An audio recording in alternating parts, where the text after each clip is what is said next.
was we have not had a commentary switch that has not included a top 5 car having issue, this time Scuderia Ferrari.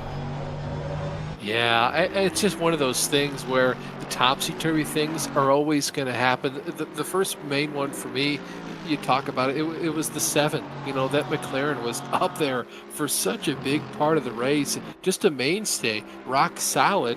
And then you look at it again, the 51 car, we still don't know what happened. It just kind of paused momentarily on track and then kept going again. The most impressive, though, thing for me, Jeffrey, and all that was he didn't give up. I mean, that 51 car still put down some phenomenal laps. You got some argy-bargy going on the racetrack right now, though, between Steinbrenner and that 256 Mustang. And for as much as I was saying, you can kind of bully him with how many license points they have, he's going door to door with Ottaviani in that number 21 BMW just behind there, those two battling for the 18th spot. Yeah, I wonder if any of the other teams know that they may be in sort of a penalty purgatory right now, and they've got to mind their manners here for the final 6 hours of the race. Either that or it's just hard racing. We're getting to the business end of this 24-hour race, folks. It's a lot of give and take that has gone out of the window. It's what have you done for me lately? And that's going to further compound the further we get closer to when we start handing out hardware and, of course, championship points. And that's no more present here in the Silver Field. Some of the most interesting racing in the entirety of the SRO Esports Series comes out of the Silver Field. It's household names in the Silver Field with brand new drivers in there as well, that always with that sort of mix, it creates very interesting racing, very interesting dynamics as well. You're seeing some of that play out right here in front of your eyes. Neil Steinbrenner trying to run away from the car behind him, and now getting that done just nicely. 18th place for the 256 Low Fuel Motorsports Mustang. That still feels weird to say, Austin, but I'm happy to have them. Yeah, I'm really excited that you know, as soon as a new car gets released, that the folks over at ACC bring it into the sim almost immediately. Very, very little time between the new car getting released and then the new car being available in the sim. I really can't wait for that new Chevy Corvette Z06 GT3R. That's going to be. Are you announcing something, Austin? Awesome. Is that an announcement? Is that a lock? We getting that? I mean, I would hope so. I mean, why not? I would love to see that too. I'll beg if I have to, quite frankly. What a beautiful car and a beautiful sound it makes. Mustangs in this season, something I don't think I would have ever called. I was talking to Mike in the previous stint in the box, and I said 2 things I got wrong in the past year. I said there's no way we get the new Mustang GT3 in ACC. There's no way the Nordschleife ever comes. Keep dreaming. Well, I was completely wrong on both accounts. We got both of them in short succession as well.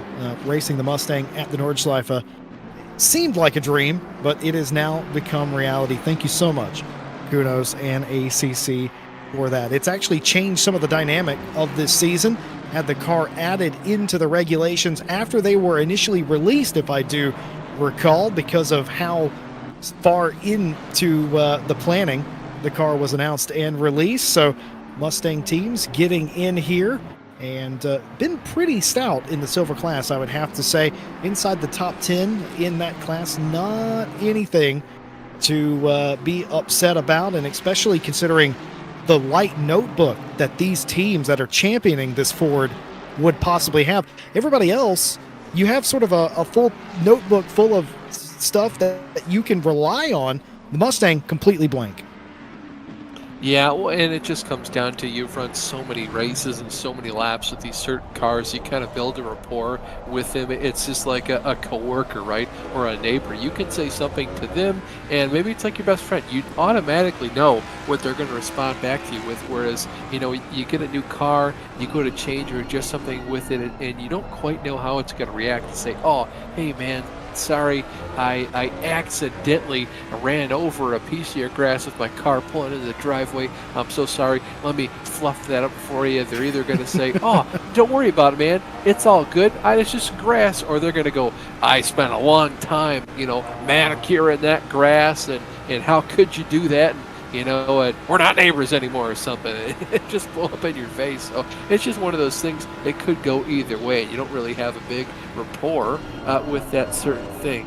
And yeah, I mean, and you talk about, you know, not having a bad run for this 2v6 team. They were up there battling for the lead at one point. They just had a couple different things not go their way. I think chief among them, they had one too many license point issues. They got that third strike, I'll call it, and then they got another one, right? 5-second time penalty, which gave them another strike, and then because they had 4 license points, they had a drive-through penalty.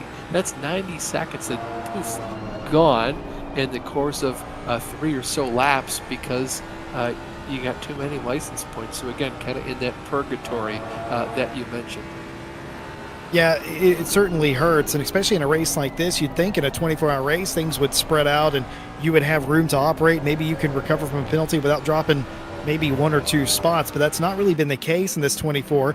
Every team, every sort of margin has been shrunk, it feels like. So you lose a little, you lose a lot. We saw a team have to do a drive-through at some point, and they lost 7 positions. It's just incredible that we were nearing the halfway point when that happened. You'd expect it to be sorted out. It wasn't in any way like that. By the way, the car in front of Neil Steinbrenner, that's not for position. That's a car on a different lap. So if you're wondering why Steinbrenner may be being a little bit cautious here, it's simply because they do not want to get into any issue with a car on a lap in front of them. That, of course, is the Scuderia Ferrari number 51. Nils keeping up with them, though, at this stage. A little apprehensive to attempt to pass, and I probably would be, too. Yeah, well, not to mention, too, I mean, let's look at why that 51 is even in the position on track, quote-unquote, that he is. He, in a faster class, I shouldn't say faster, in the pro category, whereas at 256 in the silver one, and again, in case you're new or maybe just don't know, left-hand side of your screen, all the boxes, right, with the numbers in them. If it's a gray background with a white number, that's the silver, the AM category. If it's a white box with a black number in it, that's the pro category. The 51 car pretty much gone around him and lapped him. So you know he's a little bit faster, and Spa is one of those racetracks too, where if the driver ahead of you is just a little bit faster, there's enough opportunities where you can draft up to him if your car is set up in such a way that you're not too hindered by the loss of downforce and all the twisty bits. Yep, certainly the case. We talk about the Mustang as well and how they don't really have a relative notebook. The car dropped pretty soon, and probably after a lot of the teams that have appeared in this championship had already made up their mind or had come close to making a decision. So anybody in a Mustang in this series, folks at home, take this into consideration. They had probably already planned to enter another car. The Mustang became available. The regulations were updated to include the Mustang in the series.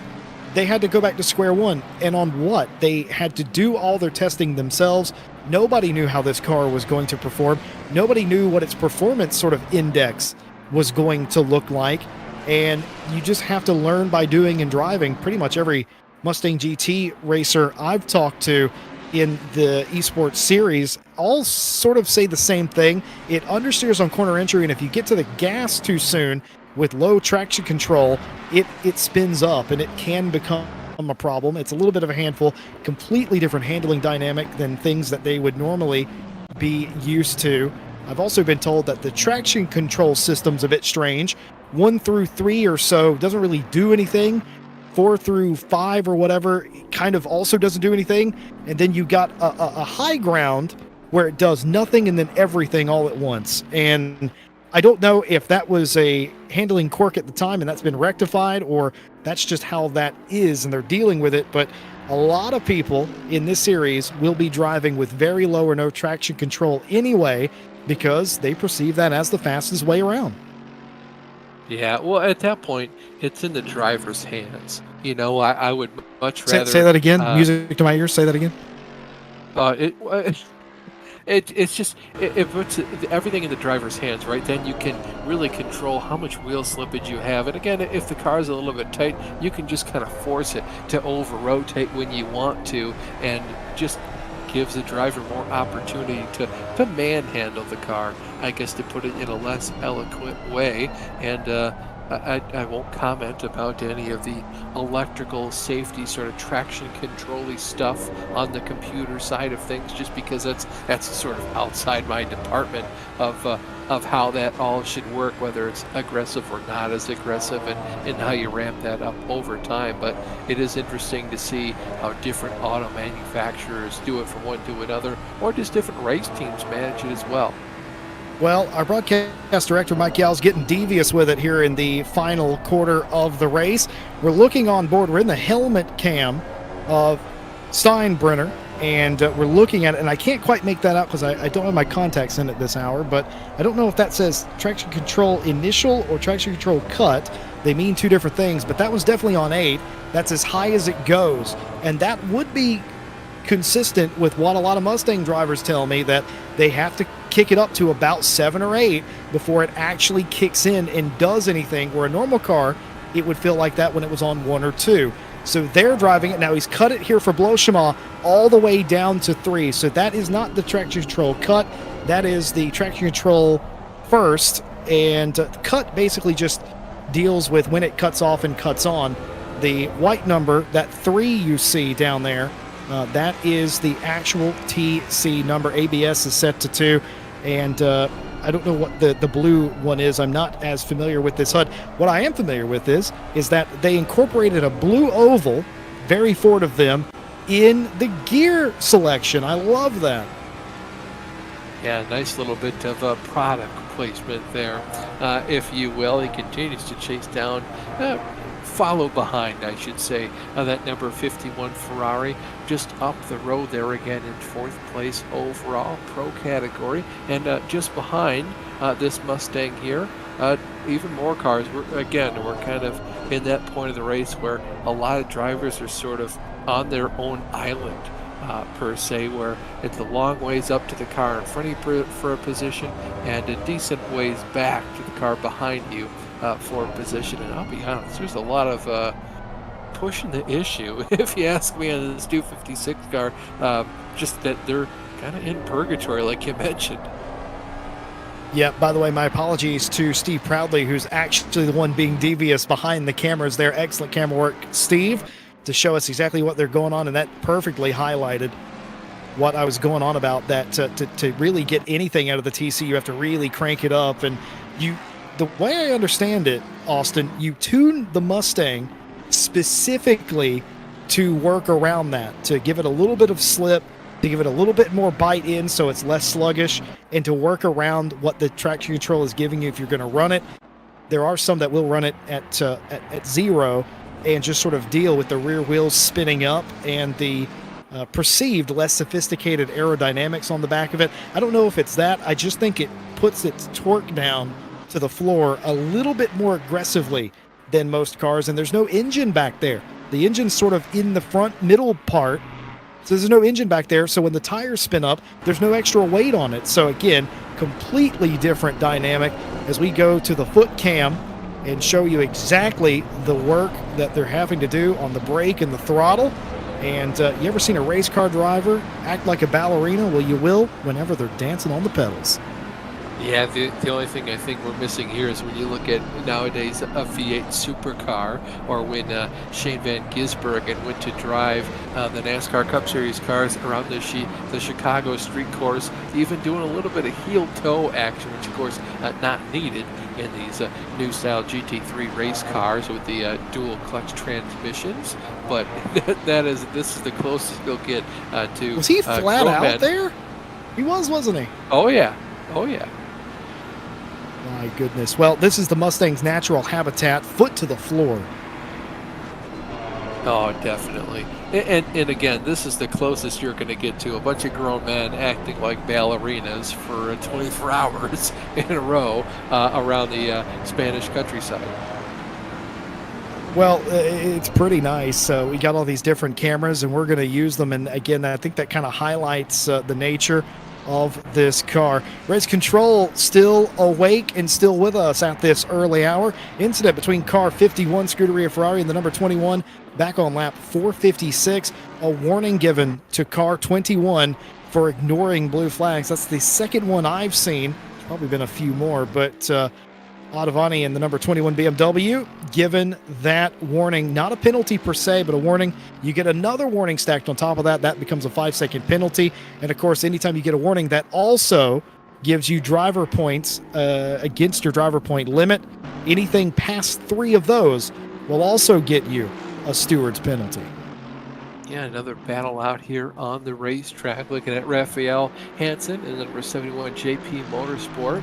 That Mercedes trying to work around that Aston Martin. Again, these two drivers not in the same class, but fighting right now for 20th position overall. So far, Hansen able to go up there and get the spot. We've seen these two guys, cars rather, pretty much inseparable for the last 2 or 3 hours. It's just only very rarely, right, should I say, it doesn't bubble over into a change for position. You got to watch out. This is the dangerous part of the race for me. A lot of people say the most dangerous part is the night or in the early morning when everybody's a bit dopey and tired. I would say the final 6 hours is probably, sliding there was Raphael Hansen for the JP Motorsport number 71. Now that was interesting. You don't normally see the car slide through there. Tire issue there, perhaps maybe pushing it a little extra hard, but I worry about the final 6, Austin. I always have, because you're so close. Anything that goes wrong now is devastating. You have an incident, you saw the pile up on the start. That's okay, that's recoverable. So many cars were involved. Completely irrelevant for the most part. Anyway, you keep going. You have an incident 2 or 3 hours in. Hey, you got 20 hours left to go. You have an incident halfway. Still got half the race. Have it now. You have no time to recover. You pretty much made your bed. You got to lie in it. That's why I think this is the most dangerous time.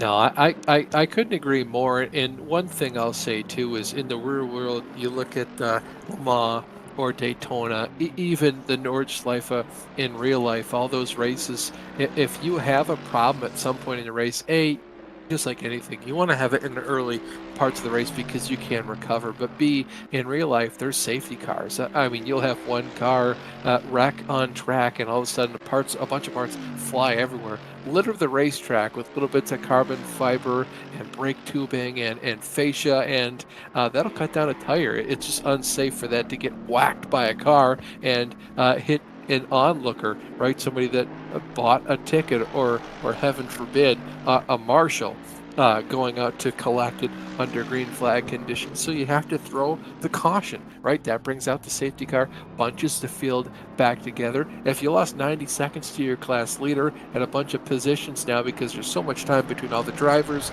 with a drive-through penalty, all of a sudden that gets kind of negated, because you get that safety car. Here, we haven't had a safety car. It's been clear, dry, excellent conditions for a green flag race.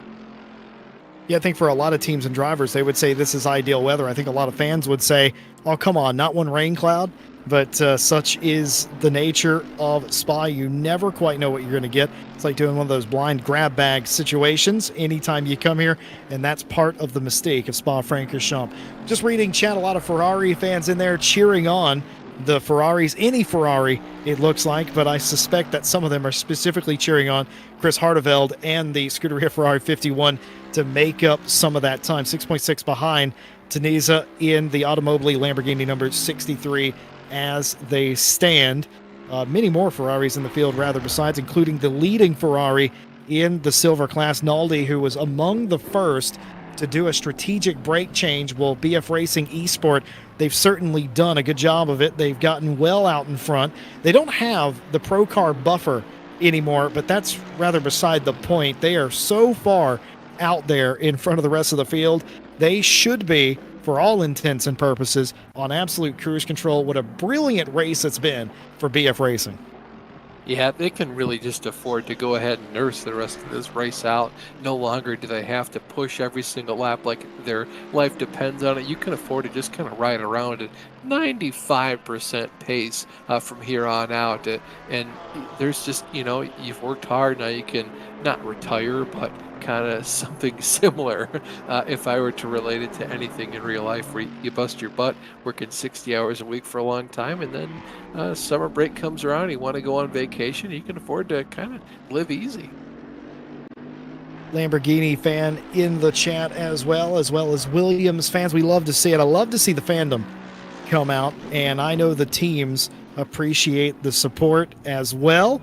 And I'm an onlooker. I'm just curious who everybody is cheering for. Love for Automobili and Scuderia alike.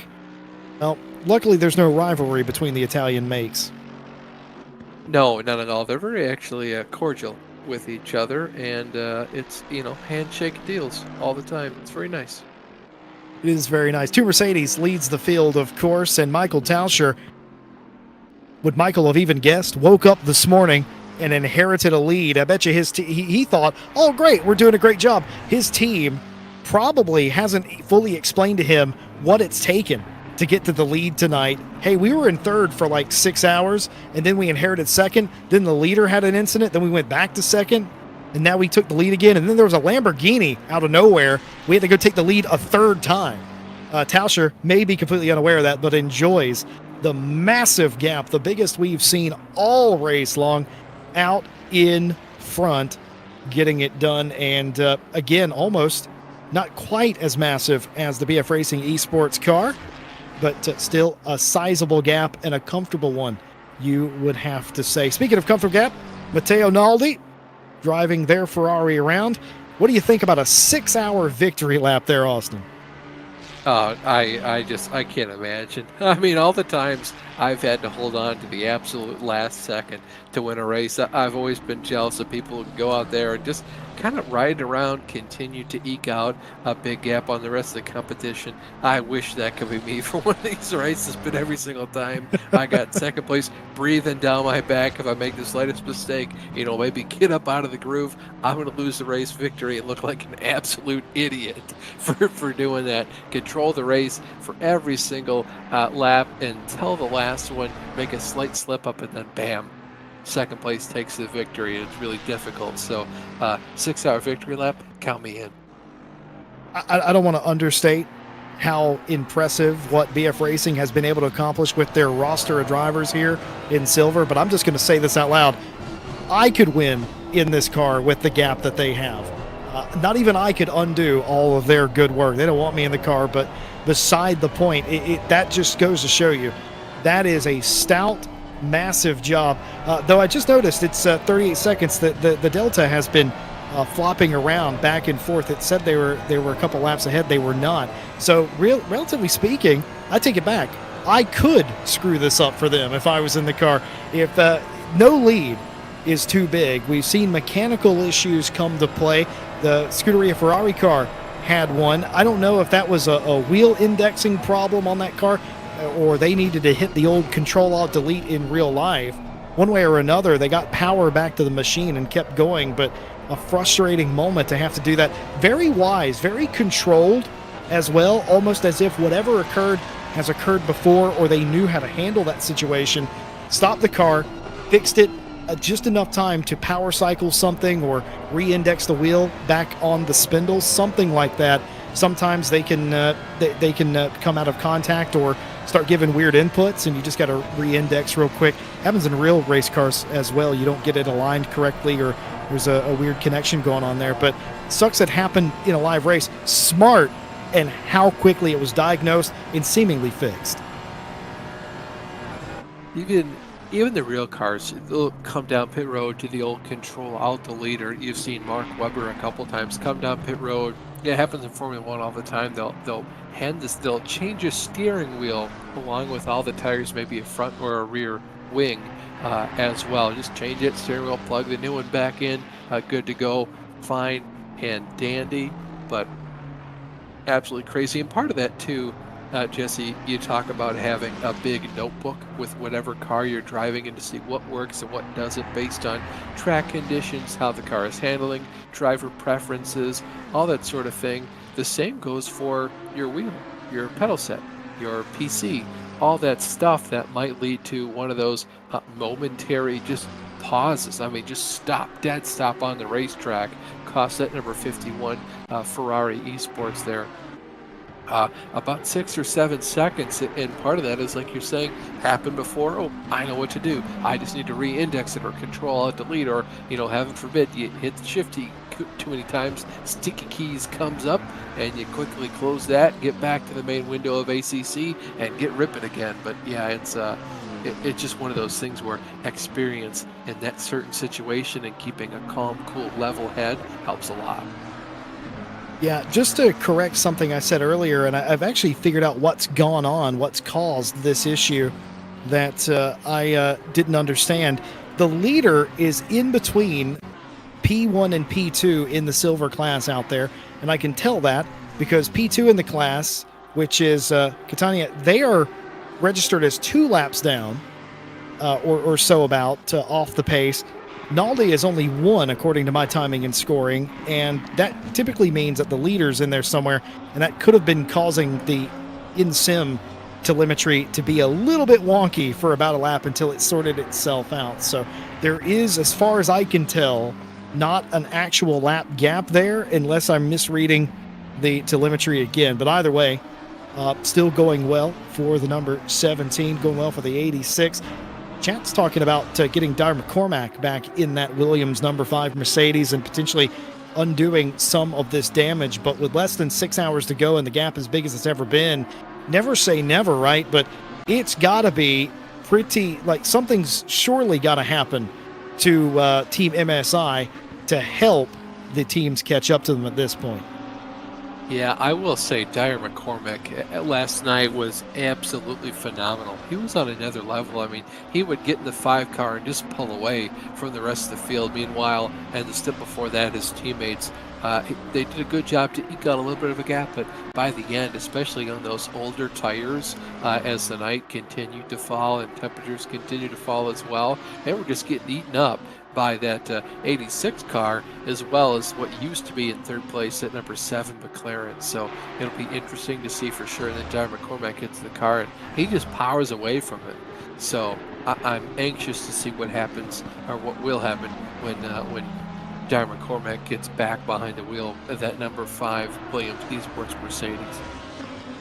Would be interesting to see Super McCormack show up and see how much of that they can chip away. Tico Vandervelde doing their bit here. They did a big portion of the night stint. Kind of strange to see some of the drivers that did a big portion of the night stint still be here. Typically when the night's over and the morning crew comes in, the night crew kind of gets a pat on the back and gets some rest. But Tico Vandervelde, made out of Sterner's stuff, continuing to go out there, and they're not doing bad laps by any stretch of the imagination. It's, let's see, yeah, it's a 17-2 to a 17-1 by the leader. So it's been pretty consistent since nightfall that the gap has been about a 10th or so.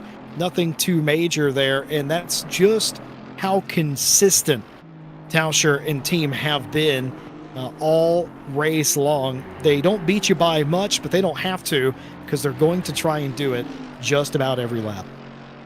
Yeah, and Paul and I had talked about this a lot, as did I talk with Lewis too, and it's really the death of by 1,000 paper cuts. You just continue to chip away at one thing or another until the race is basically concluded, and it just goes to show, a 10th every single lap. Well, after 10 laps, that's a second.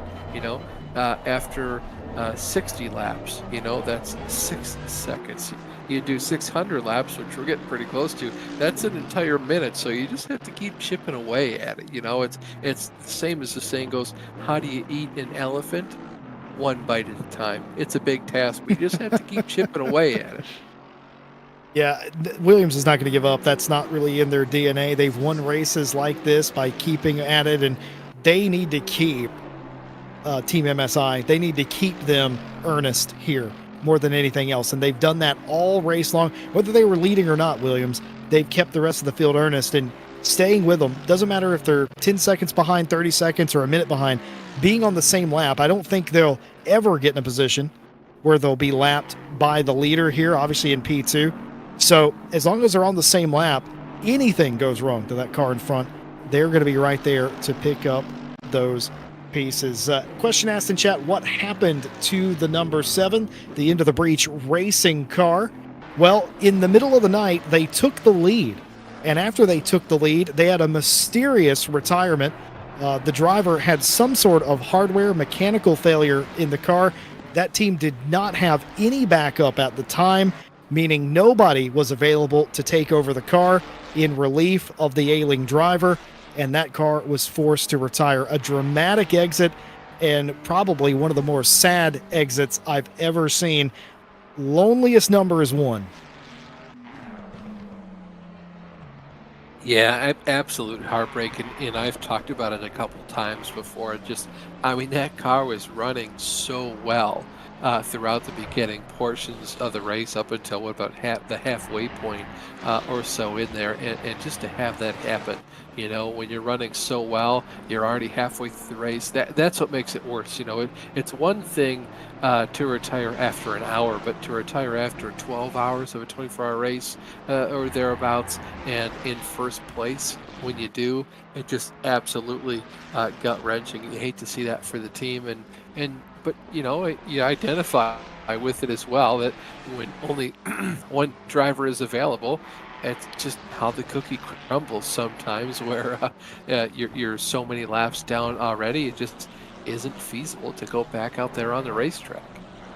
Sure is. Once you're about 60 laps down or so, it's rough. And I don't like to ever see a car retire. Sometimes you can kind of understand it. And if you're operating your team in a way that you have no safety net, things like that are eventually a possibility. And when the plan is no plan, you may have to retire the car.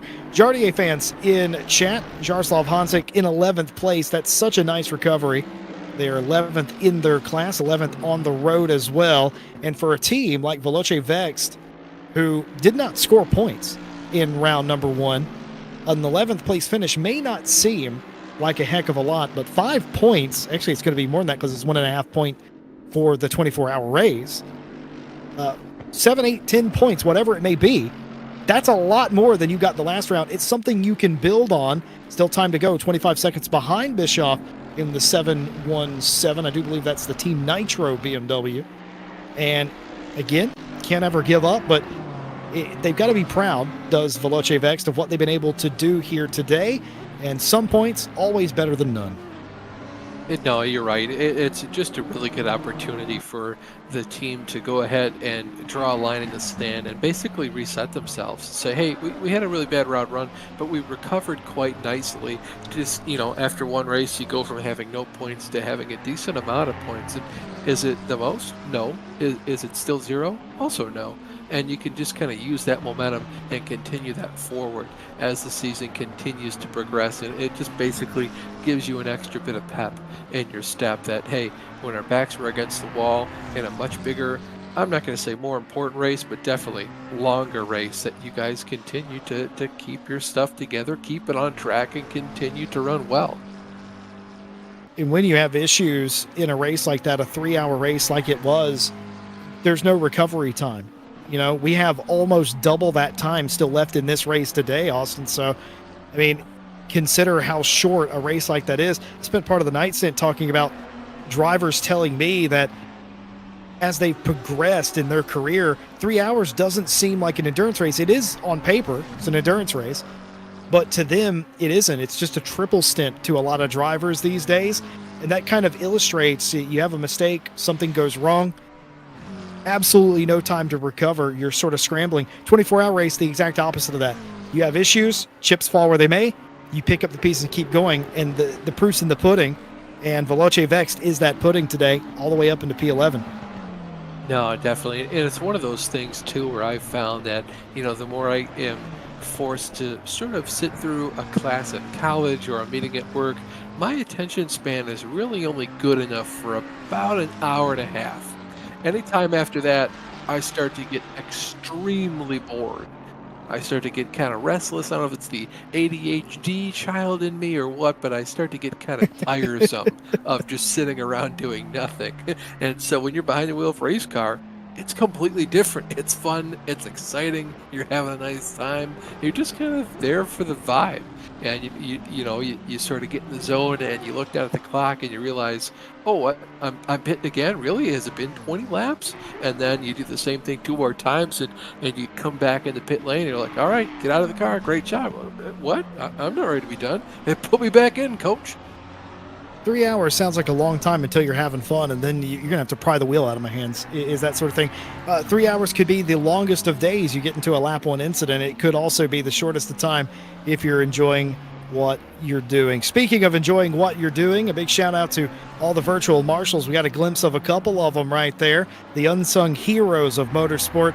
And I'm just going to say this, if you're a marshal in real life, most of them, of course, volunteers across the world, thank you. Thank you for volunteering. Thank you for being a track marshal. And thank you for keeping the racers safe and being that hero that they need in the time of need. And also, of course, doing your job with professionalism and very, very well as well. We appreciate all of you. I appreciate them, whether it be a track day or an organized event. Marshals, unsung heroes, love all of you. No, it's a very selfless, it's a thankless job 99% of the time.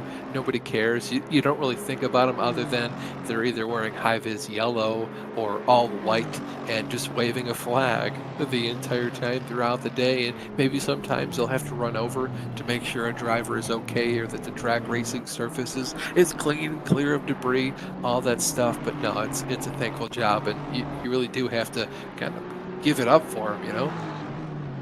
I was at a track day once. This is a personal story. I was at a track day once, and they had the slippery surface or the oil flag or whatever it was at the time, and I didn't realize that they were all showing it to me because it was me.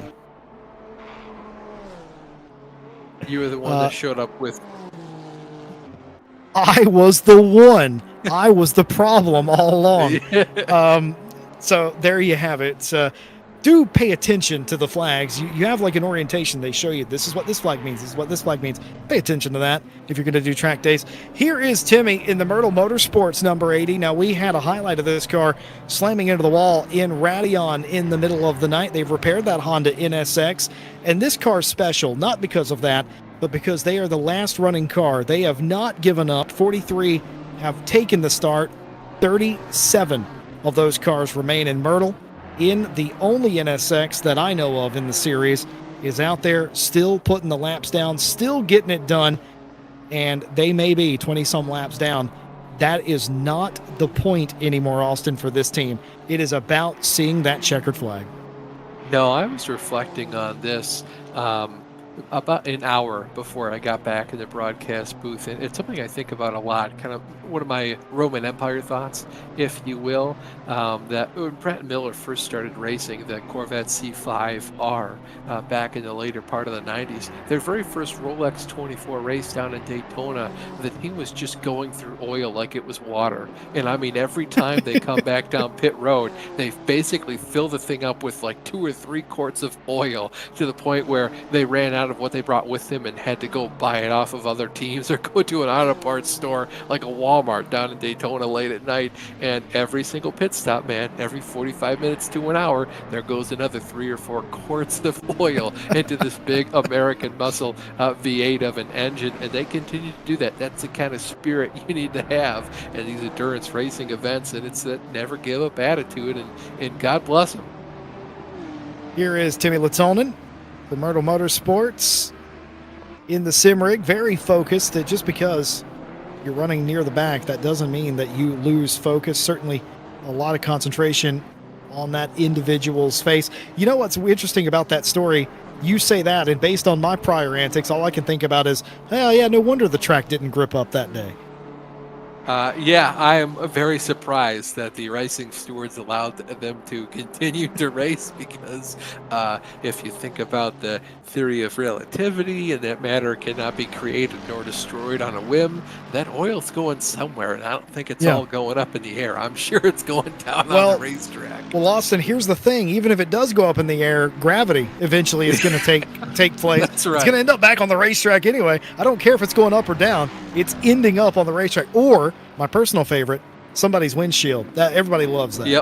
Yeah, good old tear off every now and then. And the other thing too that kind of blows my mind about these is, yes, you have a windshield and all that stuff, but there's still tear offs. You need to clean it every time you come down pit road. You see Mike Tauscher bringing the number 86 Mercedes down pit road. He's still got a whopping over a almost a half a minute lead over the rest of the field. It just continues to blow my mind. And it's not like this 86 car has been in the lead the last like 19 hours of this race, excuse me. No, this has happened about the last, what, 6 hours or so that this 86 has built up this giant lead.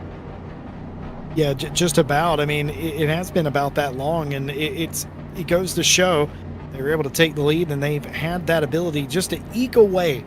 Nothing massive, nothing flashy, just a little bit at a time. These are scheduled pit stops, by the way. Aiden Walshingham is in the number 40 McLaren.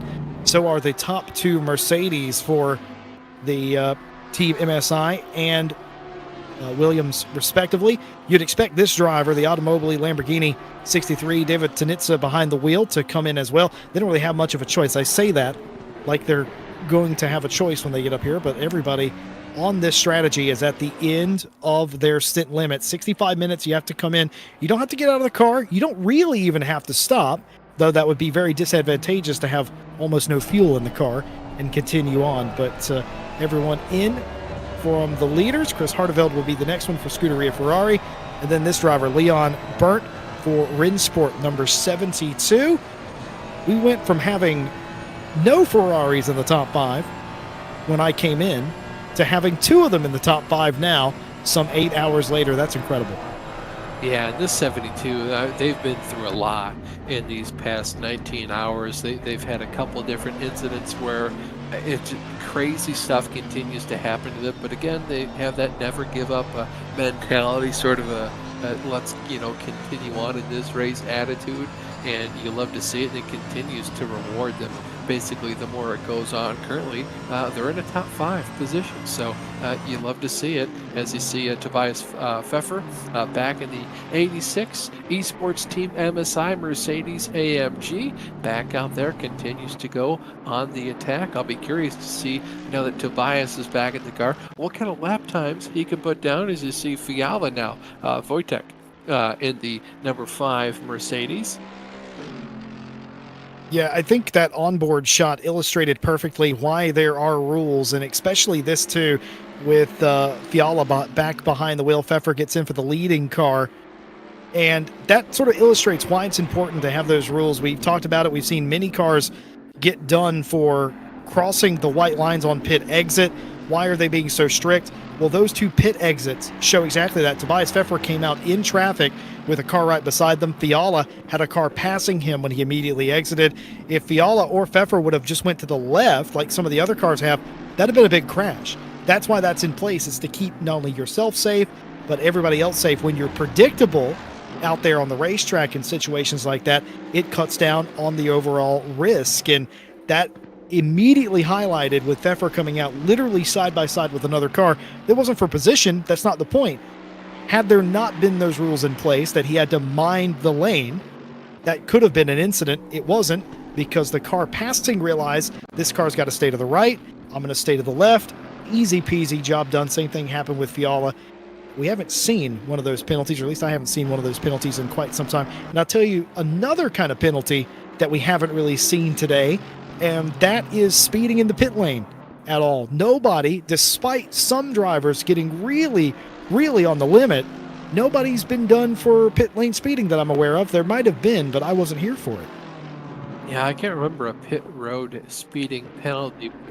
There have been a couple, I think 1 or 2 in the last several hours since I've gotten in the booth, where we had a pit lane infringement, again, just by crossing over those lines a little bit too early, which, believable, sometimes you just kind of nick it, just by the smallest of margins. You're just trying to straighten the curve, Dukes of Hazzard style, if you will, just to kind of eke out a little bit of an advantage, less turning of the wheel to speed up your pit exit. It's understandable, but still, when you look at it overall, you need to make sure that these drivers are minding their P's and Q's and exiting pit road safely. I mean, could you imagine, right? Number 5 car comes out, isn't paying attention, and bam, ends up in the wall from second place in the race, 5.5 hours left, junked just because somebody couldn't follow directions or it was unpredictable in a place where what both parties should know what the other one is going to do.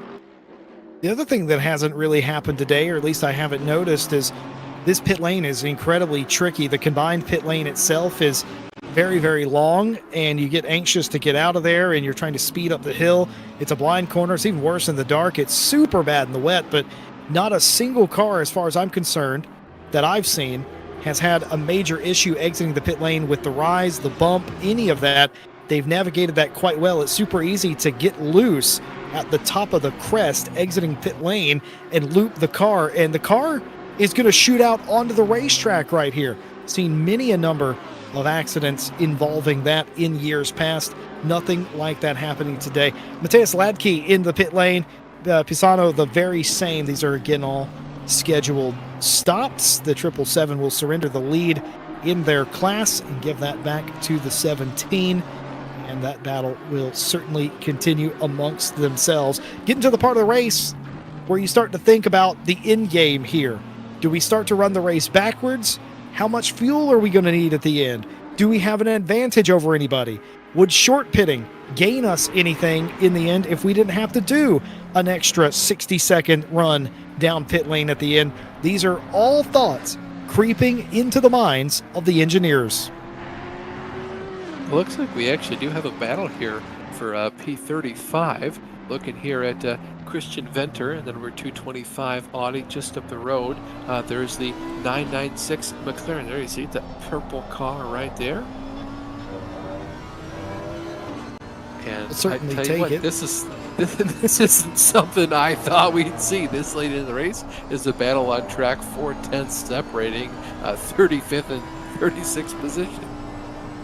Well, Drive Just Boys, which is the 996 McLaren in front, tan behind the wheel, they had a significant penalty when I first got into the box in the overnight hour, and they certainly got put back from that. They probably had additional issues, but Christian Venter here for Genesis Esports Academy looking to get inside the top 35, and I guarantee you, Venter makes this pass, that whole team starts cheering because it matters. It doesn't seem like it would, but it matters. It's a point of pride now. 35th or 36th? 35th is better. Oh, yeah, exactly. No, there's a sense of pride on the line, you know? You want every position you can, and now all of a sudden you have a little bit more something to race for.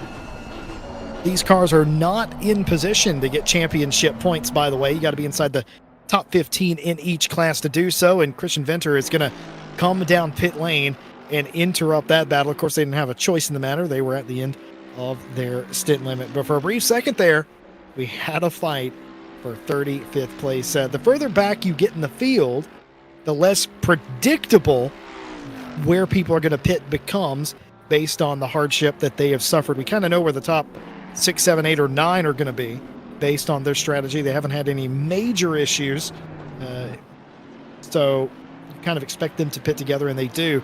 Anything past P20, it gets a bit murky. Hansen, Brewer, and Goppel all in the pit lane right now as well, further highlighting that they've had some issue earlier on that has offset them just a little bit, a couple of laps later than the majority of the field. No, it really doesn't. It's because all the hardships kind of time out at different points in the race where it doesn't matter when the hardship happened. When your car is done being repaired, you put your first driver in there, that's when the 65 minutes start. So for a lot of the leading cars, they haven't faced any hardships that basically took them off the racing circuit for more than, let's just say a minute or something when the car went down pit road. But for all the other cars that have had to get the car repaired for 5 minutes or so, you're on pit road, it's basically a reset of the driver clock, so they could go for another 65 minutes. So yeah, a majority of the field is going to be kind of split just because at this point, 19 hours into a 24-hour race, a lot of quote-unquote stuff has happened. Indeed. Post pit stop, we're back to having one Ferrari inside the top 5. Richter installed into the 72 Ren Welton Esport Ferrari. They fall down to 6th place for the time being. We were out on board Luke Whitehead for Veloce Vex, the number 40 McLaren, and they're trying to navigate traffic. You can see the lights flashing on the back of the car immediately in front of them. I don't know what a dead meme coin is, but sure, go for it. 96 obliges, gets out of the way there on the run down to the chicane. Whitehead will continue up inside the top 5. Tobias Pfeffer installed into the leading 86 car, Team MSI Mercedes Esports. And it looks like Fiala is in the number 5 Williams Mercedes Esports car. We got Dario in the Automobili Lamborghini 63. Gratis Caracas driving the 51 Scuderia Ferrari car now. We saw Whitehead just a minute ago in the number 40. Bastian Richter in the 72. Klinkmuller is in the number 4. HRT by RW Mercedes car. Niels Nyox getting into the 89 BS Plus competition car.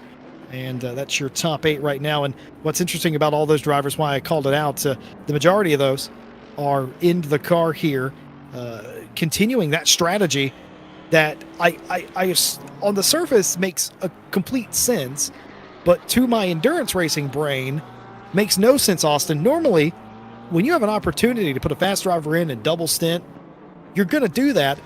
None of these teams have really abided by that at all today. They're very stern on single stinting, not wearing out their driver. Yeah, it's a lot easier.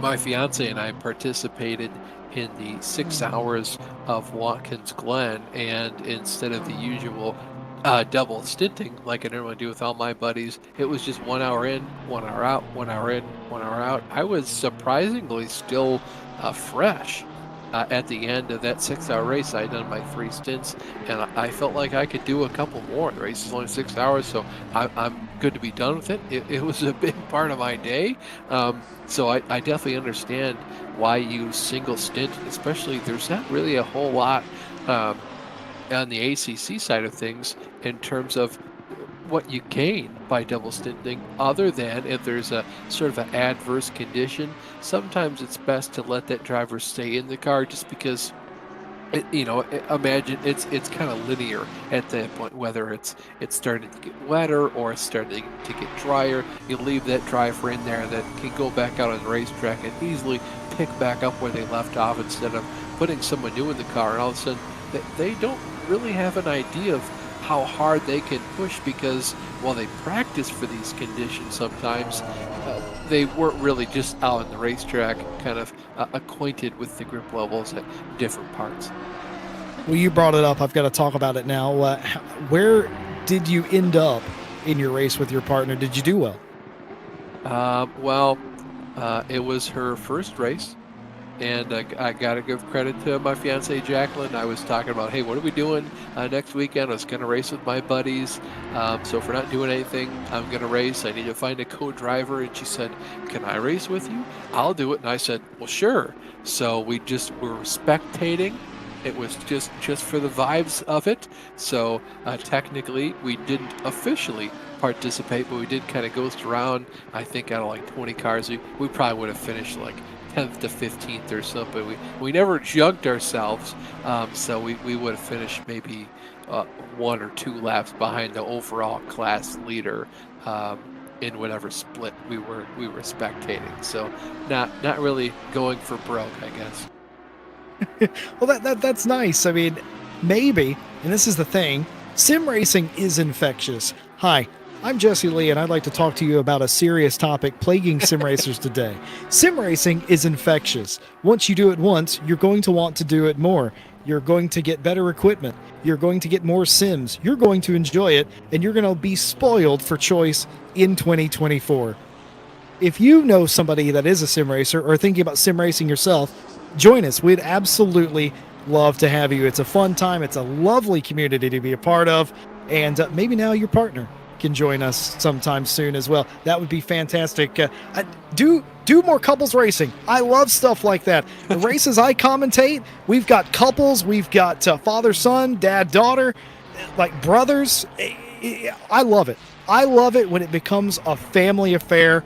You get everybody involved. You come around this one thing that unites all of you. Sim racing is brilliant. It can do that. Yeah, it's amazing too the amount of people you meet on here, right, all across the world, across the United States. There's a lot of people I know thanks to sim racing I would have never come across in real life. Not once, but I have actually met in person DJ Clark or Mike Yao. You just don't think about that sort of thing in real life because I'm in, for instance, in the US and Mike Yao's in the UK. DJ's out in California 90% of the time. Same with Arjuna. He lives in California too. I would have never met him if it weren't for sim racing. That's really it. It really does unite us. And a lot of us, sometimes we don't speak the same language, but we don't really have to because racing is its own language to begin with. And that's the brilliant part. Even though you can't communicate quite well, that's what indicators are for. And Google Translate sometimes Yeah. if you really need to explain yourself. And it's funny that you mentioned it's infectious. I kind of rank sim racing as if you give a pig a pancake sort of thing, or maybe you're more familiar with if you give a mouse a cookie. For years and years I thought I'm never going to be one of those sim racers with gloves. You know, my wheel isn't expensive enough, and then you get one and it's got the Alcantara on it and you're like, oh, I got to keep this nice, I should invest in some gloves, and then next thing you know I look like a nerd. Well, I wear gloves a lot of the time. If I'm going to be in the rig for a long time, I do that anyway, partly to protect my hands from chafing, because I will death grip the wheel. Oh yeah. And I will hurt myself. And on top of that, it's sort of to save wear and tear as well. And I will go through a pair of gloves probably one pair a year. Yep. It's pretty hardcore. And I know from the outside perspective, that probably seems a bit silly, but I'm saving the wheel for me, and I'm saving myself from the wheel because of the way I grip it. Question from chat: how many stints must one driver do at the end? I'm assuming they mean to be classified as a legal participant. I don't know if there is such a limit. I think they must do at least one, obviously, to be classified, but I don't think they have to do multiple. They just have to have done an stint. I could be very wrong about that. Yeah, Arjuna was talking about at the very top of the broadcast in like hour 1 or 2 of the race. It basically it boils down to, first, how many drivers are in the car. It's either 3 or 4. Right.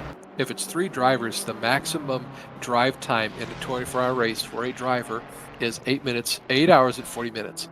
If it's a 4-driver car, the maximum time a driver can be in the car on the racetrack is 6 hours and 30 minutes. So if you do the math to let's just say maximum, right? And this is why you say, I'll never need to use math in real life. Talk about a question like that, bring it up, algebra, okay? 8 hours and 40 minutes times 2, 16 hours. You got another 1.2 hours on there. That puts you right about 17.2 hours is 17 hours, 20 minutes, okay? At that point, then you start to do the math to say 6 hours and 40 minutes, I think, is the minimum amount of time required, but that is if both your teammates do the maximum amount of time. Hopefully that math checks out. It is currently 5 a.m. where I live. I'm very tired, but we'll see.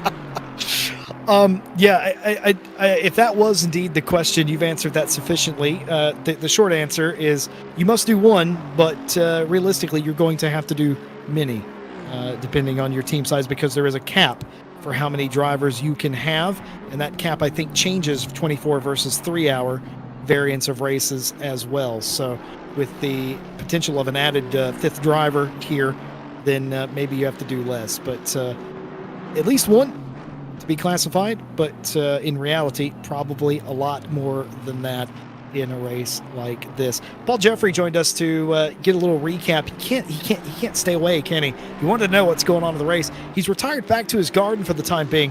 Now, he's British, all right, Austin? So when we think of a garden, we think of a physical garden, all right? Now, it's their backyard. I don't know how they do that. Yeah, but I would assume if you said, Austin, if you told me, Jesse, I'm going to go to the garden, I would assume you're wearing a floppy hat, you've got a trowel, and you're actually doing some garden. What he means to say is he's just going in the backyard for a bit. Right, exactly. I'd be hanging out with my tomato plants, picking up, seeing how they are, weeding back there, not my entire backyard. It's odd. Yeah, okay, Steve, thank you. Yes. We're getting a lesson in English. from the British here. We're told it's tomato, not tomato. I am going to hard disagree. That's a tomato. Yeah, well, how do you say potato? Is it potato? They call it chips, but I do know that much. But no, we say things different. Do you say caramel or caramel? Caramel for our producer. Austin's thinking about it. I smell the smoke. You go either way. You can smell the smoke. Yeah, my brain's in overdrive right now. I would probably say caramel. Yeah, that second A doesn't exist for me. Well, as an adult, and I've noticed this. Welcome to the podcast, by the way, here on GT World. But I say caramel as an adult. I used to be a caramel sayer, but I think as I get older, it's caramel. There's an A there for a reason, right? Yeah, well, and then Steve said, I mentioned another good one. Do you say, he said it's aluminium, whereas we'll probably call it aluminum. It's, again, just taking out vowels that don't need to be there. Like, how do you spell color? Is it color or color? Yeah. I will say this. English is incredibly hard to learn, I think, for a lot of people. And the reason for that is because there's like 5 different ways to speak English, and none of us agree on how to do it. So the fact that we can communicate it all to you at home is nonetheless impressive. I want to give a shout out to somebody, the super moderator, always here with us on GT World. Not only here with us here for esports, but for everything on GT World. If you've ever been in chat, you'll know who I'm talking about. I'm talking about Omaris, the super moderator, always here somehow. Thank you so much, keeping the chat safe. Yeah, honestly, it doesn't seem like Omaris sleeps. I'm not sure. I've always assumed, just like the English language, it's like 4 or 5 people in a trench coat pretend to be one person, you know? And maybe Omaris doesn't sleep. I don't know. Omaris, can you confirm whether or not you sleep, or maybe you just take shifts, you know? You sleep for a couple of days and then you're awake for a few days. I will say, Omaris is incredibly consistent, our moderator, with the way he talks, so I don't think it's multiple people. I think his dedication is just far beyond anything that you can possibly believe. By the way, interesting thing in chat, talking about each E in Mercedes is pronounced differently. That's a whole nother can of worms. The English ways that we say German brand names is, well, that's a whole different can of worms, because Mercedes is actually, in Germany, it's pronounced Mercedes or something like that, I think. I've also thought a lot too about the word concert. You know, is it concert or concord? That's never sat well with me since I was probably 10 or 12 when my dumb brain thought of that and went, hey, that's kind of weird. Oh my goodness, a lot of love for the moderator in chat, and I mean, Omaris is always here, and doesn't matter if you're watching a real world GT World production or an esport event here on the channel, they are here and brilliant at what they've done. One of the first people I ever talked to in chat years and years ago was Omaris. Such a kind individual. Race going on in the background here at Spa as we just passed the 11 o'clock hour in sim time here at Spa. Just about 5 hours left to go in this year's edition of the Esports 24 hours of Spa. Still some positions, still some things to be totted up and settled amongst the teams here today. To win it, you've got to get to the end, and that is mission number 1 for most of these teams right now. Yeah, it's a hard enough task as it is, just to go ahead and do this race 24 hours. Not perfect, but out there with largely no mistakes, no big happenings going wrong out on the racetrack, minding your P's and Q's, just being consistent with it. I see a question in the chat from Thomas Arnold. What happened in lead? Why has Pfeffer got this much time to P2? Just being a cool guy, just, you know, just fast lap times, really consistent group in that 86 camp, and they've just gone out there and basically just continued to put it on the line lap after lap after lap, and that's why you see that gap has increased to the point that it is. At one point it was 15 seconds and then in the 20s, and they're really on it today. AJ in chat's asking who the fantastic American commentator is. I've never been described by that adjective, so I can only assume they are speaking of my partner, Austin Belke, with me in the chat, continuing our tradition of doing commentary together and trying to stay awake at such an early hour. We do a good job of that most of the time, entertaining ourselves sometimes, but chat's got the right idea. Objective for the final 5 hours, simple, survive, and that absolutely is the case here. And especially if you're playing with a lead like the 86 is, like the 17 is, you've got pretty decent gaps, quarter of a lap gaps thereabout. Just don't do anything. You can give up time from here on out. Just do not make the big mistakes.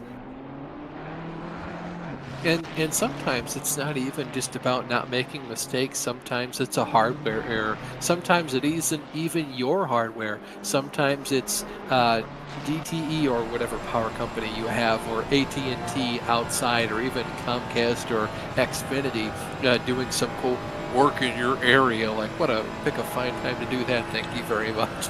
But even stuff you can't even control, like a power outage or a storm, one of those things that's absolutely going to cripple your race. And like we said earlier, happened in the 7 car, something bad happens and there isn't a relief driver there to pick up the pieces, you could easily lose 10 or 20 laps in a race, and at that point just elect to retire the car completely. So a lot of things, just like in real life. In real life you have mechanical failures. In the sim world we have hardware failures, internet, and stuff like that. Oh my goodness, it's happened again. We talked about this in the overnight period. You couldn't set this up any better, as David Pertil has caught Eder for 9th place. But someone in the chat said, I've been watching the stream for like 20 minutes and only just now realized it wasn't real. We talked about that in the overnight with my earlier co-presenter Mike, about how that happens all the time. And yes, indeed, it's fantastic looking is ACC, and it's crazy. This game came out, 4 or 5 years ago now, at least, and it still looks this good. Man, when Kunos makes something, they make it for real. But Dave Pertil for the Coach Dave Academy 38, trying to figure out a way to get that car around the 717 of Eder. You want to talk about a team that's had a quiet day? It's Team Nitro. They've been here the entire time doing excellent work. Eder doing a lot of that work themselves, of course, but they've not had any real battles up until this point that we've seen anyway. Calm, quiet, a good day here at Spa thus far, but might be put down into the 10th place position here in a minute by a faster Coach Dave Ferrari.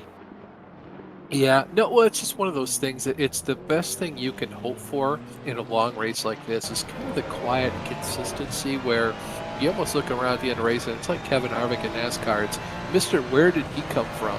Because you just kind of want to be there, not doing anything flashy, not doing anything bad at the same time. You know, it's the difference of being famous and infamous, right? I think you'd rather just kind of be middle of the road if you wanted to, and it's just a quiet consistency, right, that you can really expect from guys like that, or teams, I should say. And you know, what more else could you want? Ooh, looking up the inside there into Lake Com, covered off a little bit.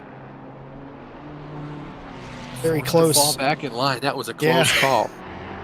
We haven't seen a whole lot of those in this race. We've seen some side-by-side contact, but other than the one mishap in the night where a car went spearing off the racetrack in Lacombe, we really haven't had a whole lot of that. That was a near miss. We've seen a few of those maybe, but not a whole lot in the way of major incidents. The few that we've had, averaging at this point less than 1 an hour, which is huge.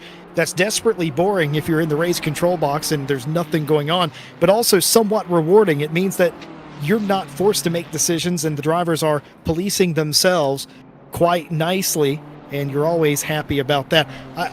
I always sort of rank clean races, good battles, ahead of chaotic races in my head. Don't get me wrong, a good chaotic race is fantastic to watch, hard to keep up with though, but an actual clean race with a lot of respect is just that much more rewarding to see. I mean, what would you rather see, them crash across the line or be 5 wide at the line?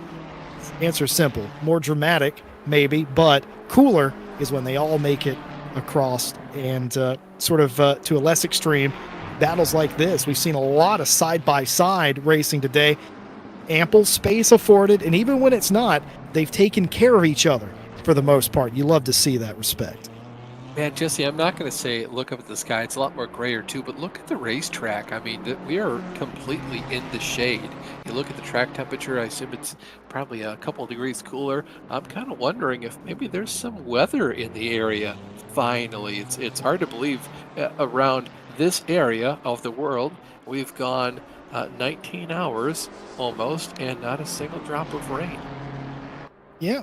The meteorologist told me not to really expect it, but it is definitely completely overcast now. The night and into the morning, it was partly cloudy and then sort of mostly sunny, I suppose you'd argue, when the sun came up.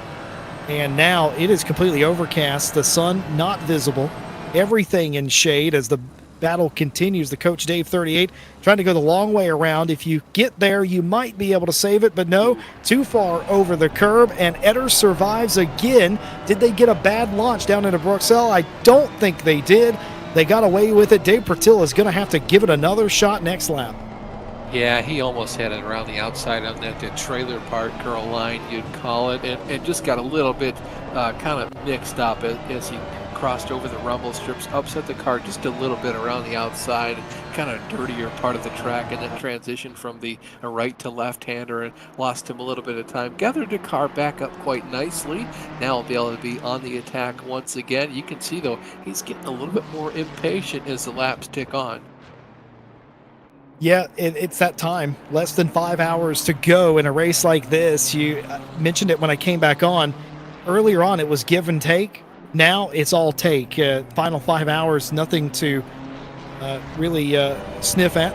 Got to get on with it here, and you never know what you may end up with. But right now, this is the battle that they have. You don't want to go in two-footed, as the Europeans would say. That's European football, Austin. They don't want to get caught with their hand in the cookie jar. How about there, an Americanism for you? Yeah, much better. Yes, I can definitely understand that one. Thank you. Not too big on the other types of football, as they say, but definitely understand that. Don't want to be caught with your hand in the cookie jar. No, I couldn't agree more. We're at the point in the race now.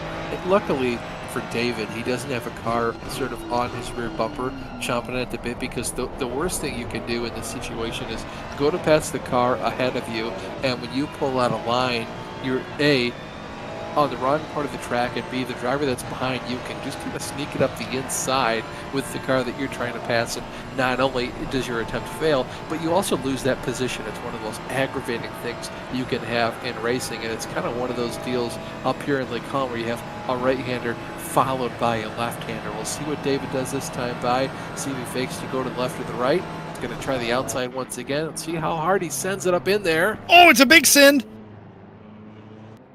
Ooh, Over they're the just sausages. Yeah, they're going to just about get away with it there.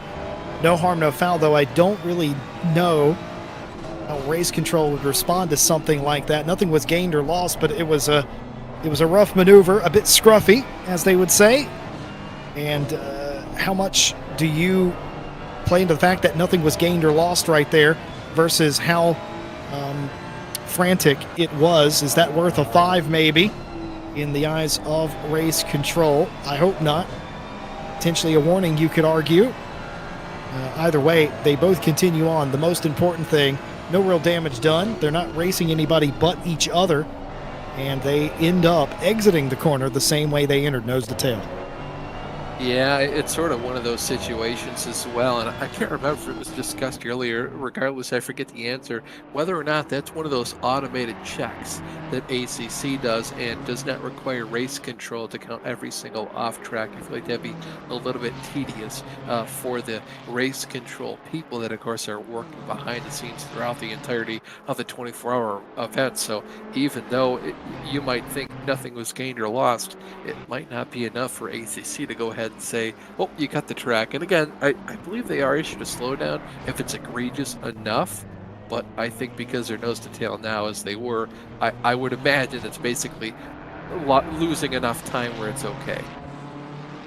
Yeah, I didn't really consider that. It hasn't been a problem all race long for some reason. The off-track track limits, we haven't really seen a whole lot in that vein. Neither have we seen pit lane penalties that were not steward assigned, self-inflicted ones, meaning speeding in the pit lane. We haven't really seen that. Drivers, they've been incredibly well-mannered from that standpoint. We've only seen 1 or 2 actual crashes in Radeon, which is a marked improvement from what we would have seen a year or so ago as far as calamity in that corner. I don't know if that's down to the grip of the racetrack, the condition of the racetrack, that is, or if maybe just the drivers have sorted some more things out this time through. I would argue it's probably something to do with the track grip. No weather in the area, changing the track condition. It's well rubbered in, as best as it's ever going to be.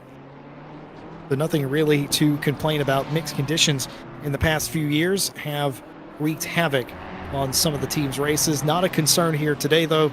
Though saying that, it has completely clouded up. I would hug somebody to know what the wind looks like here in Spa right about now.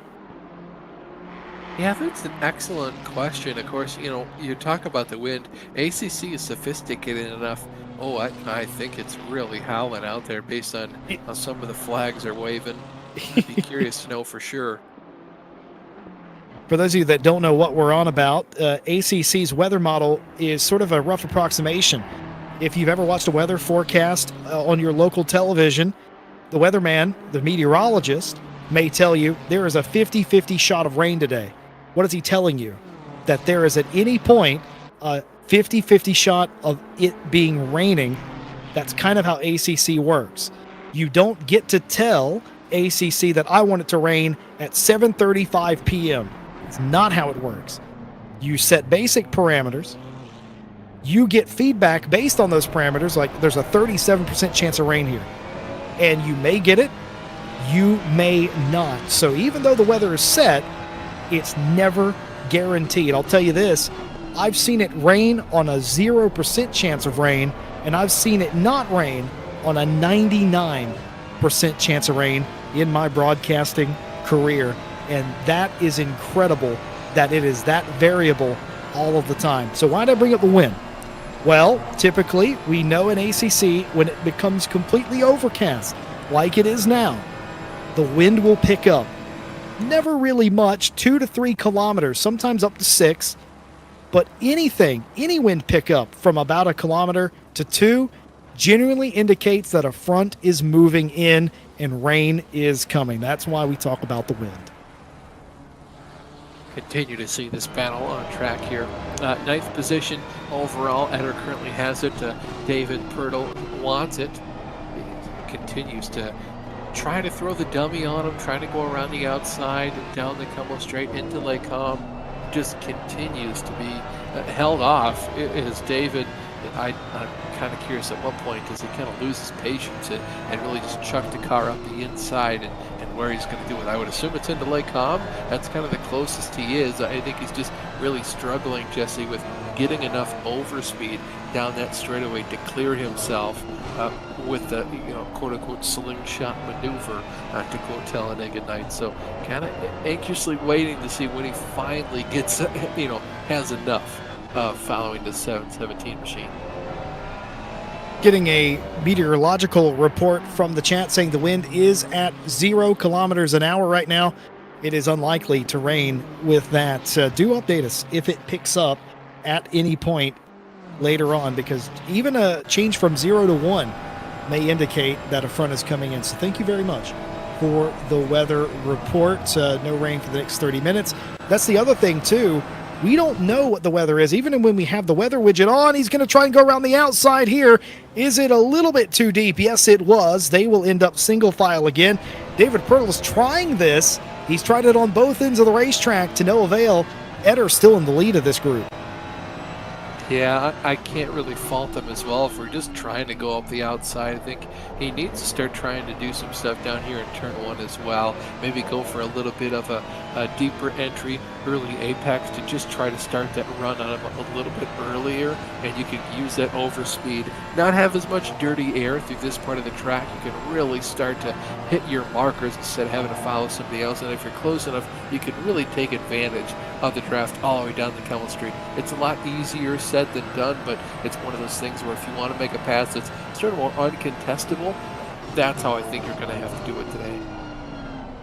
Yep, going to have to be a little closer than that. Coach Dave Academy 38, not nearly close enough per till that time. Has to take the corner normally, but considering they had a huge run into the chicane one lap ago, they may load up and try that again. They got most of the way there, just outbrake themselves slightly, went a little bit too deep. If they can back up that braking zone a little bit, which is probably what they're going to try and do, just break up a little bit earlier, stay more side by side, as Noah Eder for Team Nitro gets a little sideways there in no name, and trying to dig off the corner to get that gap, knowing that they don't want Pertil close enough to be able to do that again. But that might be the plan for the coach, Dave Carr. Big thank you to all the folks in chat saying very nice things about us. We certainly appreciate that. We see that, and we thank you very much. Very humbling to see people say nice things. We've talked about how nice, in general, sim racing community is around here, and you absolutely show us that indeed. Weather, nothing doing other than the cloud. That will cool the track just a little bit. That may make the cars run a little bit faster. Last time through, Tobias Pfeffer, your race leader, a 17-1, just about the quickest car on the racetrack. The only one in their particular dialing code, Bastian Richter in the 72 Ferrari, also did a 17-1, and everybody else a tenth or two off of that. Those are just about the quickest laps that you will find today. And another camera found here by our broadcaster, Noah Eder, looking backwards out of the rear glass of the 717 Team Nitro BMW, looking at a red, white, and black Ferrari.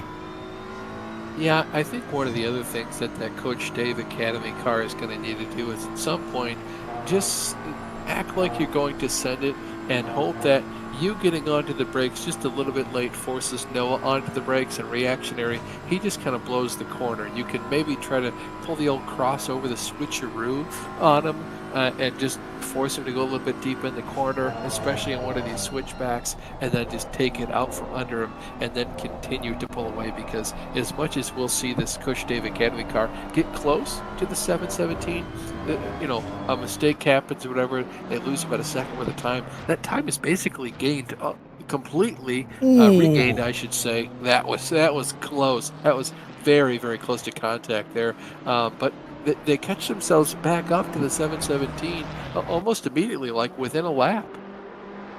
Question from the chat. This is a common thing with ACC. Someone's asking, why are some of the intervals blank all of a sudden? Well, that is actually, it's a complex thing. It's to do with the timing sectors on the racetrack. Spa has 3.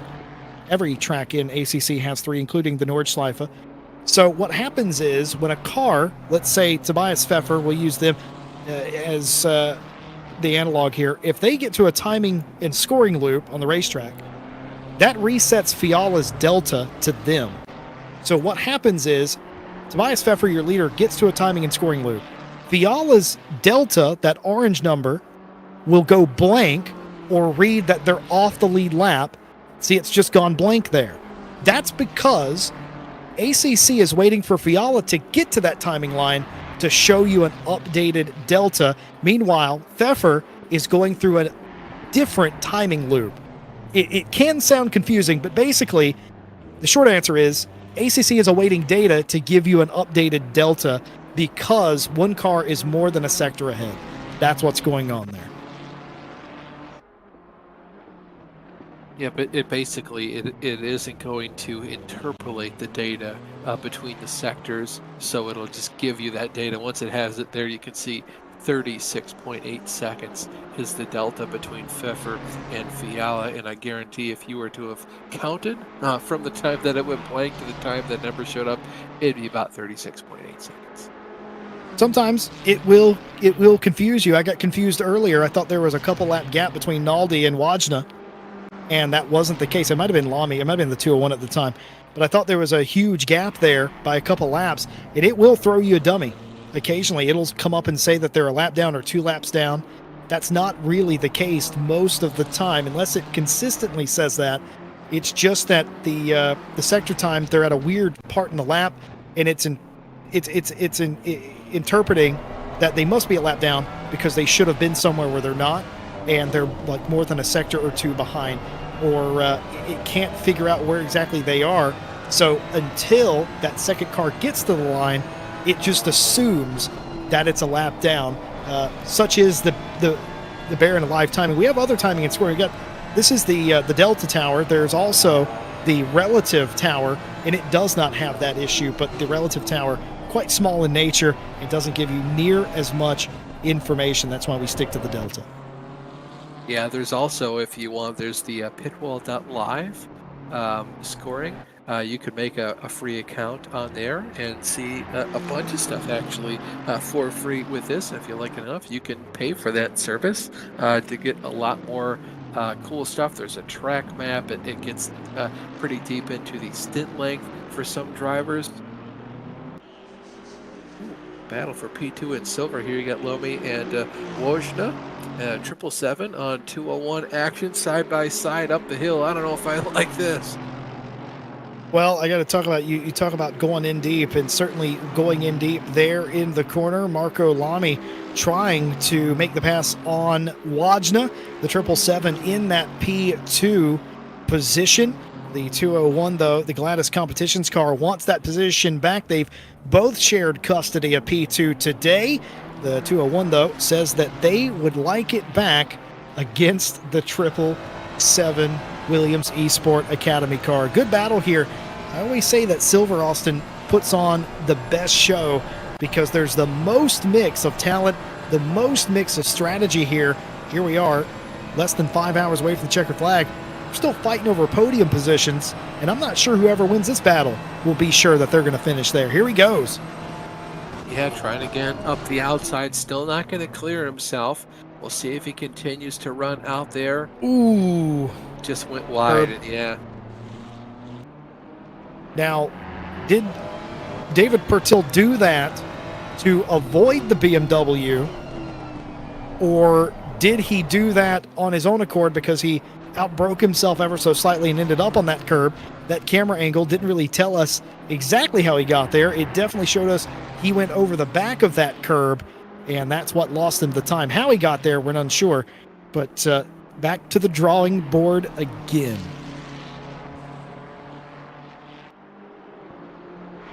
Yeah, interestingly enough, just got word as well, I believe from Steve, that the BMW almost moving twice under braking, which a big no-no.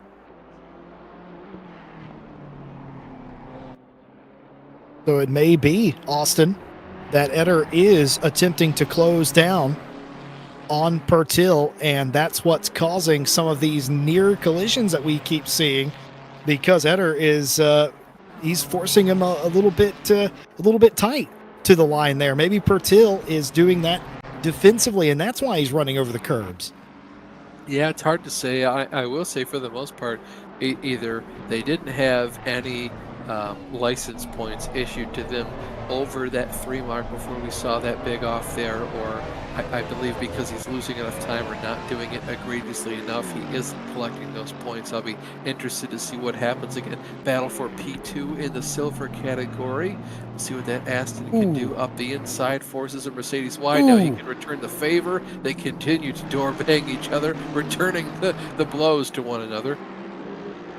Marco Lamy unable to get that position. A couple of side swipes later, and then nothing doing there. The Gladys Competitions car still behind the Williams Academy Mercedes. Wajna holds, but after a couple of little touches now, earlier in the night, I saw Race Control give out a couple of 5 seconds and warnings for stuff similar to that. I wonder how they think about that one as well. Not received any sort of penalties in the last couple of hours, which typically tells me that something either hasn't been reported or that it was all copacetic one way or another. No penalties, generally a good thing. No, I couldn't agree more. It's best just to let the drivers have it and let them do their thing. It'll kind of work itself out, you'd hope, for the most part. Interested to see, though. I feel like Lomi right now has got a considerable amount of speed over Bushna. We're just really curious, at what point do you finally say enough is enough, kind of the same way that David Pertel has had to do that. Still no change for position.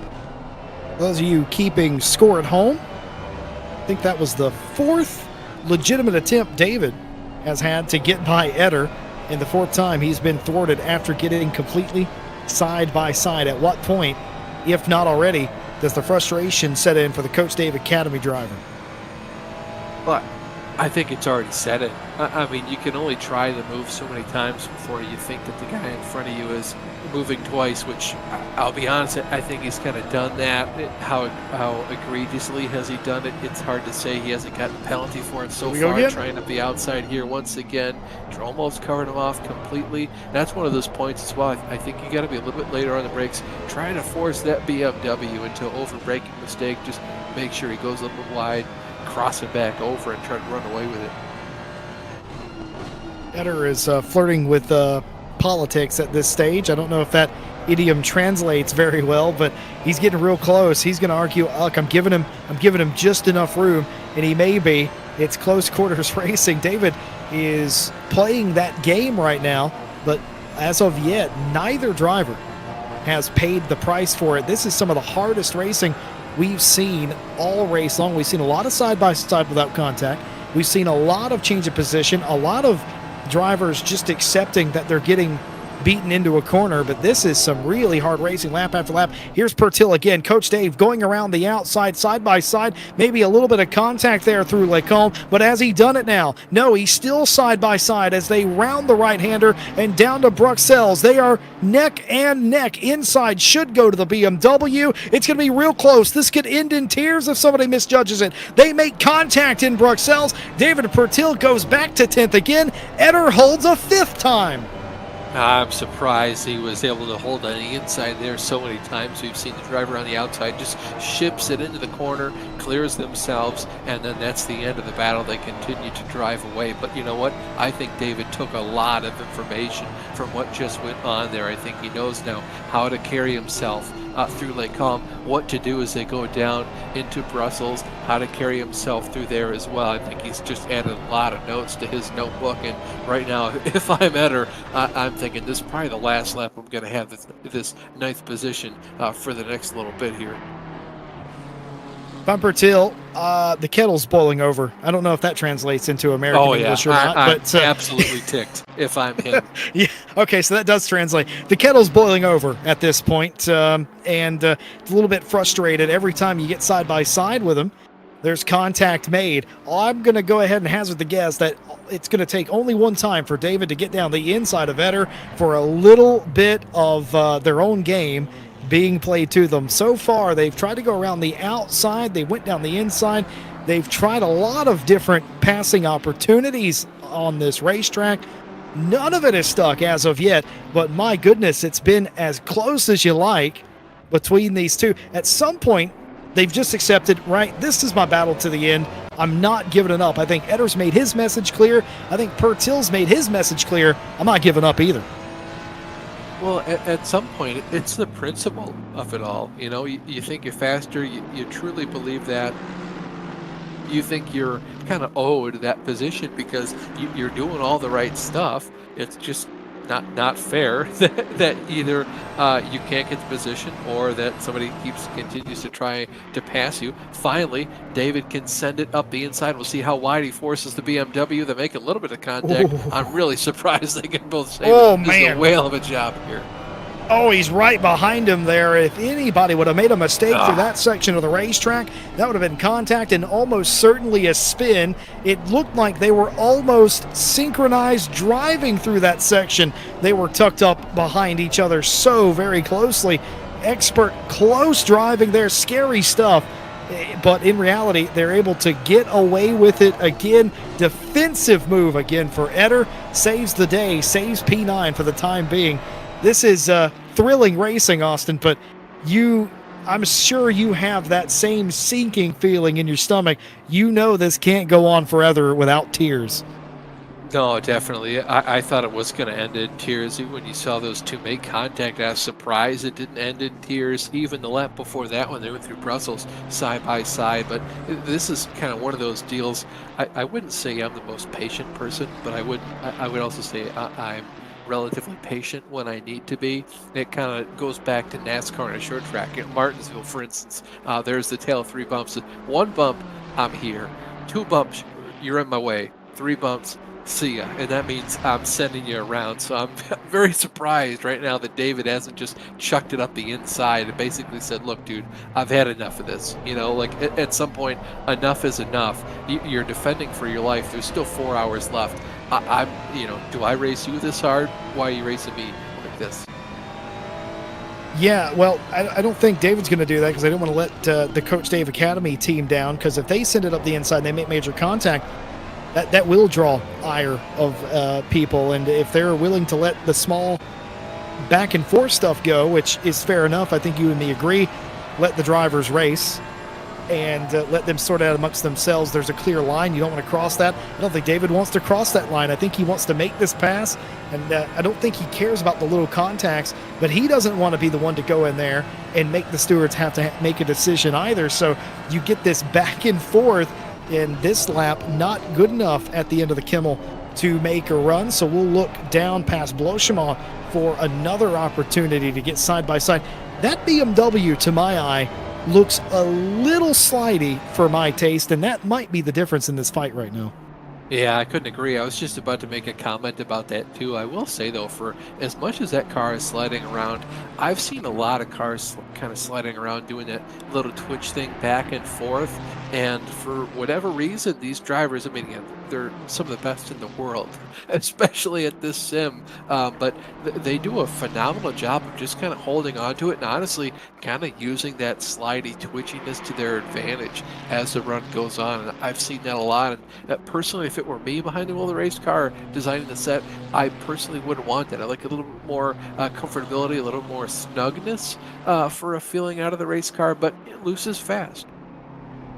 Yeah, that's also something to be said about that too. There's some cars years ago that you would have to drive a little bit loose to get the best out of, and that's such a weird concept for me in a GT car. Anyone who's ever done oval racing knows that saying, loose is fast, and it's very true. In a GT car, though, you want security most of the time. A little bit of wiggle's fine, but you want that security, especially when you're coming off of a corner or in high-speed sections of the racetrack. To see Noah Eder's car that loose is incredible. I don't know if that's the tires giving up or just how hard Noah is driving that car. And by the way, the Noah Eder fan club has shown up in chat supporting this defensive masterclass that's being put on. It's come to blows, but nothing terminal here, and they are racing on. Looking down to the inside here of La Source, can't quite get in there. Single file, just trying to get a run is David Pertil to get to the top of the Kimmel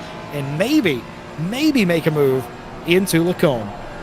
Yeah, I like what Noah did there. He left a little bit of room down to the apex just to try help himself get a much better run off the corner. And I think he's just trying to straighten up that corner exit because he's having so much slippage on that rear axle. Let's see what David can do here. Almost clears himself completely before the corner. We'll see if it comes to blows. He should clear himself on the switchback right here.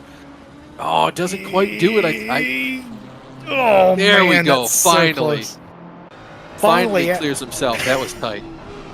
After a long last and many laps of frustration, David Pertil for Coach Dave Academy has officially made the pass. P9 for number 38 Ferrari, and what a fight it was between these two. Does Noah Eder in the Nitro team BMW have anything for them as a retort? Because that took a long time. That was an excellent battle. If you're on the Coach Dave team, you think that Team Nitro raced you hard. If you are on the Nitro team, you think, look, I'm allowed to defend my position. Either way, racing is racing, and they got it done without tears. I'll take it. Yeah, both cars are still in one piece. I don't think anybody got any more license points. That again, phenomenal racing going on around the clock here with the SRO Esports Continental GT Challenge in Spa. What a racetrack for it as well. Speaking of racetrack, speaking of domination, this 86 team for MSI continues to dominate. All they've done since coming back out of the pits in this stint as well, just eke out more and more over the field. I mean, you're going to see this as soon as that orange number comes there for Fiala to see how far behind he is from the leader. I think it's going to be in the mid-40s this time by. Yeah, last time through a timing sector, it was 40.4 seconds. I was actually at the line. It was 40.4. Yeah, so they gained an additional 10th. And that's just what this Team MSI Mercedes esports team has done. They did that when they were climbing their way back into the podium positions. They've done that while leading, while chasing the leader. Not beating you hand over fist each lap. They're beating you by a tenth, maybe half a tenth, a little bit less even. Some laps, they'll even let you beat them on some laps when they're dealing with the car. Maybe they miss the lap a little bit. But over the whole, they're just eking away from the rest of the field. That kind of consistency is absolutely incredible in a race like this. Lap after lap, consistency. Last time through, it was a 16.8 for Tobias Pfeffer in the leading car, and that's just about as good and is as good as anyone else. Dario Limolo, the next quickest, a 16.9, was, just ran a 16.8 this time through, did our leader. Super consistent, hard to beat that. Another battle on track here. This is for the 17th position overall, 6th position in the GT class. Mustang in front, the 256 of Seville wants it here. Naquib would like it. It's the BMW from Axel Sports, the number 21 car. A 256, we've talked about it a couple times, trying to storm their way back through the field. They have a lot of adverse things happen to them in the middle of the night / earlier this morning. They're still trying to recover from that, dig themselves out of that hole, and all the while doing it practically on probation, if you were, or what'd you call it? Purgatory of some sort, Jesse. That sounds like a word I would use, but Naquib Alzan trying to take away the 5th place spot from them here, unless my eyes deceive me. 1, 2, 3, 4, 5. I had to count that out just to make sure I was correct, but Naquib trying to remove the Mustang from a top 5 position. The Axel Sports number 21 could certainly use this. Both these teams could use these good points, if we're completely honest with you here. Both of them, as far as I can tell, didn't score points in round number 1. They're certainly well up in the points here. And, well, now's as good a time as any with 4.5 hours to go. Get a little bit greedy with it. Jonathan Seville just doesn't seem to quite have the pace in that low-fuel motorsport Mustang. But Axel Sports' Alzan, they certainly do. No, he does. It just Naquib. I just don't think he's faster enough to start initiating these passes. We'll see how long we stay in this battle. Looking through the hood here at the wiper blade, a sharp-looking blade there. Well, you never know when it's going to rain. It hasn't done today, but you need that. And I always play a game on my own streams. Austin, I say, why did Kunos model that? It's little stuff around the racetrack that you wouldn't normally see. All the buildings in the infield, the tunnels with correct brick effect on them that pass under the racetrack. The creek here, I think, is even modeled, or excuse me, the La Rouge little river is modeled as well, and I believe it even flows in ACC. Why would you model that? You can't see that from the racetrack. Who are you doing that for? Correct murals in places as well on around the track, and who knows even goes as far to model accurate porta potty placement. Can you believe that? I can believe that, and I feel like it's a multitude of things that they can afford to just, as Kramer would said in a Seinfeld episode, write it off. You send people down there to take pictures for a spa race one time, and you got guys to model it. And at some point, it's like, hey, boss, what can I do for you at the spa map? I should be talking a Brooklyn accent, I don't know why. And then the boss says, why don't you do that correct porta potty placement around the racetrack and make sure the murals. See, there's that stream, even going the right way, following gravity. Yeah, why do they model that? That is a stream. That is Eau Rouge. I assume boredom. Well, see, here's the thing about Kunos. Here's my theory. They do it because it's their passion. You know what I mean? With the sims that they make, it's like, well, yeah, we can make good physics and we can make cars go around the racetrack and we can do all that. But hear me out. What if we model the trees to blow in the wind and to reflect how much wind there is? What if we do dynamic time of day and weather? What if we make sure that Eau Rouge not only exists, but the brickwork for the bridge is correct and the stream's going the right way? And that sort of is what sets them apart from a lot of game developers. Yeah, it's just that hyper-realism that you want, and it's sort of one of the things of where do you draw the line? When is enough? And I always see Kunos is just trying to push that further and further and further to say it's only enough when we're done, when it's perfect, you know? And they're just, and that's the kind of thing that is so rare nowadays. And maybe it's because this game has been up for a while and they had a time to make it perfect, but I just see so many areas in today's world, whether it be a game or a vehicle or a store or just anything where it's good enough, just leave it, you know, we're fine, let's move on to the next thing. Whereas Kunos take a look at a thing and they don't stop until they're happy or until it's perfect.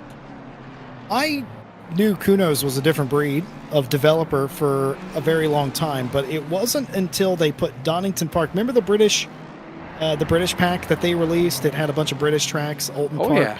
Donington and everything. They modeled East Midlands Airport. Why? That's a quarter of a mile away. They made a plane that comes in on approach and lands at East Midlands Airport. They modeled the runway and like a hangar in the plane. Like, that is super cool. But also, if you didn't know East Midlands was over there, you would never know. You just assume there's a plane flying over. But that is the approach pattern down the back straight of Donington. That is an actual airport, and that is the way it is. And it's the same thing with Eau Rouge here at Spa as well. They model the little things, and it's quality, as the British would say. No, it really is. And I think it's just, you think it's cool that happens. I think it's cool, and everybody at Kunos thinks it's cool, and that's why it's in there. You know, it's that we'll stop when it's perfect. And nothing is ever perfect, so you just keep working at it. But I tell you what, this is extremely close to perfect. And change for position here. 256, it looks like, has gone down pit road. Indeed, they have. So Naquib gets his position. Yeah, Naquib Alzan, happy about that. Didn't actually have to make the pass, didn't have to put their car in jeopardy. And maybe if they have a really good in-lap here, really dig, they might be able to get in front of them there. Michael Tauscher back inside the car in relief of Tobias Pfeffer in the leading Mercedes-AMG Esports Team MSI 86. Playing with the lead in the ball, as we would say in America, and doing a good job of it. Tauscher absolutely hit the lottery today. Went to bed in a heated battle, woke up with 30 seconds thereabout of gap. All they have to do is get the car around with their teammates here. Don't crack the champagne just yet, gentlemen. Still 4 hours and some change left to go. Pit stops for the lead lap cars ongoing. Fiala in and out of the pit lane. And this may be a double or a triple for the Williams driver. Unless that hasn't changed yet, we'll keep you updated. The Automobili Lamborghini number 63 is in the pit lane. So is Scuderia Ferrari. And of course, so is the Rinwelton 72. You'll see everybody in. Nils Nyox for BS Plus competition also in. Scheduled stops here as we close in. Nobody doing a contrarian strategy. Austin, we see that sometimes, don't we, where you get close to the end, you think you might have a shot to jump somebody, so you run the race backwards essentially. You short pit, fill the car up, and you don't have to come in somewhere near the end of the race. Though I will say a lot of esports races I've called recently, they don't do that anymore. They would rather come in, take the short stop, than have to run out a long hour at the end of these races. I don't know why that's the favorite strategy, but it never used to be. It is now, though. I think it's just the safe thing to do. The only problem with that, though, is, it's a ubiquitous term. If you follow the leader, that's all you're ever going to do, is just continue to follow the leader. And I think part of that, too, Jesse, is when you look at a big picture, is what do you expect to gain from doing that? And I don't mean that to be offensive to say, what in the world do you think is going to happen if you do that? Because you're right, there's a lot of opportunity to set yourself up on that contrarian strategy where instead of following a guy and losing that time, you set yourself up on a different strategy where you can run your car as hard as you want to run it, and it will gain you time. However, with how much darker it's gotten around the racetrack, it could rain anywhere from 30 minutes away from this point any minute that the weather gets updated. So I think there's the darned if you do, darned if you don't part of that strategy where you could come in, change your driver, so let's just say halfway through the stint of some of the rest of the field, and all of a sudden your rain's going to come. And no, rain's going to come, and now you're halfway through a stint when you have to bolt on wet weather tires, and everybody else is done just in time. So there's a lot to gain. There's also a lot to be lost. And just on that same token as well, we're this late into the race, and to be quite frank, not many cars have the opportunity of gaining only 1 or 2 seconds to gain a position. And even if you do, it's only one spot. So it's a big risk without much reward. Couldn't have said it better myself. Why would you take a risk? You've gotten this far, especially if you're comfortable. If you're inside the top 5, even the top 10, quite frankly. Why would you? It's excellent, right? Why would you? Keep in mind, 1.5 times the normal points. The winner will not get 35 championship points here today. They're going to get, I believe I have it written here somewhere, they're going to get 1.5 times that amount. So the winner is going to 35 plus 17 or so, somewhere in there. So 52 or something. Yeah, it's a half point. I want to make sure I say this correctly. They're going to get half points, decimal place points. They're going to get like 54.5 You're points. right. Yeah. That's 52. Here it is. I have found it. The winner of the race will get 52.5 points. Second place will get 46. Third place will get 37.5 points. P4 will get 31.5 points. So if you finish on the podium here, you're getting more points than if you would have won Suzuka 3 hour, or if you win Indianapolis in a few weeks' time. So third place is basically like winning any other race. Winning here is huge. Talked a lot about if Team MSI win this race, they're going to have a pretty decent points cushion going into the 3-hour race segment of the season. It's going to be absolutely brilliant for them. They're by no stretch of the imagination home free, but it will be a good cushion. I love this, though. I don't need a calculator to do the math here. P15, you got to be inside the top 15 to get points, everybody. P15 doesn't get a point for this race. They get 1.5 points. Certainly makes the math a lot easier at that point as well. And that's why I say, a lot of these cars are kind of locked into a decent amount of points. So it's just one position for, quite frankly, what could really mess you up.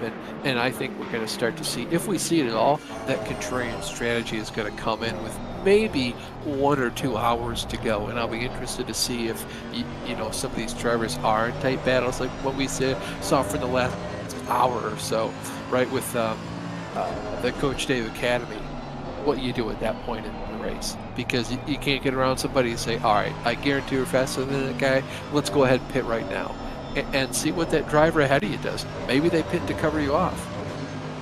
Race control chiming in for the first time in about 2 hours here. Incident between car 777 and the 201. Remember that heated battle we had earlier on, back on lap 497. A warning given to car 201 for causing a collision. The 201 in that case deemed to be at fault for causing one of those collisions in that fight there. Only a warning. You can get a warning. You get 2 of them, though. You get some sort of penalty added on for accumulating multiple warnings for your conduct out there. And, of course, even warnings get you driver points added to your tally. You get more than 3 of those throughout the course of the race, and you get yourself a mandatory penalty as well. It's a racing's equivalent of sitting on the naughty step. Tika van der Velde working some traffic here. Not the best place there in Bloeschema to get it done, but gets it done nonetheless. The body language of the other Mercedes gave him the sort of go-ahead to take the entirety of the inside of Bloeschema, able to get it done. No harm or foul there. Tinko, happy days. Well, and it's a team car too. At that point, Sure. It's basically as soon as you get up there, hey, would you mind letting me by? Oh yeah, sure. We're best pals. Go on through, have at it. I wouldn't do this to everybody else, but I got a special feeling about you. It's what you do for a team car. It's just one of those deals where go ahead, get on through there. So yeah, no harm, no foul in that. That 777 though, on the fringes of a podium, only 2 some change seconds up the road is at 45 of stubborn Subarak, and they're on the pits, so lots of opportunity there for that 777. And Let me ask you a take question. it. They're on the podium. Go ahead. They certainly do. Let me ask you this question. Do you have friends when you're racing? Yes, but they're different tiers. So I'm going to go on a limb here, and I'm going to crack a guess. You would move out of the way for them, and at the bottom of that list, it's hey, you remember what you did to me last week, friends? Correct. Yeah, you're not getting around me unless I end up in the wall, and if you put me in the wall today, I'm gonna put you in the wall twice in the future. You have a tier list of friends. Do your friends on the racetrack, do they know where they are in that hierarchy? Yes, they do. So you're vocal about it. Well, not vocal, but it's all about body language. It's somebody comes up to me, and to be honest, I have a rule where if you run me down from more than a second back in most cases, I'll pull over and let you by. Just because you ran me down, I'm not going to fight you for it, depending on what lap of the race it is. It also depends on what position it's for, but 90% of the time, if you run me down by a ways back, I'll let you by. But yeah, body language, you also just know when you get out of the car after a race and you go to talk to people in Discord or what have you, or TeamSpeak, and you kind of build a rapport with some people. If somebody roughs me up, one person might say, oh, he doesn't know what he's doing, or he didn't mean to do that. And some people are like, man, that's the 5th time that guy's roughed me up today. I'm going to go give him a piece of my mind. And you go to the next corner, you just move him a little bit, Austin Belke, tough but fair. Do you fair. have friends behind the wheel race car, Jesse? 100%, absolutely no. No. Friends who? Really? Best friend? Oh, I gave him my kidney, did I? Never heard of him. Really? No, on the racetrack? Absolutely not. Helmet comes off. Then, oh, yeah, I remember him. Yeah. On the track, friends, don't have them, don't want them. Wouldn't know what to do with them if it did. That's very Dale Earnhardt thing to say. I love it. I didn't mean to wreck him. Just trying to rattle his cage. That's right. We are the only people that know what we're talking about at this point. Hello, everybody, and welcome to the final 4 and a bit hours of the Esports 24 Hours of Spa live here on GT World. I'm Jesse Lee, joined by Austin Belke. This is round 2 of the Intercontinental GT Challenge Esports Series for 2024. We're steaming towards the checkered flag and crowning a couple of champions this year. This race has not disappointed. If you've skipped to this part in the VOD, or you've just woken up wherever you are, maybe you've just tuned in, wherever you are around the world, wow, it has been an exciting race. Just do yourself a favor, take the phone off the hook, rewind it to the start, and start from there. It has been 24 hours. We're exhausted up here in the box trying to keep up with everything that's been going on to this race. Majorly, the racing has been fun. It's been clean. It's been very close. We've had 5-6 different leaders here today, swapping the lead back and forth. The night stint was especially exquisite Not a lot of incidents, a lot of fantastic racing. 3 different lead changes in that time span alone. Brilliant stuff, and now we've settled into a little bit of a pattern, but still work to do. The podium spots in this silver category, of which we ride with Ramone, the leader for BF Racing Esports in that category. They've driven away. They're not in any danger, but the drivers behind them are still fighting over P2, even in this late stage. Yeah, you see that on there, left-hand side of your screen. McWilliam there in the 777 car, just under 3 seconds up to Luca Magnani there, number 201, the Aston Martin. We're looking at currently 13th place overall, second in the silver category. See cresting the hill there through Ready On.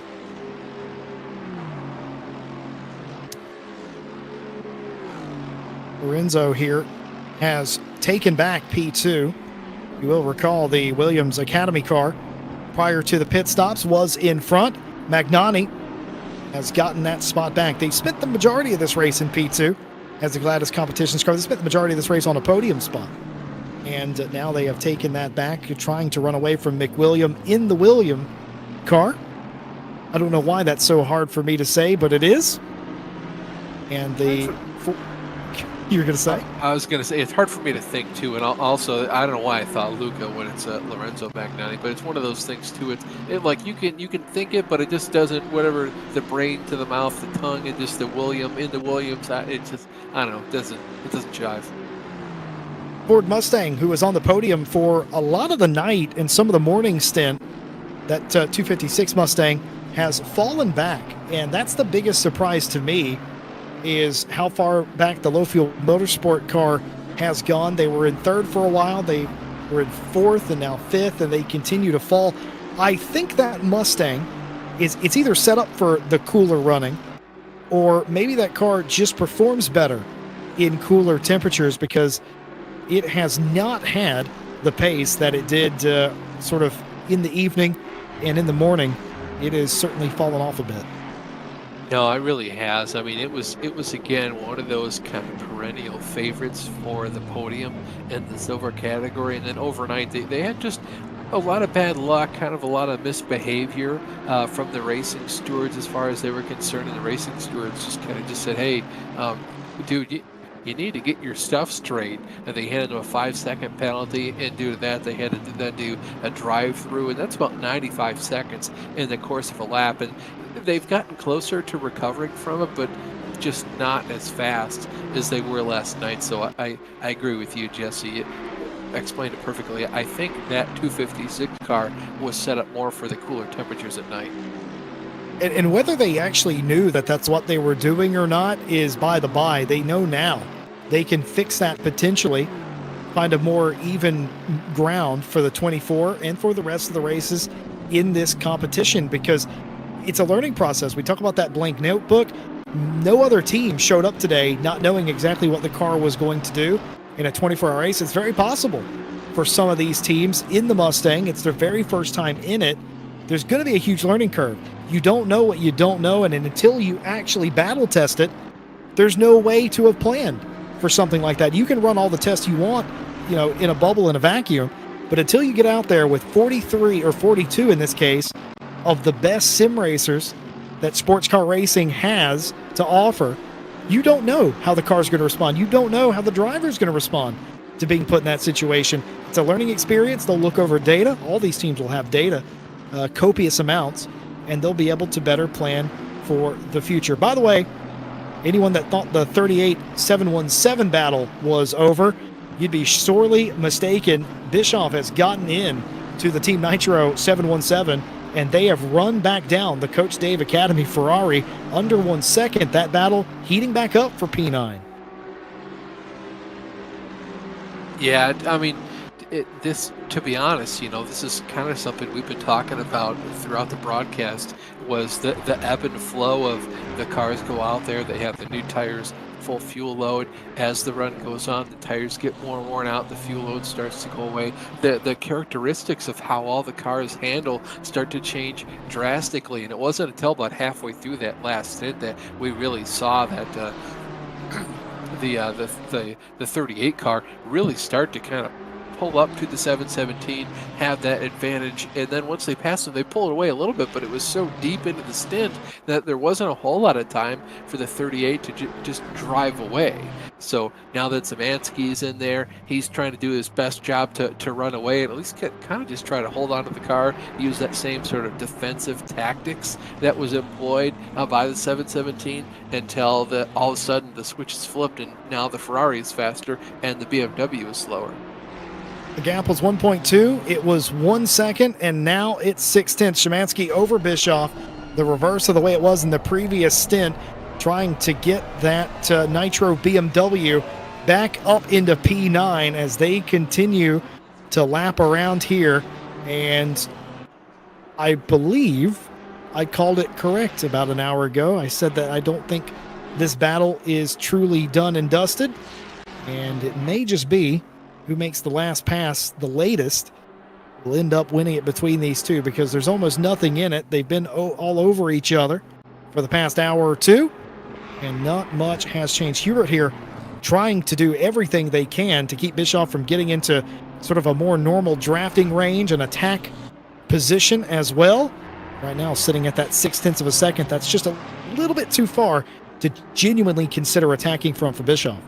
Yeah, and the one thing we haven't touched on for this battle in a little bit is the fact that there's a lead lap car just behind them. Savini, the number 63 Lamborghini, that's that green car you see come into shot. The longer we keep the same angle on these cars, he's the last spot on the podium. He's a little bit faster than these guys, not faster enough to make it easy to pass. He's going to have to be back there, and you saw him on the Kevel Street flashing his lights just to say, hey, I'm here, I'm ready to pass you whatever you want to let me go. I understand you guys are in a battle, but blue flags are out, so at some point I kind of need to get by here.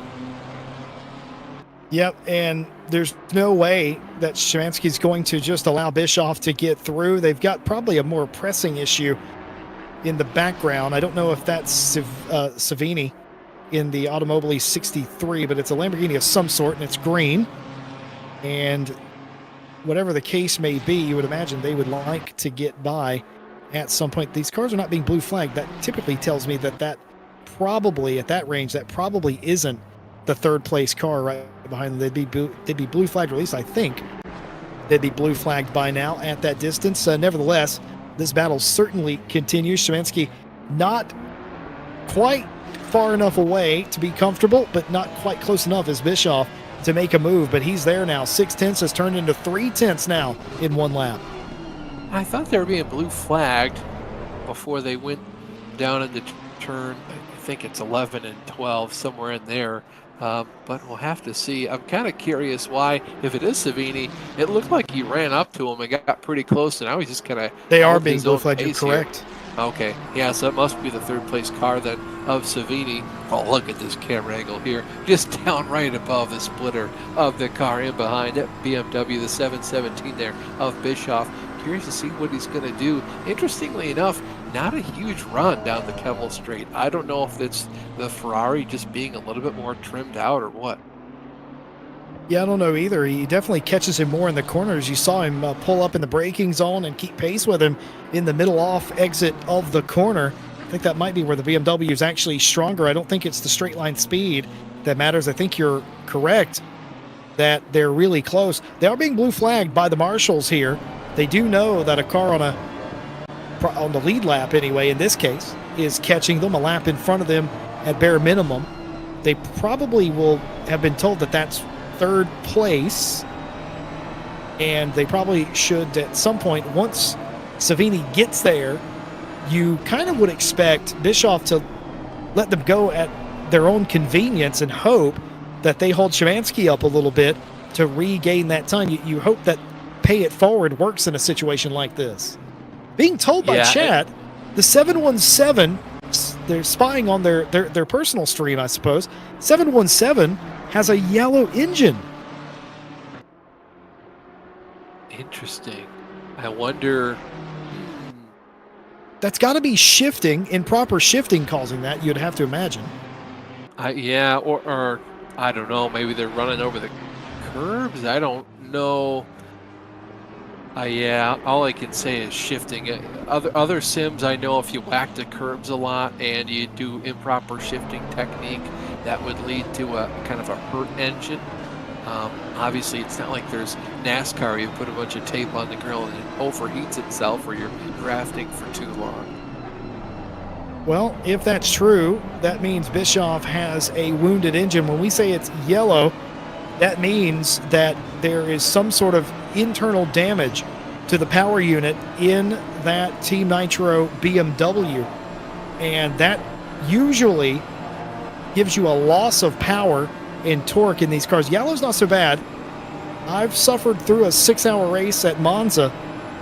It was the old BMW, but in a similar fashion. And it wasn't that bad, to be completely honest with you. It's when it turns orange in any capacity that you start to worry, and it's going to be contact here. And like Colin, both cars are going to go around. The Ferrari gets righted quicker. Hubert Szymanski driving away. A lucky escape for Savini, we believe that is, as they drive away from the scene without any scuffs or scrapes, but completely around was the BMW. They've had to reset themselves, and that will end the battle for P9 for the time being.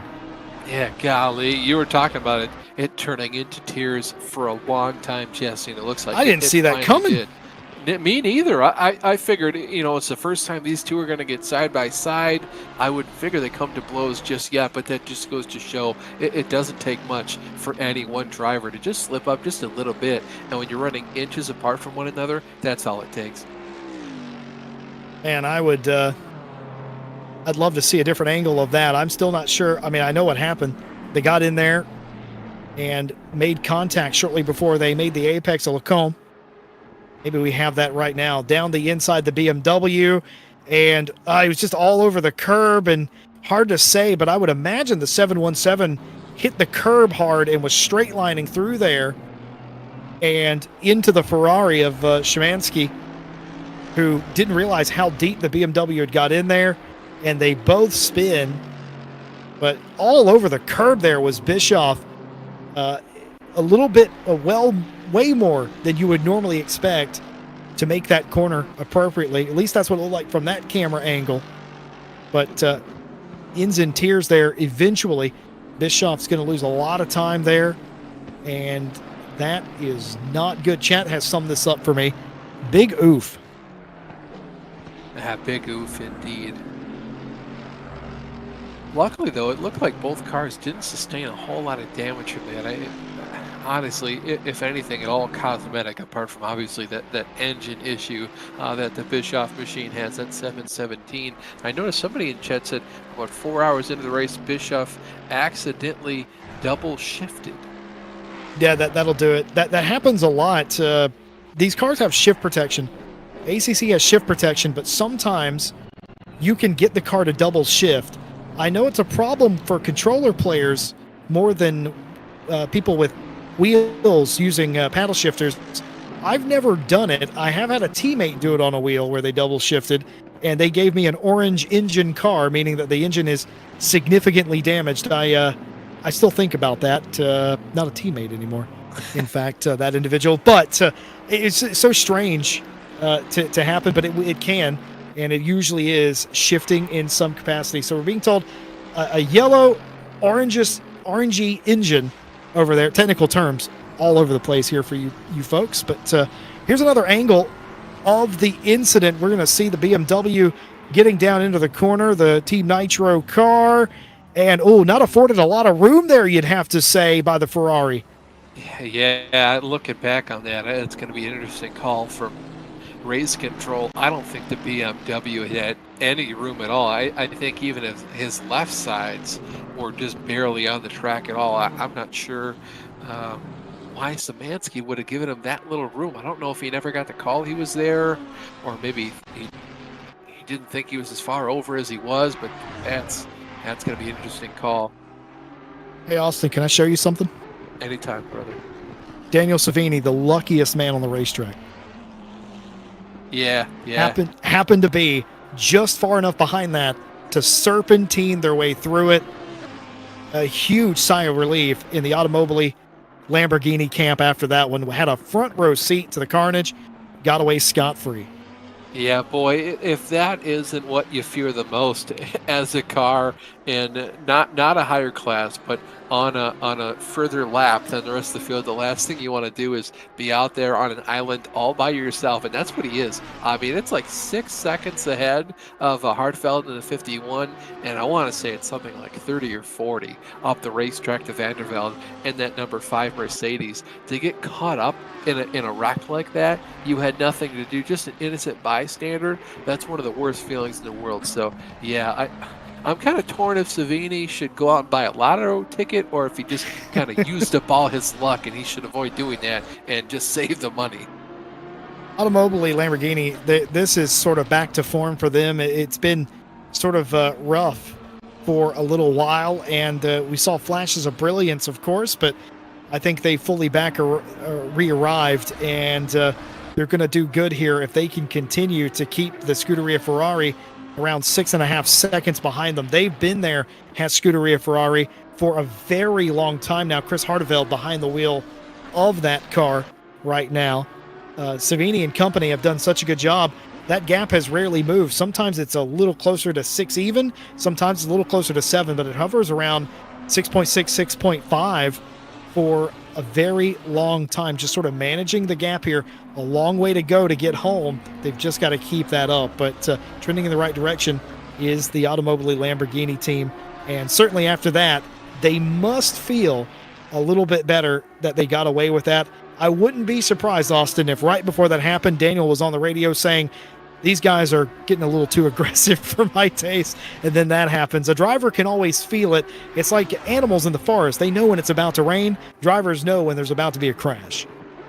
Yeah, it's just sort of one of those gut feelings you have, kind of a tightness in the chest, and you just feel kind of uneasy about the body language that the different cars around you have. Looking at the YouTube chat, I see a Drencrum asks why car numbers from P12 are great, and that is the split between the silver and the pro class. So basically cars with a white background and black numbers there, first through 11th. Those are the pro category, and 12 on down as they run right now. That's the silver or the AM category. Again, gray background, white numbers. It does not differentiate slower to faster.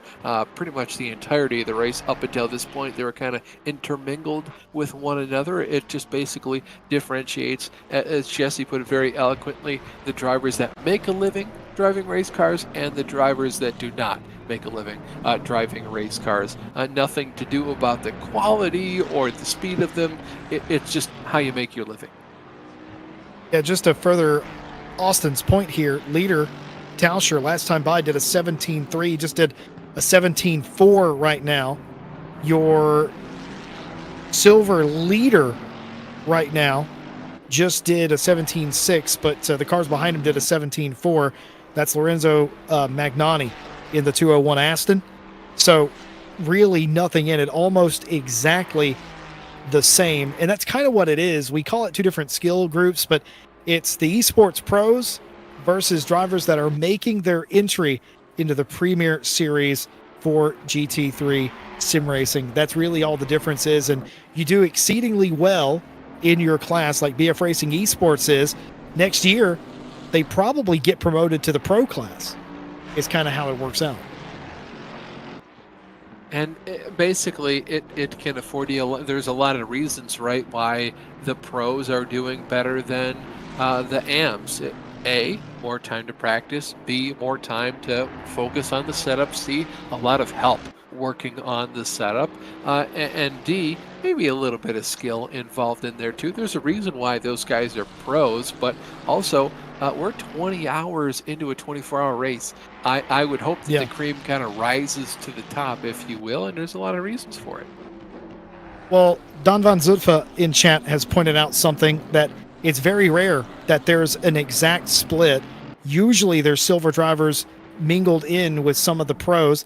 That's very true. For the majority of the race, that was true, but we've got this separation here on the timing and scoring board. Of course, based on where we're looking on the board, we only see 23 of the 37 cars, but as we see it now, it's an absolute split. Super rare indeed. That almost never really occurs. You typically have pro teams that have had a little bit of an extra helping of the struggle bus. To this point, everyone that has in the pro category, or the vast majority anyway, have either had to retire or they've sorted it out, and you have a clean split. And it looks very strange to me because I am used to seeing silver cars somewhere around the top 10 with a couple of pros behind them. Not the case right now. It's settled out a perfect split between the pro and the silver cars. And Austin, to your credit, it's just consistency. If you ask me what the main difference is between the two, it's sort of the quality of consistency, not the overall lap time that you can run. Oh, completely agree. It's basically just, again, more training, more time in the sim, different stuff to do that, and you can see just how big a butt whooping this team MSI for Mercedes-AMG Esports has put on the entire field. Up there, that's a 12th place car. Leader of the silver category, and here comes your overall leader coming up to, if he's not lapping him, putting another lap on. I think he'll be 2 laps down whenever Michael Tauscher makes this pass. I believe he's been a lap down for at least 6 or 7 hours now, probably a bit more than that. And this will be a second lap put on him, according to timing scoring anyway. That's, that backs me up. They are about to be, Axel Ramonet is about to be put a second lap down. That will be the entire silver field, 2 laps down whenever they get there. And here's the thing about the 17, they're not going to fight it. There's no reason to fight it. They don't want to fight it. They just don't want anything to interrupt their race. So I would expect an indicator to come on sometime soon. Oh, definitely. It's just one of the, start doing the blinks and stuff like that. I will say the one thing going for him is there's no battle out the windshield like we saw happen to Savini a couple laps ago. It's just one car. It's a lot easier to catch that one car and say, hey, if you wouldn't mind, there's no one challenging you. You're not really racing for anything more ahead of you. Would you just mind maybe lifting a half a second earlier before one of these next corners? And Tauscher could just send himself on through and continue about his day. Well, I noticed that the 717 Nitro car has a drive-through penalty, and I checked very quickly to see if that may have been track limits. That's not track limits. It's something a little bit more nefarious than that, but we'll wait for confirmation for race control on the verbiage, but that is going to be a penalty given out by race control. We'll wait for the official word of what it is, but not track limits for Bischoff and the Nitro BMW team. That is an official penalty and the adjudication of the contact we saw in Lacombe. Yeah, that's a 90-second or so penalty. That's probably going to take them out of the top 10 for sure. I would imagine it'll put them sort of in that 12th on up. So we might finally see some intermingling here of the two classes. We continue to run on board here with Tauscher. Continues to hunt on Ramonet in the 17 Ferrari. And again, not a whole lot going on here for that 17 machine, so I would not be too surprised if they just kind of pulled off to the side into the braking zone and let the 86 car by. Blue flags being shown to the 17, not being shown to the overall leader. And they will know anyway that the car behind them is approaching them. It's not for position. No worries there. Fight for 30th place. Ruggiero in the number 11 Ferrari versus DeBall in the 223 Genesis Esports by Genesis Risk. Trying to make a move on the number 11 Ferrari. And this might be the second time these two have tangled today. I think you're right. It's hard with so many different cars and battles and paint schemes we had throughout all the first 20 plus hours of this race. But I want to say you're right. I want to say these two cars have not so much tangled before, but battled for position. I believe that is the Raggioli Ferrari in front of them, and this is the Genesis car. So as long as I'm not losing touch with my senses in my old age, Austin, I think that these two have battled at some point, still battling here for a top 30 position. And I've said this a few times, sound like a broken record, but I'll say it again. Would you rather say you finished 31st or inside the top 30? And it's probably going to want to say I finished inside the top 30. So battles everywhere, front, back, middle. Just because it's late in the race does not mean that there's not something going on out there on the racetrack.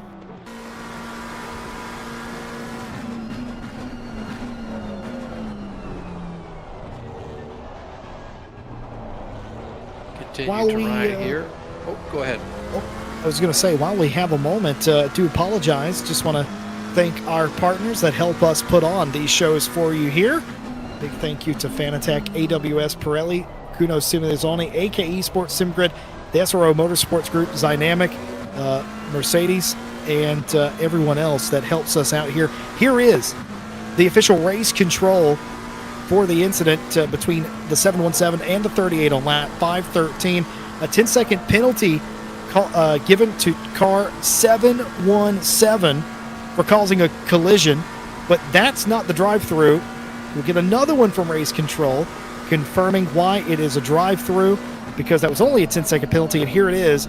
Car 717 receives a drive-through for exceeding 3 license points in a single race. So the 10-second penalty put the Nitro BMW over the penalty threshold for a DT via license points. It's one of those things. When it rains, it pours, and that's why you have to be really careful once you get past those 2 license points in any situation. Because I'm not. We won't get into that can of worms. I will say I don't know if I necessarily agree with the finding there by race control, because I feel like both parties were kind of a little bit at fault in that coming together there. But at the same time, it is what it is, and they have a lot more camera angles than we do, and they do have the overall not rule book but say for it overall. But it is a shame that you get that 10 seconds, and now that you got that 10 seconds, oh, by the way, you get a drive-through penalty. But they really do a good job to make sure that we have clean racing, because they make sure there's a penalty to be paid for tomfoolery, I guess. Well, I hate that for Team Nitro, because they get a drive-through, but that does not clear the 10-second penalty. They will still have a 10-second penalty on their next pit stop. So salt in the wound there for Team Nitro. But you got to know that these rules were not crafted today. They've been in the rule book since the season was announced, right? So you know that there is a strict license point limit per day or per track day. And if you exceed that, you're going to get penalties. And racing that hard, you know that increases risk. It's risk versus reward. I'm not blaming Team Nitro for racing hard. I'd rather them race than not race, but it's a frustrating situation, almost damned if you do, damned if you don't. Yeah, it's one of those things where I'm kind of surprised, if you look at other sims, a longer race will have a larger grace period between license points being okay to get them like a warning, and license points being a huge penalty like a drive-through or even a disqualification. For instance, a 3-hour race, maybe the 5 is good. Well, maybe it's a little bit not good because it's kind of too easy or too easy to not get that. But if you go to a 24-hour race, you can't carry that over. So I'm not sure where that is. Maybe it's a 1 license point for every 3 or 4 hours of the race. It's okay, or maybe it's 5. I'm not sure where it is, but definitely it's kind of odd that it's just as stringent over 3 hours as it is for 24. But it does set a precedent that, hey, we need to be professionals and look like we are truly the best in the world at what we do. And I think it would bode well for them to have that look, because that's in essence what this is, right? Is truly the best in the world, going at it for battle for 24 hours around the greatest racetracks in the world. And whether it's 3 or 6 or 8 or 9 or 24, even 12 in there as well. Yeah, it's just an odd situation. Yep, certainly was. Being confirmed by multiple sources in chat that they are driving on 3 track cut warnings as well. For the uninitiated, in ACC, by default, any length of race, you get 3 track cut warnings. the fourth time you violate track boundaries, you will get a drive-through penalty. So it's going to be a rough old drive home for 3 hours and 40 minutes trying to get that car back to the barn. Vals in chat, which is a name I can get behind because people used to mock me and call me Half Vals, because if you look at my name, it is Half Vals. And now that if you haven't seen that, you see it now. You can't unsee that. So, man after my own heart says, still 0 kilometer win. Temps are now up. 23 air, 29 track, no rain. I don't think we're going to see any rain today. It really wasn't in the forecast at all, and it certainly has held off. We got a hazy, cloudy sky, but nothing more. We didn't have a particularly good chance of any sort of weather today, and it's been clean, green running. We may, somebody in the stats department is going to have to back me up on this, we may set a virtual lap record here. Yeah, I think we're on pace to do it. I mean, without any cautions, no wet weather here, it's going to be a green race. This is the fastest off the lap times would be completed. I want to touch on this too about that 717 car. It is unfortunate they weren't able to continue to battle with the 38 Ferrari there of Szymanski more as the race went on. It's also kind of unfortunate as well for them that they lose out on that Malinowski position there for the top 10, that 39 McLaren. But the 10-second penalty will drop them further down the overall order, but they don't take a big point hit. You know, I mean, they still get basically the same amount of points as they would have. There's not enough pro drivers up in there from 12th to 24th, I would assume. That the 10-second time penalty, they basically only lost 1 position for sure, and the opportunity to gain 1 more position with those penalties they have. So honestly, not the end of the world for them, but on principle, it's definitely a big race killer. Every time we go to the ornament camera on one of the Mercedes cars, I fight the urge to yell out, "Who's that Pokemon?" Every single time. I just want to say that out loud. Yep, it was Pikachu from a obtuse angle. I just want to say that every time we go to this camera, it's a star me or a star you. Every single time. Some people know what I'm on about. Others don't have a clue. We're moving on. Michael Tauscher leading the race, has done for the better part of the last 9 or so hours with his team, of course, the Team MSI Mercedes Esports team, getting it done out here today. It looks like it's been plain sailing for them. That is, quite frankly, selling them entirely short. They were patient when they needed to be, aggressive when they had to be, smart all of the time, and that has led to the position that they are in, and just an excellent drive. For those of you in chat are probably wondering where the number 7 car has gone. If you weren't with us in the overnight hours, as a repeat, the 7 car retired due to a mechanical issue and no additional drivers ready to take the helm of the car, and they have not returned. That happened around the halfway point in the night. Yeah, really just unfortunate for them. It's one of those situations where you hate to see it again. You know, we don't have to worry about mechanical failures in the simulatory side of the world, but do we have to worry about hardware failures and any sort of things of that nature? And sometimes they bite you, and sometimes it's when you're having a really good day out on the racetrack. But to give credit where credit is due, that 86 Mercedes has just been lights out since just about the second half of the race started.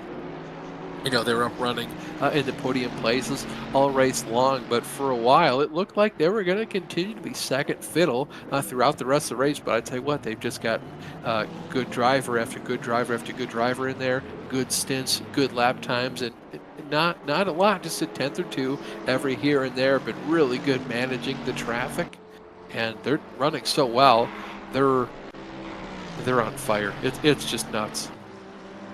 Well, you said something there that I don't agree with. You can have mechanical failure in the sim. We talked about the orange engine earlier on, and if you get incredibly unlucky, you can damage the car to a point where you're spending a very long time in pit lane to repair it. Not nearly as long as other sims But And even I just still, mean like a trailing arm or a U sure. joint or a differential, stuff like that. But the engine for sure. You can pop tires in this sim as well, which is another thing that not a lot of people get to experience. And I think a lot of people are happy they've never got to experience that. It doesn't feel like you expect it to, but whenever you have a tire go down, you know it's gone down. It doesn't do it in the traditional sense. It doesn't flop around, but it can be a huge problem. And you definitely have to pit and get it fixed. There was one occasion a driver was trying to win a race at Alton Park. I was commentating the race. They drove around with a flat tire for 10.5 minutes. They had such a gap. They would have definitely lost the race had they pitted. But they had such a large gap, and their pace was so good, even with the blown tire. They just barely won it. It was nose to tail at the line, and that's definitely one of the coolest they did the math moments for me. One with a flat tire. Almost reminds me of that Formula One race at Silverstone, I think in 2020, maybe 2021, when probably 2020, Lewis Hamilton won on 3 wheels. That was nuts. Indeed. I mean, the funnest motorsport stories are the close finishes and the weird ones, isn't it? The weird things that can happen in a race. And those are the ones that you remember, and you never forget stuff like that. Everybody remembers some race, something crazy like that over the years. Today, nothing like that happening in either of the top 2 categories. It's plain sailing, and we talked about when we came on the air, Austin and me, about 6 hours of victory lap. That's certainly what it's looked like, but that being said, the pace has gone down because we've entered the heat of the day, but they're not slowing down because they can. They're still doing mid-17s. That's just about right for this weather condition. Almost every single car in the field doing a mid to high 17. The cars that aren't, I'm going to assume, are in traffic. And yeah, it's just super consistent top to bottom. 42nd place. That's Abeladze in the 255. Oh, actually, they're out of the race, but they ran a 17.5 last time they were out. Point being, Chris Warner in the 62 Audi. They ran a 17.7. That's third from last, running near identical times to the leader. So hard to make up time in a race like this, in a field this strong. Yeah, well, it's one of those situations where if you have a really good stint or a really good race all the way throughout, you can gain maybe 10 seconds. But all it takes is one massive thing to really just take you out of contention. You know, something that even just a minute or two, or a drive-through penalty. Even our leader, right? He only has a 48-second gap back to second place. A drive-through penalty at this point would probably put him 4th or 5th overall. I mean, losing almost 100 seconds on race pace, and you can't recover from that early. So it's, I mean, without, you know, the advent of safety cars or something to bunch your field back up to kind of give people back free time or free laps, it's just one of those situations where you really do have to put almost an entire race together. Questions from chat. Do the teams have to decide and race the whole championship with the same car? Can they pick and choose? They have to declare in the qualifying stage, the pre-qualifying stage, to even make it into the series, what car and team they are going to use for the series. They cannot waver on that throughout the series. Once you qualify in a car and a team, that is what you got. You are given an additional driver for the 24-hour races, though. And I don't know if that driver has to be the same for both 24 hours or it could be a different person. I just know you get an additional driver for the 24-hour races. We're talking about bizarre moments in motorsport. One chatter has brought up the kangaroos at Bathurst. Very iconic moment as well. That one. I like that one very much. I remember that, in fact. It blows my mind that they can just go out on the track and they'll just see the cars like, oh, what are you doing, eh? It just, good day, mate. You know, like, it's crazy. Not that I have the best Australian impression, but it just, I don't know. It's crazy that kangaroo can just wander out on the racetrack. Would you like more Jesse Lee lore? I got some for you. I was about 12 before I realized kangaroos were real. Really? I didn't think they were real. Just fake? Like a cartoon character, Like yeah. a dragon? Oh, interesting. Yeah, I didn't. I'm not from Australia. We don't have them here. I didn't realize I can respect that kangaroos were real. I saw one at a zoo, and my mind was blown. I did not realize that kangaroos were real things. I just thought they were like funny cartoon characters or something like that. I didn't know that they actually existed. And I'll have you know, dragons do exist. We just call them lizards. Well, I was going to say there was this chick I knew in college, and she was obsessed with dragons and just the really kind of folklore-y dragons. And I asked her, I said, Amanda, what's cooler, dragons or dinosaurs? And she said dragons. And I said, no, you're wrong. It's dinosaurs because they existed. Just trying to get on her skin and mess with her. We had a good time. But I just really thought that joke was funny. That's awesome, though, that you didn't think kangaroos were real. That's hilarious. Oh my goodness, very funny. People talking about other famous moments of motorsport. The hailstorm at the Nordschleife that gave way to a 30-degree sunny day right after that. There's been a couple of those at the Nordschleife over the years. It hailed mid-race so much that cars were slip-sliding on ice trying to get by the YouTuber corner area. And they basically just had to red flag the car. Some of the cars couldn't make it up the hill. I think the Grello Porsche was stuck in that one, if I remember correctly. So many good moments there. But yeah, so kangaroos are real. Dragons are not real, right? But I mean, everybody, I'm sure everybody has stuff like that, right? From their childhood.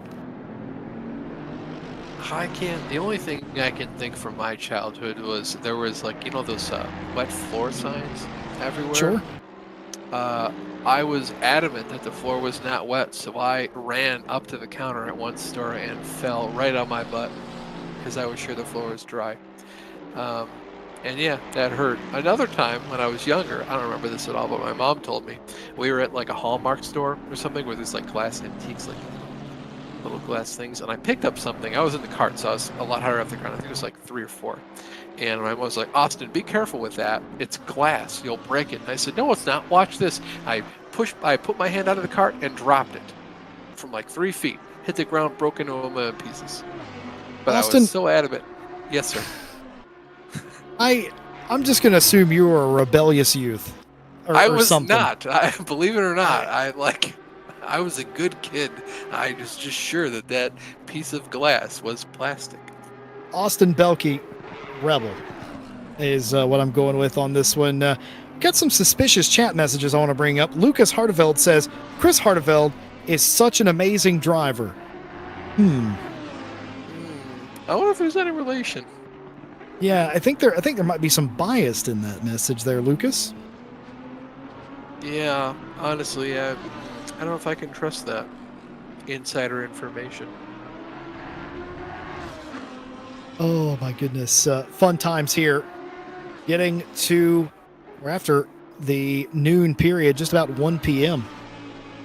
About, 16, 17, call it 18 minutes shy of 1 p.m.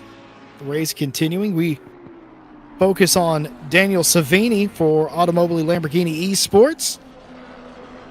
They're getting it done in third. That gap has come down. Remember when it was over, it was 6.5 seconds.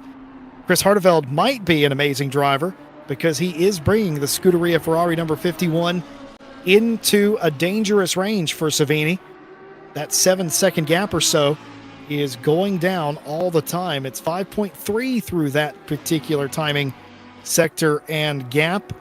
Last time across the line, Daniel Savini did a 17.4. Chris Harteveld did a 17.4 flat, so it was a 17.47 to a 17.4 dead, so a little more, call it a little bit shy than 3/4 of a tenth over the course of a lap. But as close as they are, that's all he's really got to do, Chris Harteveld, to catch them by the end of this.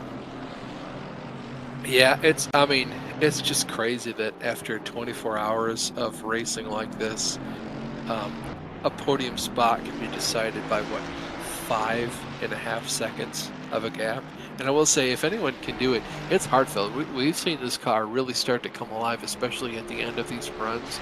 I am excited to see what he can do throughout the end of this race. He's got another Ferrari just up the road from him. I think the car up there after that Ferrari ahead of him, that lap car, is Savini in that 63 Lamborghini. That rhymed, and I don't think you meant to do it, but I like it anyway, as it's all coming together here. Questions in chat. Are there any Czech entries? There's Czech drivers for sure in the field. I can't name any of them off the top of my head, but surely there are Czech drivers in the field. There's too many good ones out there for there not to be. Producer's yelling at me. I don't know if he's saying yes or no, but either way, we believe there is. There's some conversation going on about older cars. As far as I recall from reading the technical regulations back in the end of March, early April, only current generation GT3 machinery is allowed, or was allowed, to qualify for the Intercontinental GT Challenge Esports 2024 series. Yeah, so even though it is in the sim, it's not okay to drive it, just like how there's, gosh, at this point, what, probably 5 or 6 Ferraris that are older than the 296 or whatever that technically you could drive, but aren't actually available. Yes, of course, the sim side representing the real world in all capacities here. Current Evo chassis, newer cars too, like the Ford Mustang, just entered competition in 2024. All these cars represented in the sim. And, well, I think, on the whole, I think the BOP has done a really good job. There's 2 Mercedes up front, but they're 2 completely different teams as well. And keep in mind, they weren't always leading, and they were quite close to each other. The whole top 3 halfway into this race were on top of each other, just 2 or 3 seconds. It's only now that things have settled out the way they have. So we had some excellent racing throughout the large portion of this race, with no team seeming that particularly overpowered or dominant. And do mind, the 7 at the time, the end of the breach car, was the quickest of all of them. And of course, they were taken away from us due to a mechanical fault. Do bear in mind, ITB racing, that is a McLaren after all, not a Mercedes. But Mercedes certainly strong here today and getting the job done. It's going to be a 1-2, 2 completely different teams that have history racing each other, and I would hope a lot of respect, because they've swapped wins in the past, these 2. No, they really have. And even if you look down in the silver category, Ferrari, Aston, Mercedes, McLaren, Lambo, BMW, Blue Oval, and then a Porsche even in there too. I think you were saying we only have like 2 Porsches in the entire race. So it's very well split in the M category. In the Pro category, there's just a lot less different cars up there as well. But I mean, it's Mercedes, Lambo, Ferrari, McLaren, Ferrari, Mercedes, BMW. So it's very well spread across all the manufacturers. I think it's just that, you know, the best teams are going to be in the best cars with the best setups, and it all depends on what car they have the best feeling for. Certainly the case, and talked about this with Mike earlier on, about how a lot of these drivers will have been selected by the team, or they will have been selective of what team they're driving for, depending on the situation of the team, based on what car they were going to enter, what car they're comfortable with. Setups can be modified, the car cannot, is the way I've always put it to my guys. And you got to make sure you start with a good foundation. Everything else can be built up around you, and all you have to have is time and patience. So if you're driving a Ferrari, but one of your drivers is wicked fast, in a little Boston for you there. Do you appreciate that, Austin? Little Boston accent.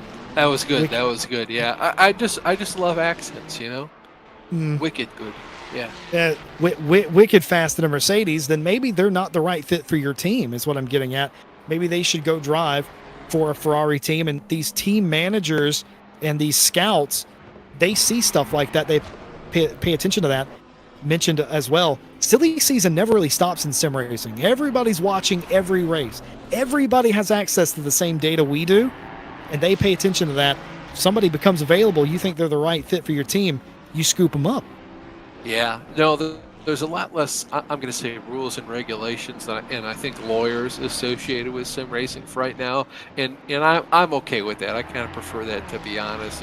There's less sort of legal rules where you really have to worry about it and stuff like that, and I think I prefer it stay like that, where we're all just having fun, but I understand people get competitive. This is a breeding ground for real life racing, so I can understand it to a degree, but it is nice that a lot of us can just use it as a tool to have fun with online. Certainly is. We're rounding the 1 o'clock hour, or at least we will be in about 10 minutes time. So before myself and Austin leave you for a new set of commentators, just want to flash you back to the start and show you how we've got here with just over 3 hours left to go.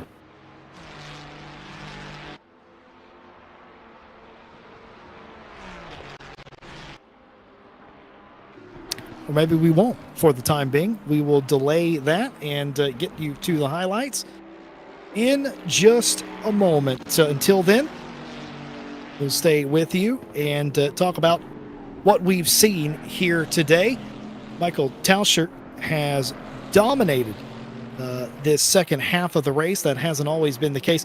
The 17, Ramonet behind the wheel of that Ferrari, they have dominated pretty much the entire race, Austin.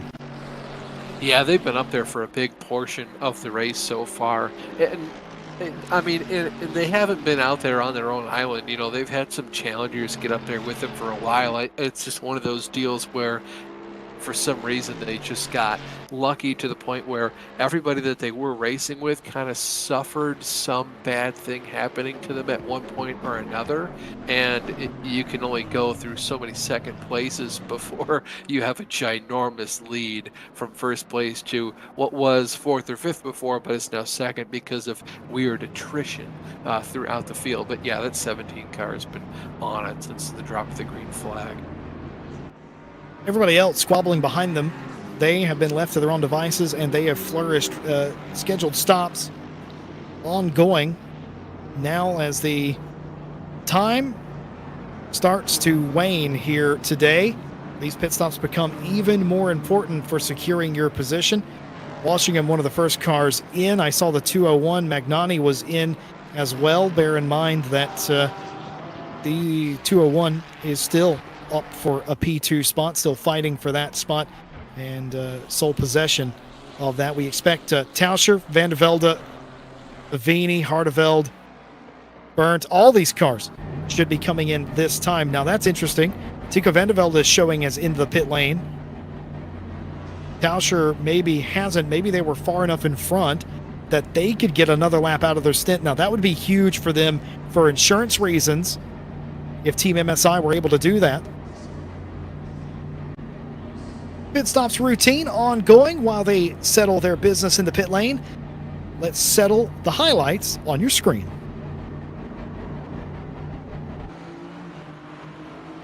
Starting with the very beginning, a pair of Mercedes up in front, Automobili, and in tow, the rest of the cars, Veloce, Vexed in the group as well. Side by side, up Eau Rouge Radillon, there were no problems for the first about 20 cars or so.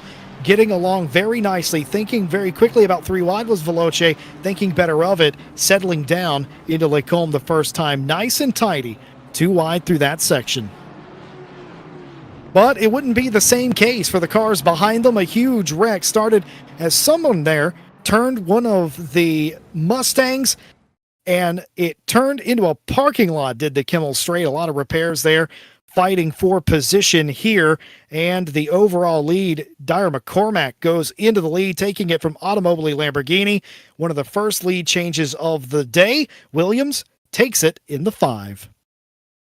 A little bit later on, the silver lead changes hands. The 201 passing the 17 for the silver lead made that look absolutely academic. Brilliant, you'd have to say. 201, though, wouldn't hang on to the lead forever, as they would inevitably be past themselves for their class lead. And it looked a little bit something like this. The 17 getting some revenge. Falling back in line was the 201. They would inevitably continue to scrap for P2 and on. Number 80, scary moment here over Eau Rouge and Radion. Hard into the wall. Massive damage. That car has continued after lengthy repairs. The only NSX in the field suffering a very cruel fate indeed. The 86 car would make its first trip into the lead by passing Automobili Lamborghini. This is an interesting time for strategy. The Automobili Lamborghini was on old brakes at this time, potentially a strategy that they were thinking of doing. I've since been told they have changed brakes, but this was the pass for the lead. The new brakes on the 86 Team MSI Mercedes is going to get it done around the outside, done and dusted before they get down to Brussels. A little bit later on, the 201 is going to have a little bit of a spin, or actually he's going to have a contact there with the 4 car. One of the few inter-category incidents that we've had all day long.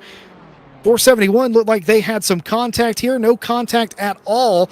Just a self-spin. Scary moment as that all goes through. This is not a very nice move here, as they were all over each other. It would eventually come to blows between the two cars, the 38 and the 717. They would end up getting a penalty. Here is exactly what happened. The 717 Team Nitro BMW down to the inside of the Coach Dave car. Tight spaces indeed. 10-second penalty awarded to Team Nitro BMW. That 10 seconds led to a license point limit violation. So not only a 10-second penalty, it ended up being a drive-through, which further upset the running order, took them out of the running for a P2 spot. Those highlights and many, many more have happened during this race, and that small snippet there of all of the passes for the lead that have happened in this race. Here, of course, is, I believe we're going to see a dynamic photograph of the race. Yes, absolutely. I mean, it's hard to think of the dynamic photographs and consider that they're just all good. You know what I mean? Or great, dare I say. Like, they just hit. Every one of them's a banger. No, they absolutely are. Apparently we don't have a photo currently, but they are fantastic. We appreciate Dynamic being a partner of ours here at SRO Esports. Thank you, thank you, thank you. Providing accounts and pictures from the race. And Austin, we're getting to that point in the race where the cars are dirty. They've been racing for 20 some hours now. And that's my favorite race car. A race car that is tired, that's done its job. The rubber, the clag, the build-up, all of the scuffs. I love a raced race car. There's just something about them. They look nice when they're all pretty and new. But my favorites will always be the race-worn ones, exactly like Tobias Pfeffer's car right here for Mercedes-AMG Esports Team MSI. It's got the rubber on the front, rubber coming out of the ducts. This car has been to war, and so far, it's been winning it. Yeah, I really do love just coated and all those, you know, little rubber pellets all over the front end. You can see it, you know, just behind the front wheel wells, when there's that opening to let all the exhaust out of the engine. Try to keep that cool. You can see there's a bunch of rubber buildup up in there just coming off the tires. I could have said, but they look really pretty, all done up, cleaned up, special looking, brand new. But man, when they are dirty like that, there's just something else about them. The weird thing is, the Team MSI car is primarily white, which normally shows a lot of dirt. You can see some of it on it, but it's relatively clean for a race like this. The nostrils of the Mercedes, very dirty indeed, but they usually look, oh, actually, I've just looked into the front air duct of that car. If you look it down the wrong way from the back, you can see just how filthy that air duct is in the front. That's where all the rubber's gone. That's kept it off a lot of the body, but it's certainly caked up in there. I was just going to say it looks relatively clean until I saw inside the front fender well, and I realized that was not the case at all. That car is just about black on the inside of that sort of fin area. Yeah, well, it's crazy where all the places, right, that you can find rubber buildup and all that stuff. And I'll tell you what, for most of the race cars, they really benefit from having the wider, flatter fender flares. You know, most of the cars in real life, that the body kind of curves around them, so you get some buildup right on the back end of the fender, where race cars, I mean, they're built different as they should be. There's just something about how all the different airflows are designed so everything gets out of the way. It's pretty spectacular. Beautiful cars, clean or dirty, excellently painted cars. I just want to take this time to thank everyone here at SRO Esports for having us back for a 2024 campaign. It's been an absolute banger thus far, and we are not nearly done with this season or this championship. Still a lot of racing left to go. The 8 hours of Indianapolis in the United States, a few days after the 4th on the 6th of July, 3 hours of Spielberg the end of July, and the 3 hours of Monza on September. A little bit of break in August, and then we end up at the 24 hours of the Nürburgring, the Nordschleife, on full display there for the championship decider on the 28th of December. For more about these races and more, you can go yourself to SROesports.com, check out the schedule, check out the standings, and join us here on GT World. We'll be live with every moment of every round. Yeah, really excited to see what the rest of the season has in store. If it's anything like the first 2 races of this year, it's going to be absolutely crazy. So excited to go back to Indianapolis. That was a great race last year. Just as excited, probably more excited to be honest, to go to the Nordschleife. That is going to be awesome. Yep, yeah, absolutely fantastic stuff, fantastic scenes here. 3 hours left to go just after 1 p.m. here. Final time, just want to thank all the partners. I want to thank all of you in chat. That's kept it interesting for us. If you haven't already, drop a like and a follow to the channel for not only sim racing, but real racing here as well. Big thank you to everyone behind the scenes that has made this race an absolute success. I've been Jesse Lee, joined by Mr. Austin Belke. We're going to retire. We're going to leave you in the hands of the brilliant Paul Jeffrey and Ryan Gill. They're going to take you to the flag. Boys, take it over. Jesse Lee, thank you very much. Austin Belke, thank you very much indeed. Wonderful to hear your voices on the airwaves as we went through quite a bit of drama here at Spa-Francorchamps for the virtual 24 hours. So, 3 hours, 7 minutes, 44 seconds left on the clock, seeing you through to the flag. Myself, Paul Jeffrey, and I'm delighted to welcome to the commentary box Mr. Ryan Gill. Ryan, how are you?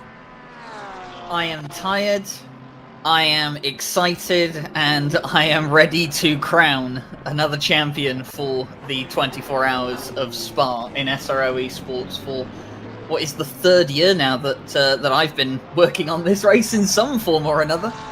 Yep, it is really going from strength to strength is SRO Esports, and it's really, really good to be back on air again for the final, like I say, 3 hours, 7 and change of what has been an incredible race up to this point. So, before we get started, let's have a quick look at the running order of the field in the Pro and the Silver category. At the top of the field, leading the pack in both Pro and overall, is of course Tobias Pfeffer.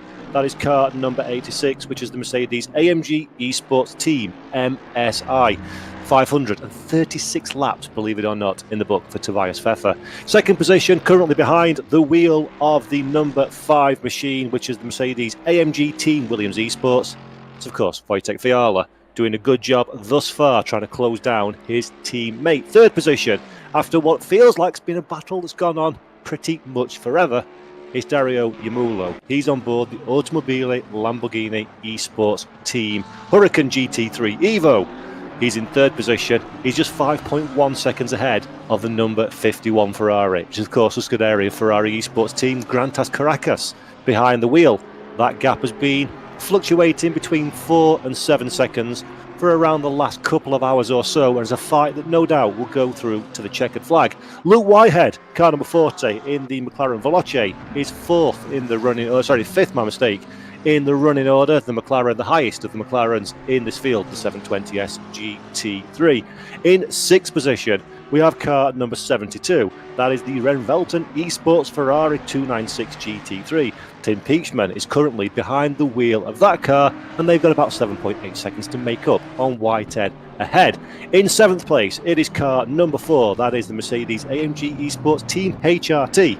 Currently behind the wheel of that one is Leon Oteke. In eighth place, Nils Naujoks, number 89, the BMW M Team BS Plus competition car, the first of the BMWs in this race. A little bit worse for wear, as you can see on your screen. Nils Naujoks behind the wheel of that particular car. Car number 38 lines up next in the field, ninth position, David Patil for Coach Dave Academy. We saw during the highlights, so expertly voiced over by Jesse Lee a few moments ago, that car's had a bit of strife of its own, but it's still running in the hands of Patil in ninth place. And then rounding out the top 10 of the overall runners and the top 10 of our silver category is Maciej Malinowski, car number 39, the Veloci Vexed Machine. Malinowski inside the top 10.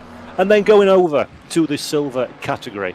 Currently at this moment in time, it's the 17 of BF Racing Esports, and it is Axel Ramanet behind the wheel of that car. In second place in class, 13th overall, is the number 201. That is the Gladius Competitions car, currently driven by Marco Lome, the AMR V8 Vantage. Third in class, 14th overall, is the 777 machine. 777 machine is the Williams Esports Academy, a new entry in for 2024. That car is currently led by Andrew McWilliam behind the wheel of the 777. 15th position in the race and 5th overall in the silver category is the number 711. In fact, I'm looking on the wrong notes. Fourth in class, the 711. That is the Veloci Academy car. So two Academy cars side by side. Mattia Di Campo behind the wheel of that one. 16th place overall, car number 44 is the Visceral Esports by Acertec Sim Sports Machine. Driving that one, Tom Gorka. Then going down to 17th position, car number 21 with a drive-through penalty to its name. That is the Axel Sports Machine, Alessandro Ottavani behind the wheel of that one. Then we go to the first of the Fords. 18th overall, car number 256 on our timing screens. 9th position at this moment in time, it is Dennis Pryor behind the wheel of the Ford Mustang GT3 for Low Fuel Motorsports. There we go, see it on screen. And then rounding out the top 10 of the silver class, it is car number 71. That's the JP Motorsports Mercedes AMG GT3 Evo. And at this moment in time, it is Sasha Wasner behind the wheel. So there we go, we're all caught up, Ryan. It's 1:07 p.m. in-game time. And oh look, there's a time penalty. Yes, there is. The number 21, that was an infraction for pit lane. So that'll have been cutting the exit line that we've seen quite a few of those over the course of, well, the last 21 hours almost. And looks like they're not quite done at race control of people cutting the line. And of course, that is their third penalty of the race, and I believe that is what has resulted in the drive-through penalty. So for those of you that are maybe just joining or you weren't around when the license point system was explained, basically you get a penalty, you get a license point. Once you hit 3 license points, you get a drive-through on top of whatever penalty you got for that third penalty. For the 4th penalty, you get a stop and go 30, and then the 5th one, Paul, is the one that nobody wants to hit, because that's a disqualification. And I've been having a bit of a power nap over the last 3 hours, but when I was behind the cameras about 3 hours ago, nobody had been disqualified yet, and I'm not sure if that's still the case. I would love, Ryan, to give you an answer to that one, but my live timing seems to have had a bit of a hissy fit and has gone completely bonkers. Everybody's 0.3 of a second away from each other, apparently, which is great, and it doesn't tell me the DNFs, so I can't really help you on that one at this moment in time. I have just checked through the penalty log. We do not have a disqualification. Woohoo! So that is wonderful, because there were a couple of teams, Paul, that after 8 hours were already on full license points, and it was getting a bit touch and go at that hour.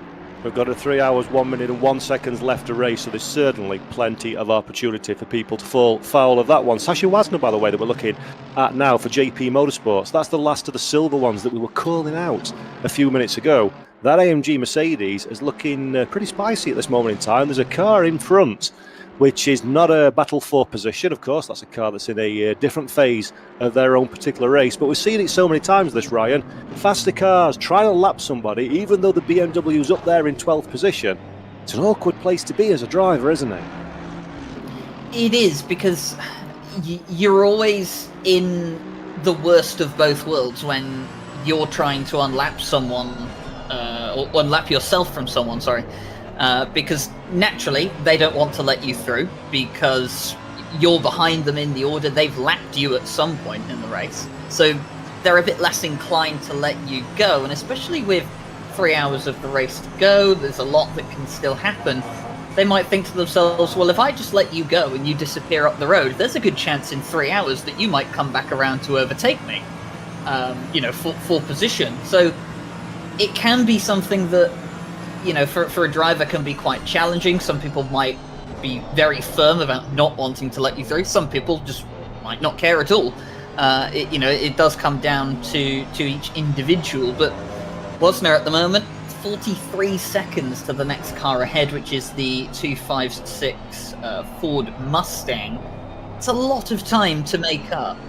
But if you can do, 15 seconds across an hour, which is more than doable, you can easily chunk away at that time. Yeah, absolutely. Keep going all the way through. And as Steve proudly in production just whispered in my ear, and it's a point very well made. Sasha in the JP71, a little bit of bump drafting down Kemmel Straight on the run into the Lacombe section of corners. Personally, I despise bump drafting. I really, really, really hate it in all forms, ways, shape and form. We've seen a penalty for it today. Indeed. So Wasner, maybe a little bit enthusiastic at this stage, wants to calm down with those sort of things. He thinks the BMW can drag him along. We'll see how that one transpires as the next couple of 3 hours unfold. No such problem, though, for this man, Tobias Pfeffer, at the front of the field. The 86, 540 laps, unbelievably, in the books. And so far, so good for the Mercedes AMG Esports team MSI. I mean, this is a team, isn't it, that every time they show up at the Spa 24, they are the favourite. Every single time. I mean, they show up, and there's something about this race that gets the best out of this set of drivers. Of course, they were under the Unicorns of Love banner over the past couple of years. This year, they're under the AMG Team MSI banner. But every single time this collection of drivers get to Spa, they're always at the front. Yeah. Every year there's things that change. Some teams are in different cars. Teams will have different driver lineups. The BOP changes year on year because new cars get introduced almost every year at this point with the SRO Esports series. So the BOP is in a constant state of flux year on year, but this team is always at the front. And that's one thing that you have to give them credit for, is that they're constantly in the conversation, no matter what the conditions are in the race, no matter what the competition is against them. They're always at the front when it matters. Yeah, they've definitely got the magic sauce, it seems, behind the scenes, and it's working once again in this 2024 edition of the Great Race, the most challenging endurance race on the SRO Esports endurance calendar. Or is it? No, because the Nordschleife has arrived. So, bit of competition for the Pinnacle 24-hour event, methinks, is in the offing. And one thing I'll know for absolute sure, each and every one of these teams and drivers, of course, are bidding for the overall title. Points and championship is where it's all at. But one thing you do want to achieve, you want the double in a full racing campaign. You want to win Spa, who want to win the Nordschleife. And at this moment in time, it is Tobias Pfeffer and co. that seem to be on their merry way towards the first of that two-part accolade. Although, as I keep stressing and cannot stress enough, there is most certainly plenty of racing still in this one, and absolutely anything can and often does happen in endurance events like this one. Well, we've got a moment's quiet on the racetrack, although there's a bit of a fight with the JP car here. Big shout out to everybody that's still in the chat on the GT World YouTube channel, and of course the SRO Esports Twitch channel. It's wonderful to have had your company all the way through this festival of endurance racing action. It's great that you've stuck around with us, or if you're just joining us, welcome. You've missed a whole lot of fun. Try and catch up on that one if you can. And if you have any questions, or if you're joining the broadcast early and want to know what's happened at specific points in the race or anything along those lines, drop us a message in the GT World YouTube chat, and Ryan and myself will try our very best to read it out and answer it if we can, or ignore it and pretend we've not seen it if we don't know what it is.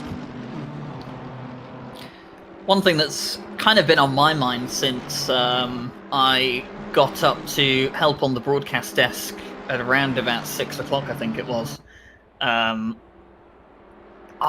do wonder where the number 7 McLaren would have been at this point in time in the race had they been able to keep going, because they showed such incredible pace, and they were constantly with the 86 throughout the course of the race. That was during a phase in which the number 5 was leading and was kind of yo-yoing between a 3 to 9 second gap, depending on the stint, depending on who was in the car for each of the teams up towards the front. But the number 7 was constantly battling or in and around where the 86 is. So they had the pace to win here today.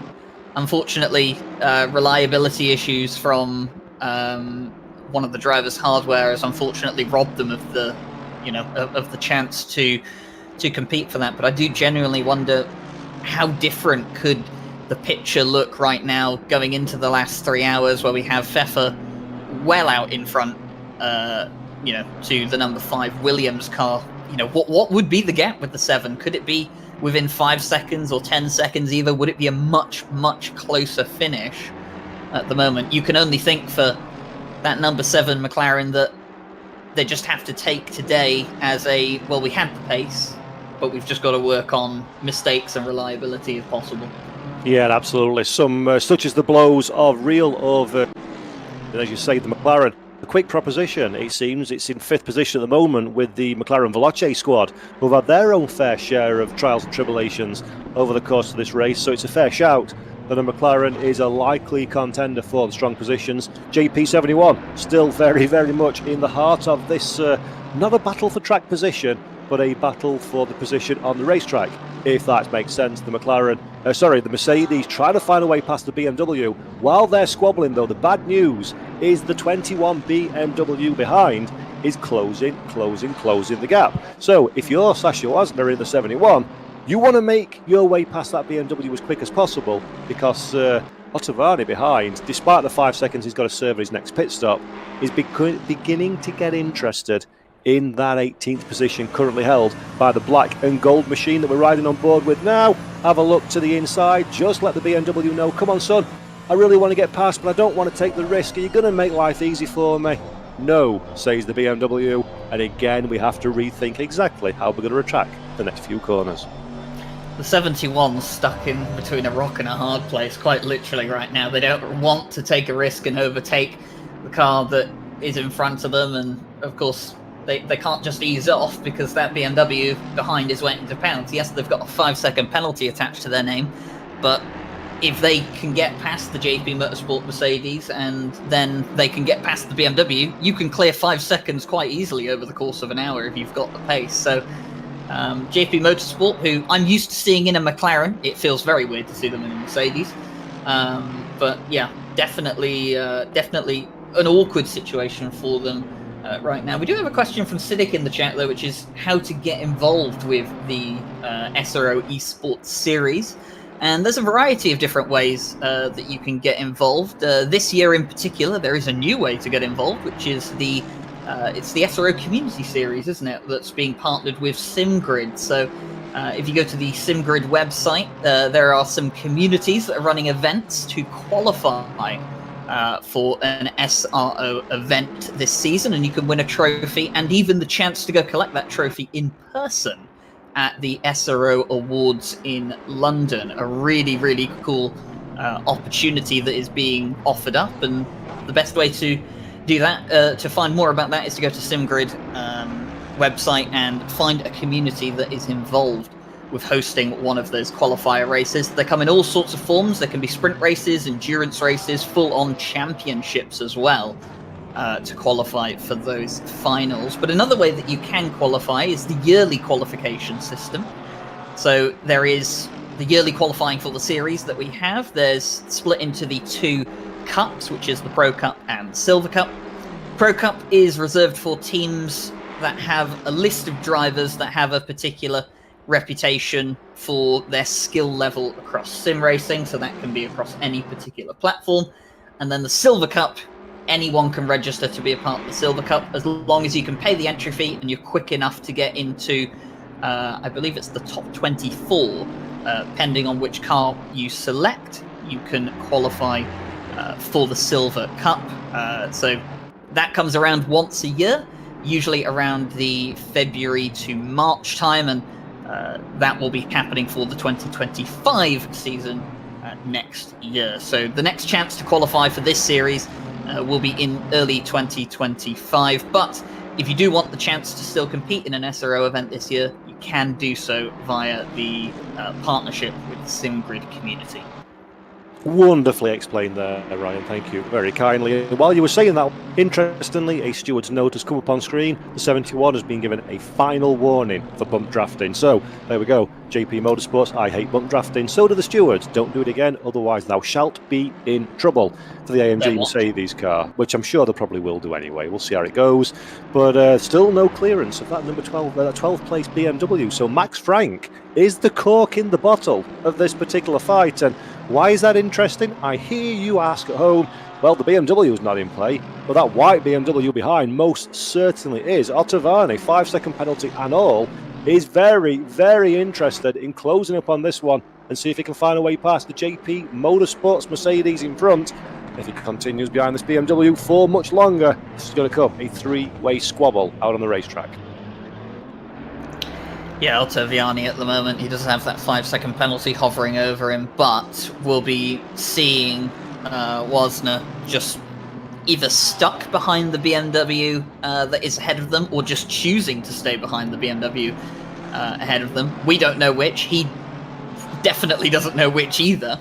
But if I was Wasner and I was intentionally staying behind that 717, I think it would be about now I would start thinking to myself, okay, this is not working. We need to change strategy. Because, yes, I know that car behind has a 5-second penalty.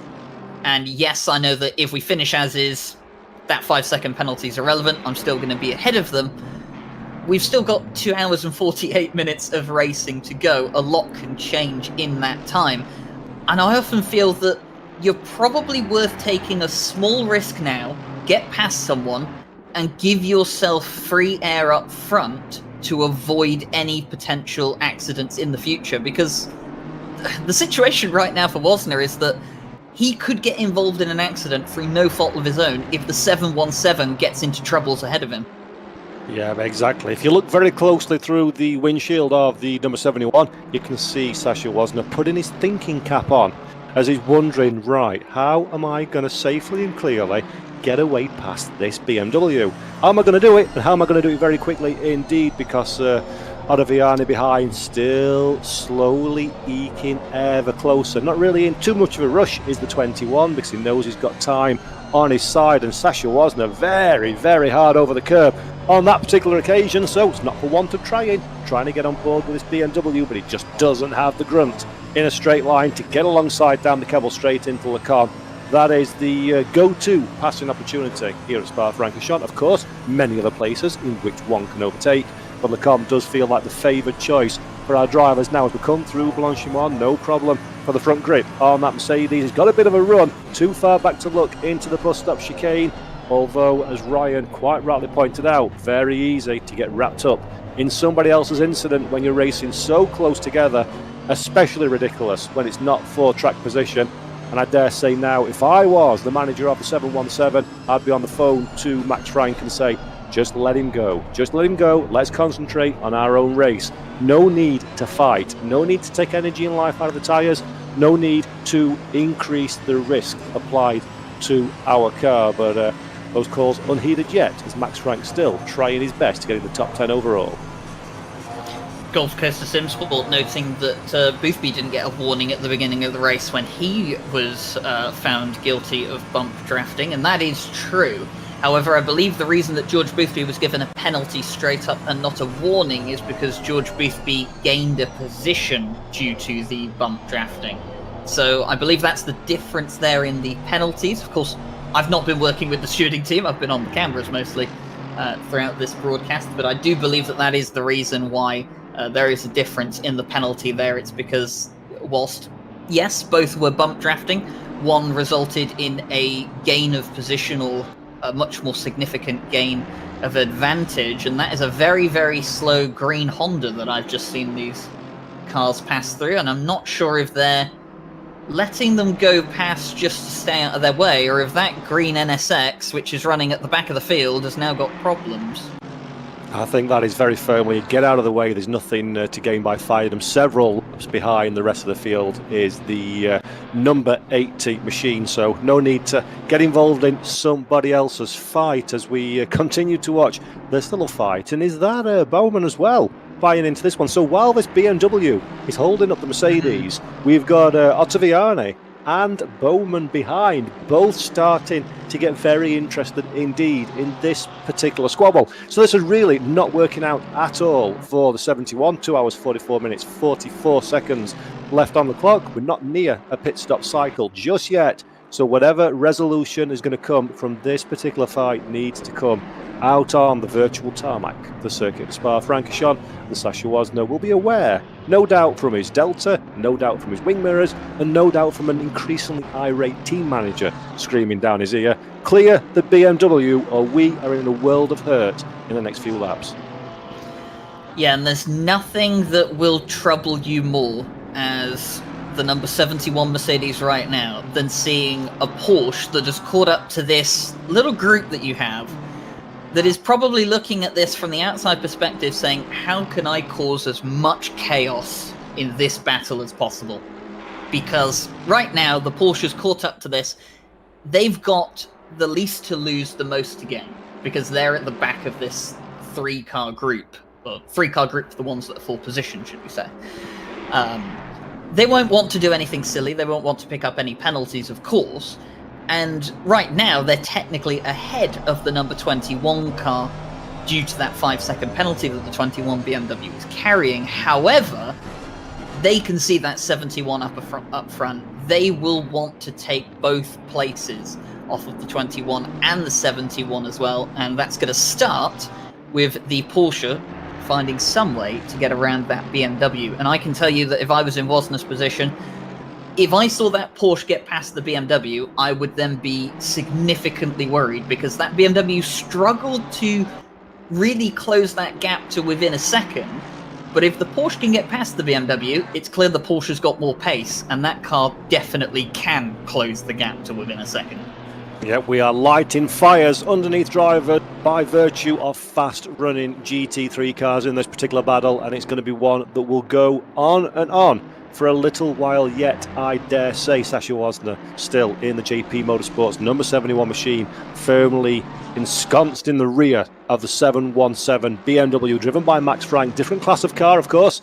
Is a pro car is the BMW, as a silver car is the Mercedes, and they're also on different parts of the leaderboard, if not the same part of the racetrack, as once again Wozner. Very, very good run through Blanchimont. Looks to the outside of the bus stop chicane. No room. That door is firmly closed by Frank ahead.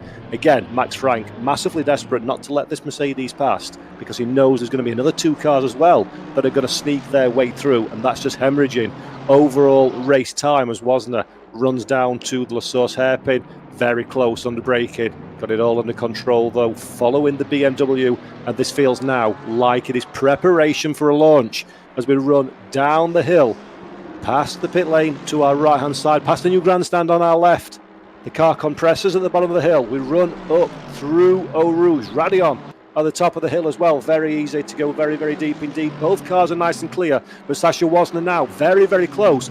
Does he have enough grunt? Last time he pulled out the slipstream, the forward momentum stalled significantly, but the 71 much closer on this occasion. Doesn't even go to the inside.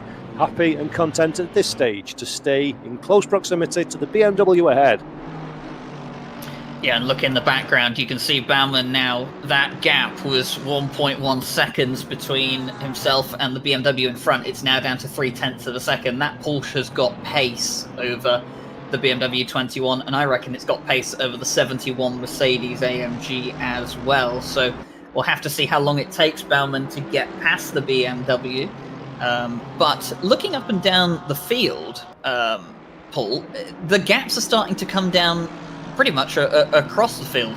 Now Yox is closing in on the number 4 Mercedes AMG Renwelton car, so he's only about 2.2 seconds behind there. The Williams Academy car is closing down on the second place 201 Aston Martin, the Gladius competition car.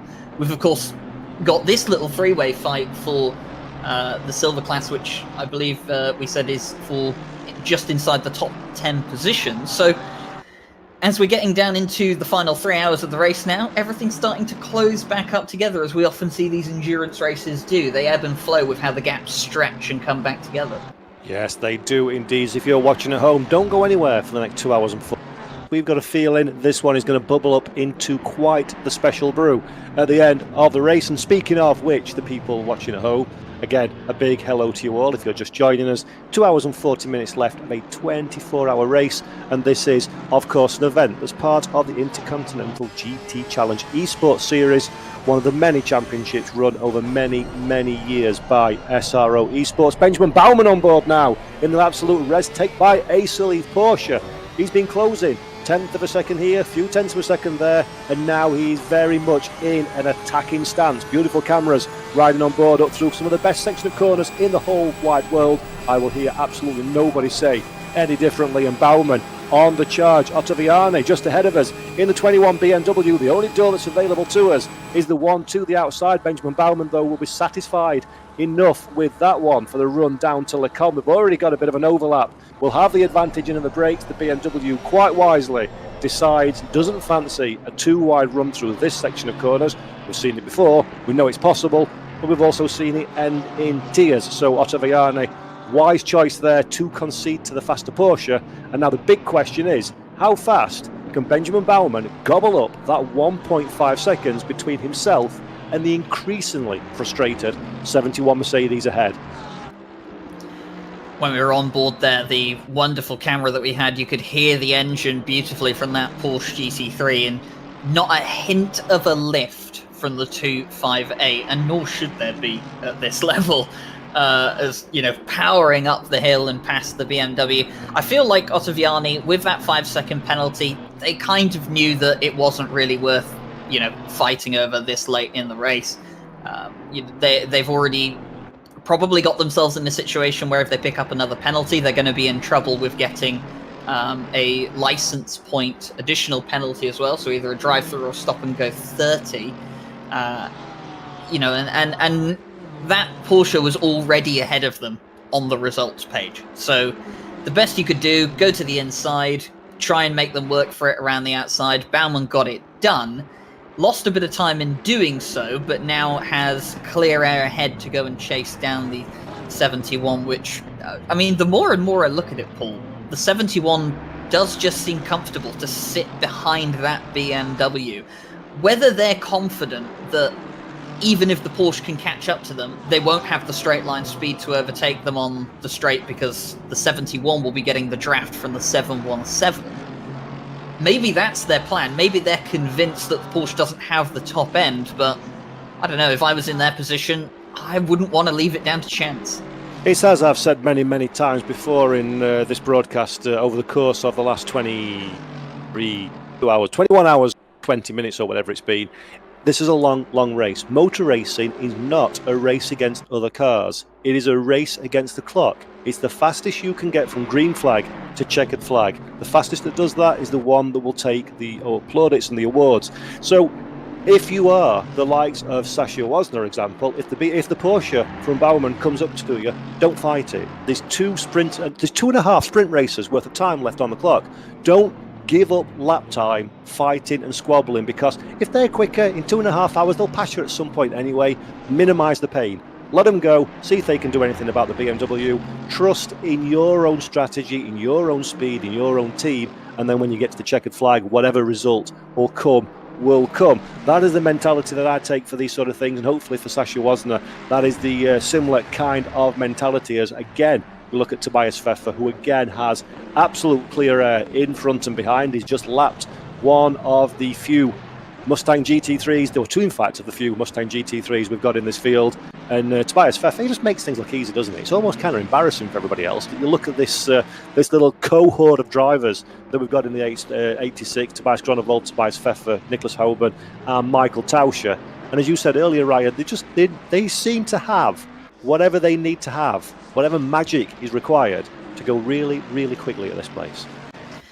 I've always been a believer of this, that people that are exceptional at any sport they do, they make it look easy to the point where people at home think, well, I could do it. And then when you actually go and try it, you find out that it's not that easy.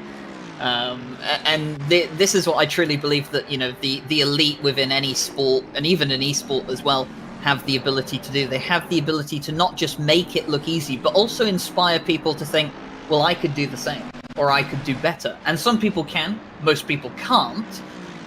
But the thing is, they become commentators. They become commentators, broadcasters, stewards. But the reality of it is that what the Team MSI car has done today, and what they did, over the last couple of years for the Spa 24 Hour, is they have put themselves on the world stage of sim racing for the SRO Esports 24 Hour, and they have said, we are the best in the world at this race, and we're going to make it look easy. It's not easy, because getting to this level on its own is not easy. I mean, only 48 teams maximum make it to this grid every single year. So, I mean, basically, you've got to be within the top 48 teams on Assetto Corsa Competizione to realistically have a chance at this series. Yeah, it's an incredibly, incredibly high level. It's been so gratifying to so many names through the SRO School of Championship Racers since all the way back in 2019, I think it was, if memory serves me correct. Seeing some young, up-and-coming hopefuls become fully fledged professional drivers, seeing new names coming into the sport and on an almost weekly basis are impressing us with the skill, the speed, the composure, the tenacity in which they show out on the racetrack. Interestingly, though, Benjamin Baumann in the 258 in the Porsche we saw a little while ago getting past the 21 BMW. At the time, it was about 1.5 seconds, probably moved up to around the 1.8 second mark once the deal was done against the BMW, not closing in at the speed in which I expected. 2.3 seconds now is the deficit to the back of the 71 Mercedes. So that Porsche certainly got some chops at this stage in the race, but not quite able to access the lap time as readily as perhaps we suspected they would do. So maybe that little fight, the sting has gone out of the tail somewhat for Sasha Wozner and the number 71 JP Mercedes, giving him a little bit of breathing room as he's continuing the strategic drive behind the back of the 12th place 717 of Max Frank. Yeah, I wonder if the 258 is driving in his mirrors a bit, because obviously the 21 BMW was very, very close behind them and has stayed close behind them, and sometimes you get into a habit of driving in your mirrors when someone's close to you, and you will lose pace like that. One thing that I'm keeping an eye on my timing screen at the moment is it's just gone under a second now for 7th place overall, and in Pro Cup category, Nils Naujoks, who we've talked about the elite in sim racing and how easy people make it look and all sorts. Talk about someone that's been in sim racing for a long time and is still, right up at the top level. Nils Naujoks. I mean, how long has he been involved? What did you say earlier on the broadcast? he was in Sim Racing Esports before it was called Sim Racing Esports. Yeah, exactly. Been around for a very, very long time. The touring car activation back in, oh gosh, when was that now? Whenever Race 07 was a big thing back in the day, from Simbin Studios. Game no more, studio no more, competition no more, World Championship it followed, no more. That's how long Nils Naujoks has been racing, but as you rightly say, very much a talisman for the BMW squad in the world of esports. Often a bit of an elder statesman figure to his young teammates, imparting some of that experience, knowledge, racecraft, and still absolutely devastating pace that we know Naujoks can deploy. 8th position just behind Leon Ataki at this moment in time, but only 0.8 of a second between the two of them, so that's definitely a fight that'll be worth taking a look at over the course of the next few laps. As Naujoks, I think it's fair to say, the 89 maybe has had the BMW M Team BS Plus competition machine maybe not been quite as competitive as their hopes and perhaps expectations would have been coming into this 24 hours of Spa-Francorchamps. No, I mean, they talked about it at Suzuka, where the BS Plus competition car didn't exactly have the finish to the race that they would have been hoping for. This is a team that expects to, be competing right at the front of the field, race in, race out, and unfortunately over the course of this race, for whatever reason, they haven't really been able to extract all the pace out of that car and really challenge up towards the front. However, some pace starting to come back to this car late in the race now. They could move up into that 7th place position. And Paul, one thing to kind of consider with two 24-hour races on the calendar this year, the 24-hour races also have a 1.5 times multiplier, is that the Spa 24 is not necessarily the ridiculously, should we say, title-deciding race that it has been over the last couple of years, where double points were on offer for only the Spa 24. It's been cut down to 1.5 times for the points because we have two 24 hours now. And if there's any track that could change your season with a multiplier on its points, it would be the Nordschleife 24. Yeah, completely agree. As you say, the 1.5 multiplier is still a healthy boost for the drivers' points. 52.5 points will be awarded race winner, down to 1.5 points for 15th position. Still a healthy boost for your championship score, but I think in my mind, the key for these drivers, the competitive, the front runner, the potential race winners at least, is they want to take the two 24-hour trophies home. They want to win Spa and the Nordschleife in the same season. It's the triple crown in Formula 1 and IndyCar, the Monaco Grand Prix, the Indy 500, the Le Mans 24-hour. In our little world, in the world of SRO Esports Online, it's the double crown, so to speak, for us, the Spa 24 and the Nordschleife 24. Have those on your resume as bragging rights. That goes a very, very long way indeed, and I'm sure that is in the forefront of the mind of pretty much everybody that's within a sniff of a race victory. And you might look at the timing tower and say, well, timing wise, it's a Tobias Pfeffer show, surely 24-hour race, peeps.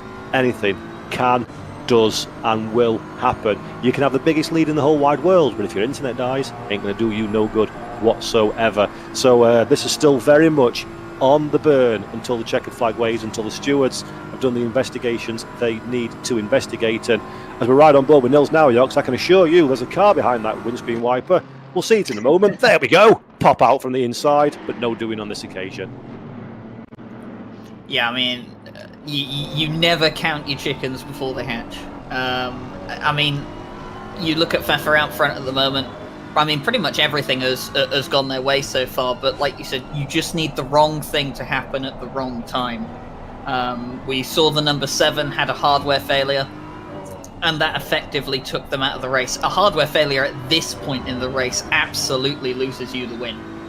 For sure. For the 86. If you have to go down pit lane to fix an issue, most certainly you're going to be losing well over a minute and a half to get that issue rectified. And at that point, you've not just lost the lead, you're probably down to 4th or maybe even 5th place, and you're going to be way too far behind realistically to contend for the win. So this is the point now where you can't afford to have a failure, and it's completely out of your hands. Completely. There's nothing you can do to. Just like you would with in the real world, a mechanical failure. There's nothing you can do unless there's something intentionally wrong with the car that you're aware of that you can try and nurse home. Failures can happen with mechanical parts. Failures can happen with the equipment that we're using. And Nils Naujoks, well, he's not exactly looking for a failure. He's looking for a success here as he tries to have a look on the outside of the bus stop chicane, but it's not going to quite come off at all. Has to hit the brakes on the exit of the bus stop to not run into the back of the number 4 and create an incident for himself, which would probably result in a penalty. Smart driving there from Naujoks. Yeah, nice bit of driving, but Red Mist very firmly will be descending on that 89. I'm absolutely sure. Bus stop chicane, desperately trying to get the loud pedal planted to the floor to give him this run up the Eau Rouge complex of corners. And here we go, we ride on board with Naujoks once again. Good line through and over the top of Radion, the Mercedes, a little bit compromised at the top of the hill. That's going to slow him down for his long hike down the Kemmel Straight. Naujoks not quite close enough. We know he's not backwards in coming forwards though. Looks to the inside, telegraphs it nice and early. Can he get the car stopped on point? Yes, he can. A little bit of side contact between the two of them. No racing room asked, no racing room given. And Nils Naujoks, I think, has just about cleared the Leon Ateki-driven Mercedes behind. Yes, he has. I'd love to see that one again off board because there was certainly a bit of side-to-side contact between the two drivers. So elbows out touring car style, but Naujoks manages to pull it out of the bag, moves up to 7th position, and now has got a good 20-something seconds to get on terms with 6th place man Tim Piechman in the number 72 Ferrari Van Velten ahead. Yeah, I could see it on one of the other monitors that we have in here, pulled off to the side. It was... Cheat. You've got multi-monitors. Cheat. You have information I don't have access to. Boo for you. I've got the better half of the comp box here. But no, I did see there was some contact. I think it was quarter panel to quarter panel between the two of them. So not quite side by side contact, but, just a little bit of a touch, but nothing that would attract the attention of the stewards and nothing that would realistically result in any damage for either of those cars. So now Naujoks up into 7th. He'll be happy making up that place. 23 seconds, like you said, to the 72 up ahead. 2 hours and 24 minutes to go. Definitely a gap that could be closed. And, well, even a gap that could be closed to 5th place Luke Whitehead. He's only 7.6 seconds up the road from the 72 Ferrari. In 30 seconds, within 2.5 hours, it can be closed, but it's going to be very, very difficult to close because that 40 and that 72 have been very, very quick all race long. They have indeed, and gaps are something that we don't need to worry about one iota in this particular fight. We're down in 30th position. We're riding with number 11 Ragioli Esports machine. Currently aboard this one is Francesco Mazza in the Ferrari, the middle of the sandwich, the meat in the sandwich, it has to be said, of the Mustang ahead. And then, of course, the Porsche keeping a watching brief at the back of our shot. There we go, through the screen. Mazza trying to find a way past the big old Mustang, has a look to the inside. 2 different cars you could not wish to find under the GT3 rule set configuration, but courtesy of the very wonderful balance of performance that's in play, broadly as competitive as each other. Francesco Mazza, though, would be very keen to be a little bit more competitive and find a way past that Mustang, while the Porsche in the background tries somehow to make his presence known, to say, boys, you're having a lot of fun, but I really would like to clear you and put a lap on the pair of you. Might be a little bit easier said than done at this juncture, as that Porsche keeps a little bit of distance between these two, because these are going at it hammer and tongue for 29th and 30th places respectively. Yeah, Stevanella behind them. He's looking to unlap himself from these two, as we have our own version of Ford versus Ferrari here at the Spa 24 in, I was going to say in the silver classification, but one of these is a pro classified car, the 818, as it looks like Mazza has got the inside line here. He's going to get the move done. Yes, he is. The Alfa Venturi Ford Mustang is not going to fight that one too hard. So place gained for Mazza in the 11 Ferrari. No points gained, because that was not an overtake for the Cup class position. But it's a little bit of a motivational boost. It's a little bit of a, yep, got that one done, especially for the silver drivers and teams. When they can get a move done on a pro car, that's an extra bit of motivation for you, because those are, of course, the classification of cars that are supposed to be the elite at the very top. They're the cars that you're not expecting to be battling in. Of course, the 818, it's been in the wars a bit today. It's had its own fair share of troubles, but even so, that won't take away from the achievement and the confidence boost, should we say, the morale boost for the 11. Absolutely. As we now turn our attention a little bit further up the running order, Grantas Caracas. When I said goodbye a couple of hours ago, he was in a very nice fight with the Automobili Lamborghini Esports team. About 7 seconds was the gap between them. Caracas, in one way, has done very well. He's lowered that gap to 5.4 seconds, but he's got a fair bit of traffic around him.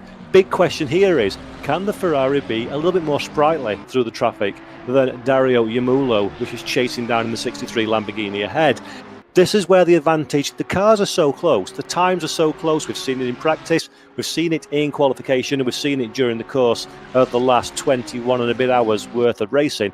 Times are so close, it's marginal gains for each and every one of these drivers. One of the biggest gains they're going to get is if they can get their way through traffic swifter than the cars around. Caracas doing a really good job last time around. When he breaks the timing beam in a few moments' time, we'll see if that 5+ second gap has diminished somewhat to Dario Yamulo. 5.5 on this occasion, broadly the same as before. And Yamulo, Ryan, doing a really good job in the 63 Lamborghini up in third, just managing the pace, managing the pressure from the cars behind. It's not an easy task when you're not physically racing side by side on track to sort of play the delta game.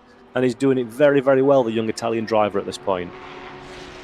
It is always easier to chase than it is to lead. Any racing driver will tell you that they would prefer to hunt someone down than to be the one hunted down. And Yamulo is unfortunately in the situation of being the hunted at the moment, and Caracas the hunter. Of course, that 5.5 second gap, it's hard to say what it would be like if it wasn't for the issue that Grantas Caracas had a few hours ago. A very strange situation going through Podium, or Doble Gâché as it's known today, where it just seemed like the car switched off.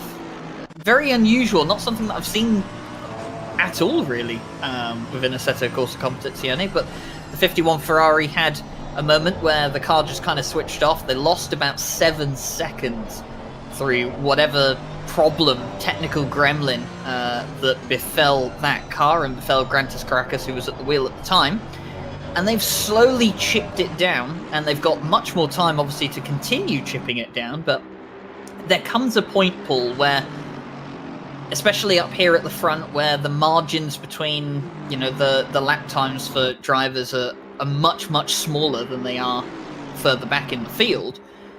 There comes a point of no return where you say, well, we have to be this close by this time or it's just not going to work. Yeah, absolutely. Although I think there's also a very firm argument that you push everything you've got until you cross the checkered flag, because loathe the driver that elected to bail out of it 15 minutes from the end, and then something happens in front and they miss out on a spot by a singular second. So you've got to charge very hard indeed. Let's have a look on screen now. There's a 5-second penalty to car 71 for unsporting behaviour. Bump drafting is prohibited. What did I say? Is that bump drafting going to continue after the penalty? Of course it is, and there you go. That is the outcome. A penalty of 5 seconds will be applied at the next pit stop for the 71 machine. They'll go in, they'll sit for 5 seconds, nothing will happen, and then the pit service will continue business as usual. So that takes the 71 out of contention and makes Benjamin Bauman's job all the easier for it, as we ride on board with Andrew McWilliam, Williams Esports Academy, the 777. Very cool number indeed. Silver classification, and just ahead is Mario Sonotti in the 201. Aston Martin versus Mercedes for 13th overall and 2nd in the silver category. Yeah, the Williams Academy car doing its best at the moment to move itself onto the middle step of the podium, get itself some extra points for the championship tally. And just quickly on the 71, that means that Baumann is technically ahead of them on the result sheet. He's only 2 seconds behind the 71 car. So the 71 wants to keep that position. They kind of have to get past the BMW now that they were following in behind and had that bump drafting infringement with. And this is what we were kind of talking about, Paul. We wouldn't want to, or I wouldn't have wanted to put myself in that situation where now you've got a penalty, now you're forced to take a much bigger risk than you otherwise would have had to. I've always said this, keep your destiny within your own hands for as much as you can. Things can happen that are completely out of your control, but one thing that was completely within the control of the 71 was their either ability to bump draft or their ability to try and overtake. And unfortunately, they've got a penalty for it now. They're going to have to suffer the consequences. And that 258 will be licking their lips at the prospect of the 71 maybe making a mistake and doing the overtake for them.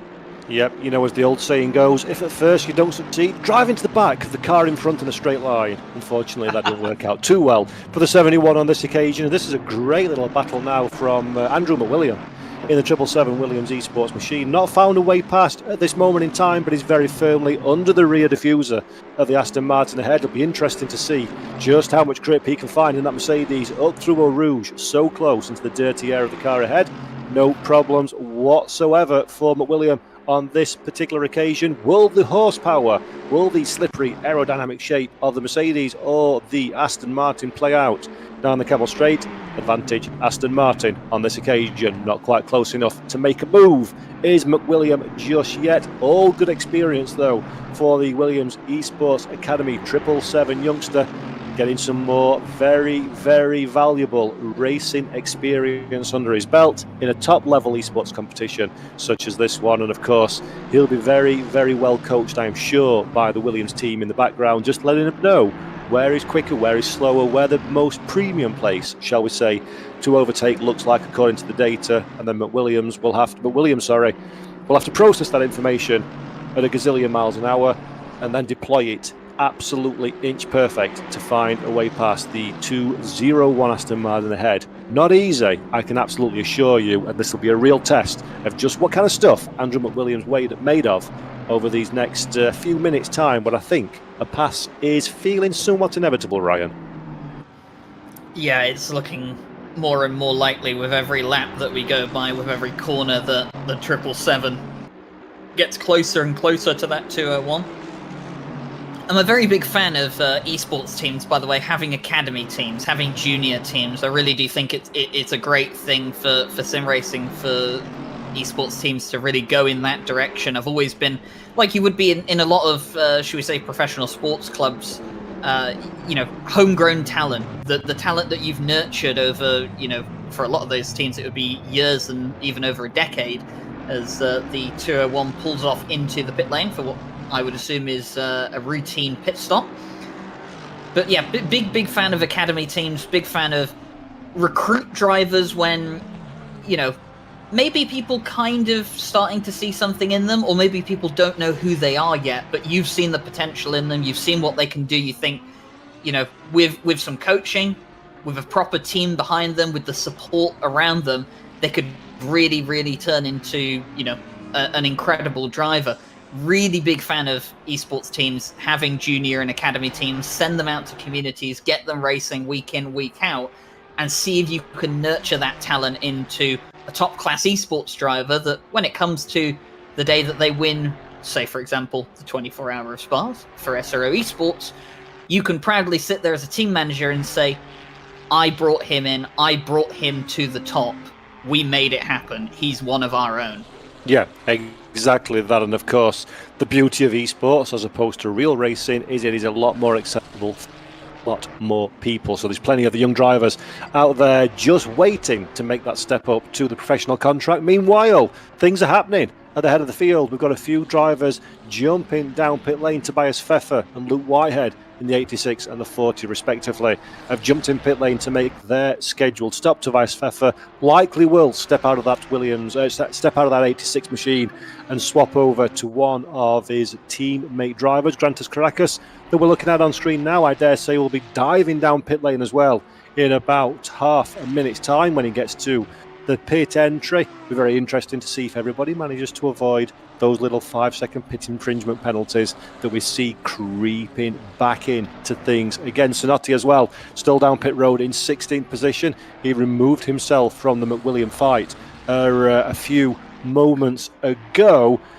Big test now for these drivers is, or these teams, should I say, is are you going to start putting your big guns in? If you have a big gun in the team coming into the last couple of hours, you really, ideally, I suppose, want the quote-unquote fastest of your drivers behind the wheel for the conclusion of the race, surely.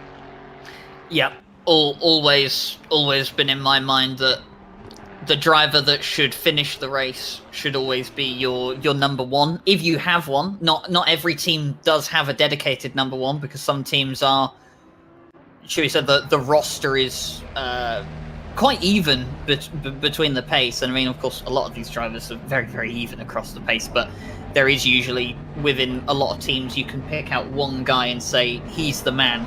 If you know, he's the person that you want to put in the car when it comes down to, you know, the must do or die moments. And for example, the number 5 car, that would be Dara McCormack, absolutely. Within the 63 Lamborghini, that would be David Tanitza. So and 51 Ferrari, it would have to be Chris Hartfeld at this point.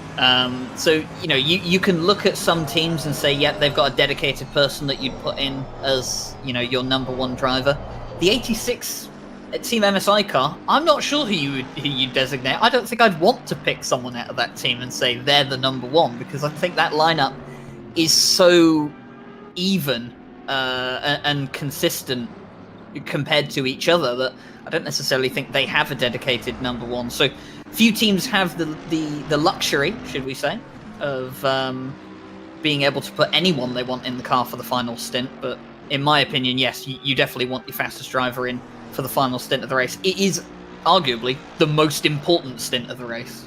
Yep, absolutely. And of course, we've still got a couple of stints left to go, just to be absolutely clear. It's 65 minutes. Easy time, 10 minutes on the clock. You don't need to be that good at maths to work out that we've got a couple of stops yet to go before we close down this 24 hours of Spa-Francorchamps in a virtual world as part of the Intercontinental GT Challenge Esports, part of the SRO Esports World of Events. So our front car, the number 86, that a driver swap. It is Michael Tauscher that is behind the wheel. Car position number 2, car number 5, has now thrown Dara McCormack into the fray. Lamborghini deciding to double stint Dario Yamulo. He stays in the 63 on the bottom step of the podium. And this man, Grantos Caracas, still 5 seconds. That'll be getting frustrating for him. Has now swapped over, and Jonathan Riley is behind the wheel. Of course, won a different competition for Ferrari, the local competition for them, and now is a works Ferrari esports driver. So it's great to see Jonathan Riley out on track, a very good young man from Great Britain as well. So looking forward to seeing if he can do anything about the 5 odd seconds that he needs to find. And actually, there we go. The timing screen makes a liar of me and updates itself after I've said it. It is not Yamulo double stinting. Danny Savini jumps back in to the number 63 for the run through the last couple of hours or so of this very, very exciting race, it has to be said. I've had the pleasure of meeting Jonathan Riley in person a couple of times, and he is really, really great to speak to, and was very, very proud to see him get the drive in the number 51 Ferrari and really get involved in that team. I have, sorry to interrupt you, Ryan, but it's pertinent to mention it, because I have a little story about Jonathan. Oh, Excuse do me. you? At the time, I was working for Ferrari. We ran the competition to find out who's going to be the next driver for the esports team, and we had a big on-site LAN event. Jonathan obviously was there, of course, because he won it. He won the competition. We did the broadcast, cheers, cheers, hip hip hooray, very happy, celebrating trophy, whatever. Cameras went off, and he was sort of sat having a moment, reflecting, having just talked on the phone to whoever it was, his family. And I just sidled up alongside and put my arm around him and went, "Do you realise you've got to quit your job tomorrow?" And he just looked at me, his eyes went massive, he started crying, he went, "Oh my God, I've made it." And I'm like, yeah, well done, son, that's really, really, really good. I don't think the enormity of becoming a professional esport driver sunk in at that moment in time. It's like, yeah, I got a competition, yes, I've won the competition, I've achieved my goal, and then it sinks in. It's like, this is life now, mate, this is life for you. Go live in Maranello, go be a Ferrari driver, live the dream. And I think that's absolutely wonderful. Yeah, I mean, people might, think to yourself, well, what does it mean to be an esports driver for a brand like Ferrari or a brand like Lamborghini, McLaren, BMW, Mercedes-AMG? I mean, it means a lot. When we were going last year to the on-site rounds for like the Sim Pro series, and even before that, we'd show up to the Spa 24-hour, for example, and I remember when Pawlowski and Tanitsa were both driving for Ferrari, and both of them showed up to the Spa 24-hour in, I have to say, some of the cleanest suits I have ever seen grace a motorsport venue. Ferrari badge, on, and I mean, they're Ferrari drivers. They're sim drivers, but they are still Ferrari drivers. They're paid, they are professional, and they look the part. When you represent a brand like Ferrari, you have to look the part, and both of them definitely look the part. And, both of them don't drive for Ferrari anymore, but they still represent their team in just as serious as manner as they did back then. Pawlowski obviously driving for ITB now, the British team, and Tanitsa having moved on to Lamborghini. But you see plenty of Tanitsa, for example, on the Real Race Esports series. He does plenty of the, should we say, media material for the Real Race Esports series, which is running this year as well. There are still a couple of rounds left for that, if you would like to try and qualify and see if you're good enough to be a Lamborghini esports driver. Of course, other manufacturers are running their own competitions, of course, and their own methods of seeing if you can qualify to basically win a drive with them. You can win a 1-year contract, and if you do well enough, they'll extend that contract. And that's the difference. I sort of spoke about this a little bit earlier in the broadcast, and that's kind of, broadly speaking, the difference between a pro and a silver driver. Pro driver employed by the manufacturer to race on their behalf, so that's their full focus. That's what their day and their week and their month looks like. Getting faster in the sim, working with a team, looking after the physical aspect of themselves, the mental aspect, nutritional, driver coaching, going through data. Everything, every waking hour is basically focused on how can you go and sit in a virtual race car and do a better job than what you did yesterday. A silver driver, or an AM driver, if you like, the difference between them is they're probably just as good. They're probably just as quick. But they've got to do a 9-while-5 Monday to Friday. They've got to come home and wash the pots, make the dinner, talk to the partner or the kids or the dog or whatever the heck it is you do, and then fit sim racing around your busy schedule. That's the difference. Whereas a works driver will have spent all day on one track, one car, honing the setup, probably with a professional engineer. I mean, when at Ferrari, the engineer was Jacques Clear, who used to be Jacques Villeneuve's race engineer in his 1997 Formula 1 World Championship win. He's helping these drivers, whereas some of the silvers, a bit of a solo effort, or maybe it's a group of people in a semi-serious team environment, and they'll probably get on for a couple, like I used to do, get on about 9 o'clock at night, run till about 11 o'clock, 12 o'clock at night, and then go to bed and then start again for work in the morning. That cannot be overestimated because, of course, in virtual racing, we're not dictated by track usage or track rental or anything. We can run as much as we want to run. So if you're time limited, shall we say, in the amount of time that you can get in the cockpit, that's just giving away free experience to those that can pound around the circuits when you're not in a position to be able to do so yourself. You had a bit of a story to tell about Jonathan Riley. I've got a bit of story to tell about one of the drivers that shares this car on screen right now, the number 5, and that's Tinko van der Velde. So when I started to get into sim racing in 2019, I actually raced against Tinko van der Velde in an amateur league. So it's been quite surreal for me to have raced against him when he was starting out. He was, I think, 16 at the time. Oh, yikes. Sorry, Ryan, to interrupt. There's a little bit of contact, McCormack, I think, then, with the back of the 71 when he was getting... That could have been very spicy. Sorry to have cut across you there, sir. No, that's fine. But yeah, so to have raced against him in an amateur league, 5 years ago now, and then, we both went off in different directions. He continued doing a lot of the racing. I moved over into admin side of a community that I own, and then obviously moved more into the esports, working behind the scenes, admin, production, that side of thing. Whereas Tinko, he kept at the racing. He kept doing the leagues week in, week out, and over time he got better and better, and then Williams came along. And Williams gave him a seat, and look at where he is now. He's in one of the top teams in Assetto Corsa Competizione. His team's second at the moment in what's typically been the biggest race of the year in the SRO Esports season. And he looks at himself in that team and goes, I am good enough to be here. I deserve to be here. And he does deserve to be here. And that's one of the things you were saying about Paul. All of these drivers that you see, they have the capability to get to that level, but you need the support around you. Those silver drivers, like you said, they work a 9-to-5 job. They've got chores to do around the house, and then they have to jump on whilst they're tired from their day and put in the laps and do practice.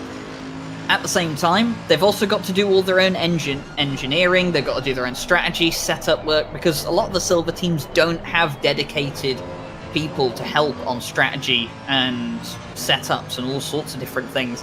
Whereas when you get taken up to that pro level, all of a sudden that's taken away from you, and they're like, don't worry about it.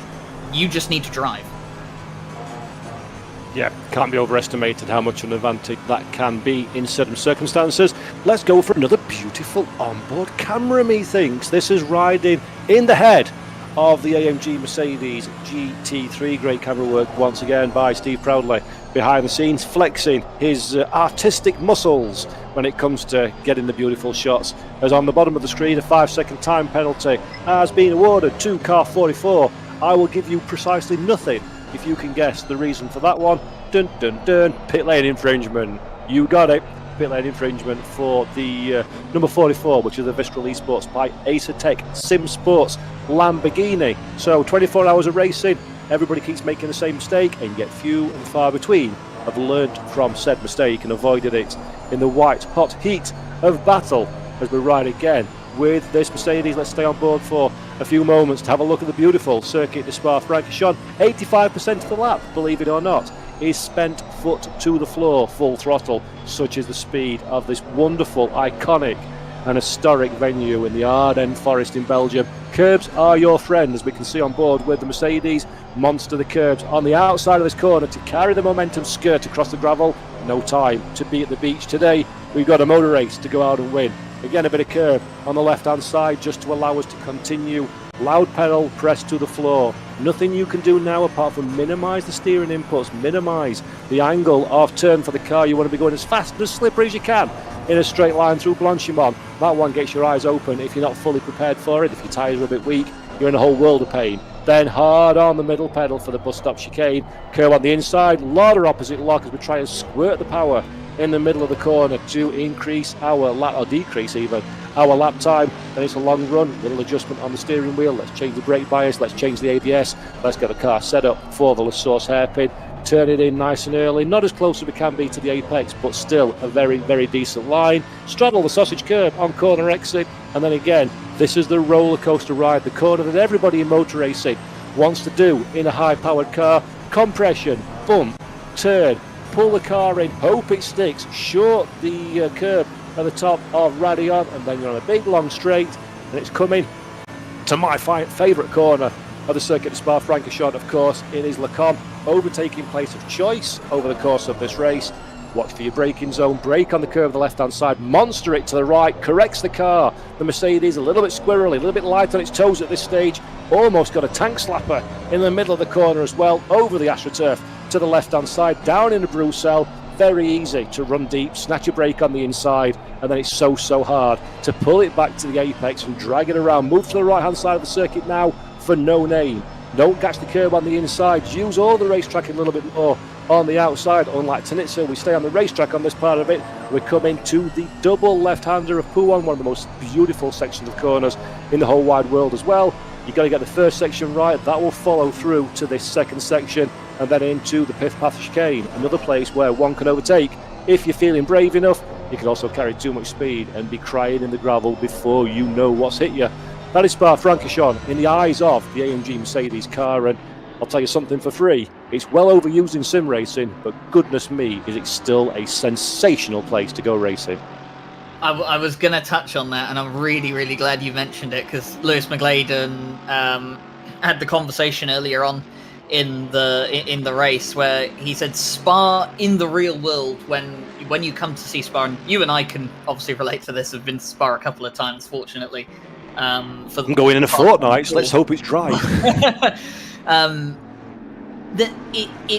It's magical, the circuit, when you see it, when you walk around it. I mean, Eau Rouge Radion is, of course, the big, that's the big picture, isn't it? Everyone looks at Eau Rouge Radion. It's the poster corner.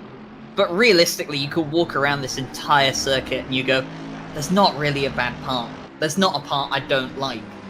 There are some corners that have been changed over the years. So I don't necessarily think they've been changed for the worse, though. Obviously, a lot of them safety improvements, but... Make an argument about the bus stop chicane. I like the classic 90s bus stop, personally. You could genuinely make an argument for that, but obviously changes were needed. But I still think it is still, personally for me, one of the best tracks in the world. And yeah, when you see it in person, Eau Rouge Radion's impressive, but to me the rest of the circuit is just as impressive, and especially if you go down towards Blanchimont, the speed that they carry through that corner when you see it in person, you wonder how the cars even stay on the track. Yeah, it's one of those rare beasts where it's a wonderful track to spectate, it's a wonderful track to drive, it's a driver's circuit, got iconic, terrifyingly technical corners, and yet it's still a great racetrack as well. Because you can argue many things like, Bathurst, an incredible circuit, Nordschleife, sensational, Macau, incredible. Terrible for racing, but Spa-Francorchamps has all of those things and is still a sensational place where in a touring car or an open wheel car or a GT or whatever it is that is your tipple of choice, you can usually go too wide in multiple corners and have a real good race, and that's why Spa-Francorchamps is so special and will remain so special. It's a pale imitation of its former self. Back in the 1960s, of course, it was 3 times the length of what it is today. It went out into the countryside, past houses, through farmers' fields. If you went off, you'd likely to hit a cow.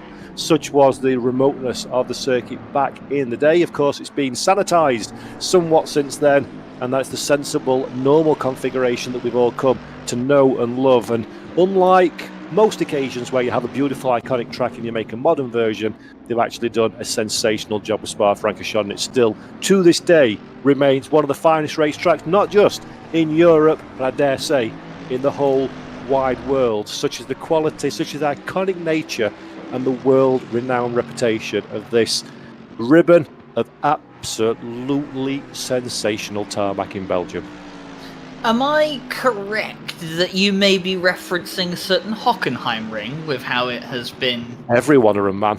Osterreich ring, Hockenheim ring. I mean, you've got one sensational world, and then they replace it with the Red Bull ring, which is nice in its own right, don't get me wrong. And we will be ain't a going patch there. On what it was. Ain't a patch. Yeah, the current iteration of the Red Bull ring is, like you said, it's a shell of its former self, but will be a venue we'll be going to this season. Of course, that's one of the tracks that's new to the Assetto Corsa Competizione simulation, along with the Nordschleife, and it'll be making its first appearance in the SRO Esports series this year. And cutting back to the action on track, the 777 Williams Esports Academy car did get past the 201 Aston Martin, but driver swaps have happened, and now the shoe's on the other foot. It's Lomi back in the car, and Lomi's got some pace. Yeah, Marco Lomi, very fast driver indeed in the 201. We're seeing him on our screen. Titian's machine, the silver runner, third in silver class. Watana is just ahead of us in the 777, 0.2 of a second according to the timing tower. I dare say that one's going to fluctuate between the massive gaps of 1/10 and 4/10 over the course of these next few minutes. But Lomi, I've often said this one, Ryan, I'd like to hear your take on this one as well. I am a firm believer as a driver that if you are closing up to a car in front, obviously you have to be closing up a little bit quicker than Marco Lomi is at this moment in time. If you don't make that pass within the first 2 or 3 minutes of getting onto the rear of that car, you will be suckered into the pace of the car in front, and it becomes exponentially more difficult to leverage your car past that one. Yep. You can sort of explain this one. It's I explained basically it by being garbage. That's how I do it. Yeah, but the thing is though is that all sorts of drivers, even the top level esports drivers, can be sucked into being forced to drive the pace of the car in front. The problem you have is that when you're in a rhythm and you're driving your pace, you've got all your references perfectly mapped out in your head. You know them off by muscle memory. So you can kind of just go along, you do it muscle memory, perfectly fine, you can do as many laps as you like. When you come across another car and you have to start adjusting, that's when the muscle memory starts to fade a bit unless you can get back into a rhythm quickly, like you said, 1 or 2 laps, get past a car, and then you can re-establish it. But the more time you spend behind someone, the more you're kind of holding yourself back intentionally to not run into the back of them and to try and make the move done safely. And you can just fall into this weird world of where you could be stuck behind someone for an entire hour. We've seen it, where cars have closed down on others before, and then they've just got stuck. Yeah, it's all part of the racing driver's mentality. But while we've got a few moments, it's a good time, because the connoisseurs of what is beautiful on the internet, here is a stunning Dynamic photography shot. Our official partner of the SRO Esports photography partner. It is Gary Paravani, of course, from Dynamic, that takes these absolutely sensational in-game images, and this one is just as good as all the many thousands that he's taken. Of course, it is the BMW M Team BS Plus competition car. All of the racing debris and detritus around it, as well as a race car should be. Beautiful, beautiful shots from Dynamic, a fantastic partner to have with us once again in the world of SRO Esports, and Gary and his team produce some sensational content. So if you have any photography needs in the real or virtual world, Dynamic could not recommend them enough. And I'm not paid to say that one. It is because they are genuinely that good. Get in touch with them if you need them. Beautiful shot from Dynamic. Thank you very much. With 1 hour, 49 minutes, 50 seconds left on the clock. The time in game is 2:20 p.m. at a virtual circuit Spa-Francorchamps. The race leader is Michael Tauscher from Darren McCormack, Danny Savini, Jonathan Riley, Luke Whitehead, and Leon Burnt are our top 6. And we're looking at Marco Lomi in 14th position, but with a bit of a challenge in front of him, because there's a Mercedes shape just ahead. It is, of course, Fontana in the 777 is the next on the list of cars in which to overtake. Yeah, Lomi dropping back just a bit, and I wonder if Lomi's almost now been dragged into that zone that we talked about, where you've been taken out of your rhythm, you've followed a car for a bit too long, and now you've had to adjust all of your references for what the car ahead is using, and you struggle to get back into your own pace. Because the difficult thing is, Paul, is that once you've had to adjust your references and muscle memory for a track, it's hard to say, okay, well, I know I can brake 5 meters later at this corner, and then actually go and do it lap after lap whilst you've got someone right up in front of you. It's quite hard to make those micro adjustments, shall we call them, where you've got to just, brake a little bit later, get on the power a little bit earlier. It's so much harder to do when you've got someone right in front of you, because your eyes aren't focused on the road ahead, your eyes are focused on what the car in front is doing. Absolutely, you become reactive rather than proactive behind the wheel in that sort of situation. See the up in whatever it is that car is doing. Worst case scenario, and it's happened to many of us, myself in the past, is you fall into that rhythm behind the car in front, then the car in front goes and does something silly, and you follow it straight to the scene of the accident. So easy. And I kind of, while we've got a momentarily lull in the on-track activity, that's going to be a question I've often pondered this to myself in a quiet moment, and I've never been of the mind to ask anybody about it. So I'm going to ask you, Ryan. Why not? Throw you under the bus in front of a live audience. As a driver, that's true, that's very true. As a driver, I am one of these drivers. I'm not by any stretch of the imagination an esports pro, but I'm a fairly a decent-ish, I would say, driver. Respectable. Respectable, yes. I don't use references when I'm driving at all. So I often hear people say, oh yeah, when the curb changes to grass here, that's where you brake, or at the 150 metre mark is where you brake, or you're turning on this different colour concrete, or whatever it is. I don't use anything whatsoever. I just seem to have an inherent ability to know where to brake, where to turn, where to accelerate. Granted, if I was better, I could probably brake later, turn earlier and accelerate earlier. That's not the point. I don't use any reference whatsoever on a racetrack. Is that because I'm weird? Or is that, how do you play it? What's the people in comment as well? What do you use? Do you use references? Let us know in the chat on the BT World YouTube channel. I have a counter to this, of your statement of you don't use references. You actually are using references. You're just not using them consciously and making an active effort to notice them. You are well, when you're braking roughly at the same point lap after lap after lap, you are using references, but you're basically using them in your subconscious. That's where the muscle memory kind of part comes into it. Let's say these drivers, they're not, when they go to brake at the end of, let's say, the Kemmel Straight, Michael Tauscher is not looking over on the side of the track for one specific pixel that he can pick out and say, that's when I have to brake. He can do that just by muscle memory. And that's something that a lot of people can do. Some people can do it a lot better than others, and that's why a lot of people are a lot quicker than others, because they have the ability to do it not just more consistently, but they can also find the limits of where their references should be much better than we can. But you are using references, you're just not making an active effort to notice or, point them out. If you know that you have to brake at, say, the 150 meter board, once you've done enough laps of a circuit in a particular car, you don't even have to see the 150 meter board. It could get taken out by someone, but you're still going to know roughly where that board was because of all the visuals around that you take in lap after lap after lap. They train your muscle memory to know exactly when that point is, even if a visual reference has disappeared.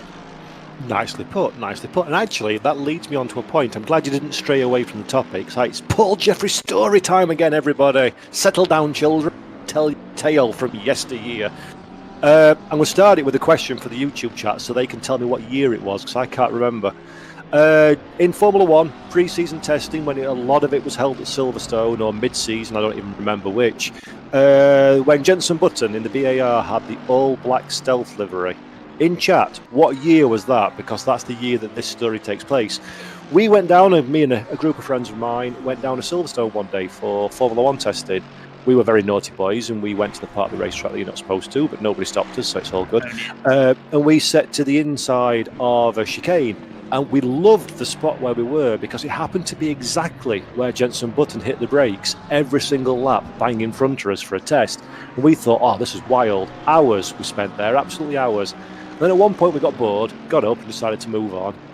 Moved about 5 yards down and thought, no, bugger it, we'll stop here actually and carry on watching it. Sat back down again, the very next lap, Button braked exactly in front of us again, massive lock up and went straight over the gravel at the chicane. I'm like, yes, we made Jenson Button miss his braking point, which was my miniature claim to fame there. So even Formula 1 drivers, in the periphery of their vision, do have little markers that dictate where they are on the racetrack at any given time, although somewhat foolish from JB to use a potentially movable marker.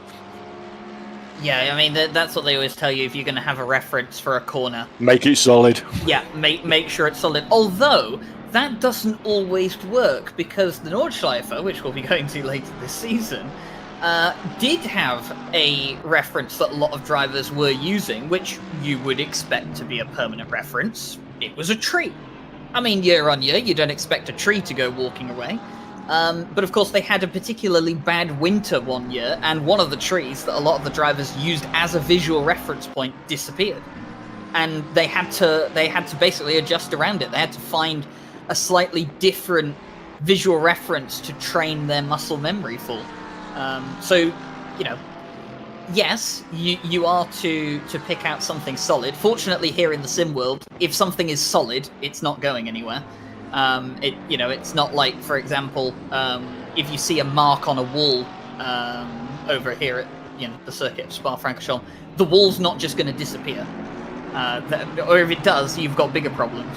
Hashtag lot issues. Yeah, but in the real world, you can have what you believe to be as a permanent reference, but it could be changed. I mean, year on year, improvements get made to tracks and things get changed around, and that can be something that throws off your visual references that you have to then retrain across practice sessions. That's very interesting. YouTube chat, we've got a few people replied. Alan Brown, I don't use references, I use engine. Good engine notes, sorry. That's a very good point. Chris Warner, depends on the corner. Last corner of Snetterton, I don't have a reference, but most other places, yes, I do. Justin T, not Justin T, sorry. Alan Brown also lives 5 minutes down the road from Silverstone, so we're probably there at that test session. I'll be camping in your garden, my friend, when the British Grand Prix comes around next year, if I'm not busy. It'd be great to be so close to a racetrack. I'm 45 minutes away from Donington Park, so that's my local haunt in years gone by, and it is to be within a short driving distance to a racetrack. It's a wonderful, wonderful position in which to find oneself. As we look at Marco Lomi, not necessarily in a wonderful position, because his chase of the 777 is kind of coming undone a little bit, because there's a pesky BMW behind that's trying to find his way past and move on to his own little race further up the field, although it's not for position. And now Marco Lomi is in an even worse situation than he was before. Not only has he got up to the back of the 777 Mercedes and sat behind them so long that he's had to adjust his references for braking, accelerating, turn-in, all that, he's now got a car right up behind him, so he's having to drive in his mirrors with references that are adjusted for a car that is now 1 second up the road. So he's got the worst of both worlds now, where he needs to try and slowly creep back forward towards that 777 and stop looking in his mirrors so much. Although, with the size of that BMW M4 GT3 in his mirrors, it's quite difficult to do. Although, I have been told by a couple of sim drivers that they like to employ the strategy of take the mirror off and throw it out the window. Yeah, absolutely. I think that's often I've heard mirrors. Do not look in your mirrors. Don't worry about defending fresh air. If the car gets alongside you, you'll hear the engine to your side, you can see it, and you can give them the racing room. The second you start driving through your mirrors is the second you're taking away focus through the windscreen, through getting the car around the lap as fast as you possibly can, and that's when things start to unravel rather quickly indeed. Although I do fear Marco Lomi for Gladius competitions, the 201 is suffering from exactly that problem. There's a car that's not on the same lap. I'm not sure, Ryan, actually, which car that is, but they're definitely not racing for position at this moment in time. And I do think that Marco Lomi's got a decision point coming very quickly indeed. Do you let him go, or do you keep pushing? There's another 5-second time penalty. The car number 45 has been applied. Any prizes for guessing where that's been acquired? Yeah, pit lane infringement once again. Yeah, that BMW is the Genesis Esports car, the 224 BMW, driven by Albin Manson at this point. So they are all the way down in 24th place. So obviously a lap down to, well, I think more than a lap down actually to the Marco Lomi. But of course, just trying to unlap themselves and work their way a bit further up the field. There is the 28 Ford Mustang GT3 that is the next car up the road to them, although that car is just at the end of the Kemmel Straight now, so it would be quite the feat if they could close half a lap within an hour and a half, or just over an hour and a half. Well, there's one thing for absolute sure. If you don't try, you definitely will not achieve. Exactly. So it's all about push, push, push at this stage. You've done for 22 hours something. You give it everything you've got for this last 1 hour and 38 minutes, 6 seconds, 2:32 in game time. Marco Lomi's now got himself a Lamborghini for good measure as well. So several cars starting to pile onto the back of the Aston Martin. Lomi, the 201, currently 14th overall, but more importantly for him, third in the silver category. So this is not just for pride, this is for the podium. in his particular class. Marco Lomi will be absolutely desperate, more desperate than a desperate thing in Desperatesville, not to lose time with traffic in his pursuit of the cars ahead. Marco Lomi as well might feel a bit miffed about all this as well, because that 201 definitely had the pace to be winning the silver class. They led for a significant portion of the race in the silver class, but of course not all things are smooth sailing, and the night wasn't exactly generous to the 201 Aston Martin, so they find themselves fighting more for the runner-up spot in the silver class rather than the win. Although it's worth saying and reminding everyone, Paul, that the 17 could still encounter problems, and like you said, you won't win anything, you won't have a chance of being anywhere to capitalize on anything if you don't try. So he's got to do the best he can now to get ahead of that 777, and at this point pray that something befalls the number 17 before the end of the race. Right then, I have a request for director Steve Proudly. In the GT World YouTube chat, Luca Schubeck requests a driver camera, please, on car number 45. So if at our leisure we could run 45 for a short while and make Luca's dreams come true, would be absolutely marvellous. Of course, car number 45, for those of you uninitiated in the team names and numbers, is a silver category car. It is the Visceral Esports by Acertec Sim Sports Lamborghini Huracan GT3. Wham bam, thank you man. Here we go, on board with that Lamborghini. One of the best liveries on the grid as well, by the way. Agreed. Agreed. Acertec Sim Sports car, Visceral Esports. Definitely a livery that I have seen plenty of last season, and they've gone for a bit of a different styling on that this year. Added some yellow to the car and gone for a bit of a different look on the livery, but definitely one of the nicest looking liveries on the grid. But it has to be said, Paul, I know we talk about liveries a lot as esports commentators, but there's not really many liveries on this grid that I would say not a fan of that. Yeah, I agree wholeheartedly. I think I mentioned we've been here today, but earlier on at some point when I had the microphone, I was sort of saying I love a livery, but I like things to be realistic. So I don't like it's difficult to explain what I mean by esports livery, but a livery that would look out of place on a real grid doesn't appeal to me. But when it could be very easily a real race car, I absolutely adore it, and I think this is one of those where it really does pop and look absolutely sensational. And we kind of picked up quite a good time to ride on board this one. We're having a bit of a ding-dong with the Ferrari in front. Ferrari versus Lamborghini at Spa-Francorchamps. Flash of the lights. Could not be any more GT racing if you tried. And the number 45 is definitely, Ryan, looking rather enthused about the prospects of not looking at the rear of this car anymore, but potentially looking at the side of it, and even better, looking at it through the rear view mirror.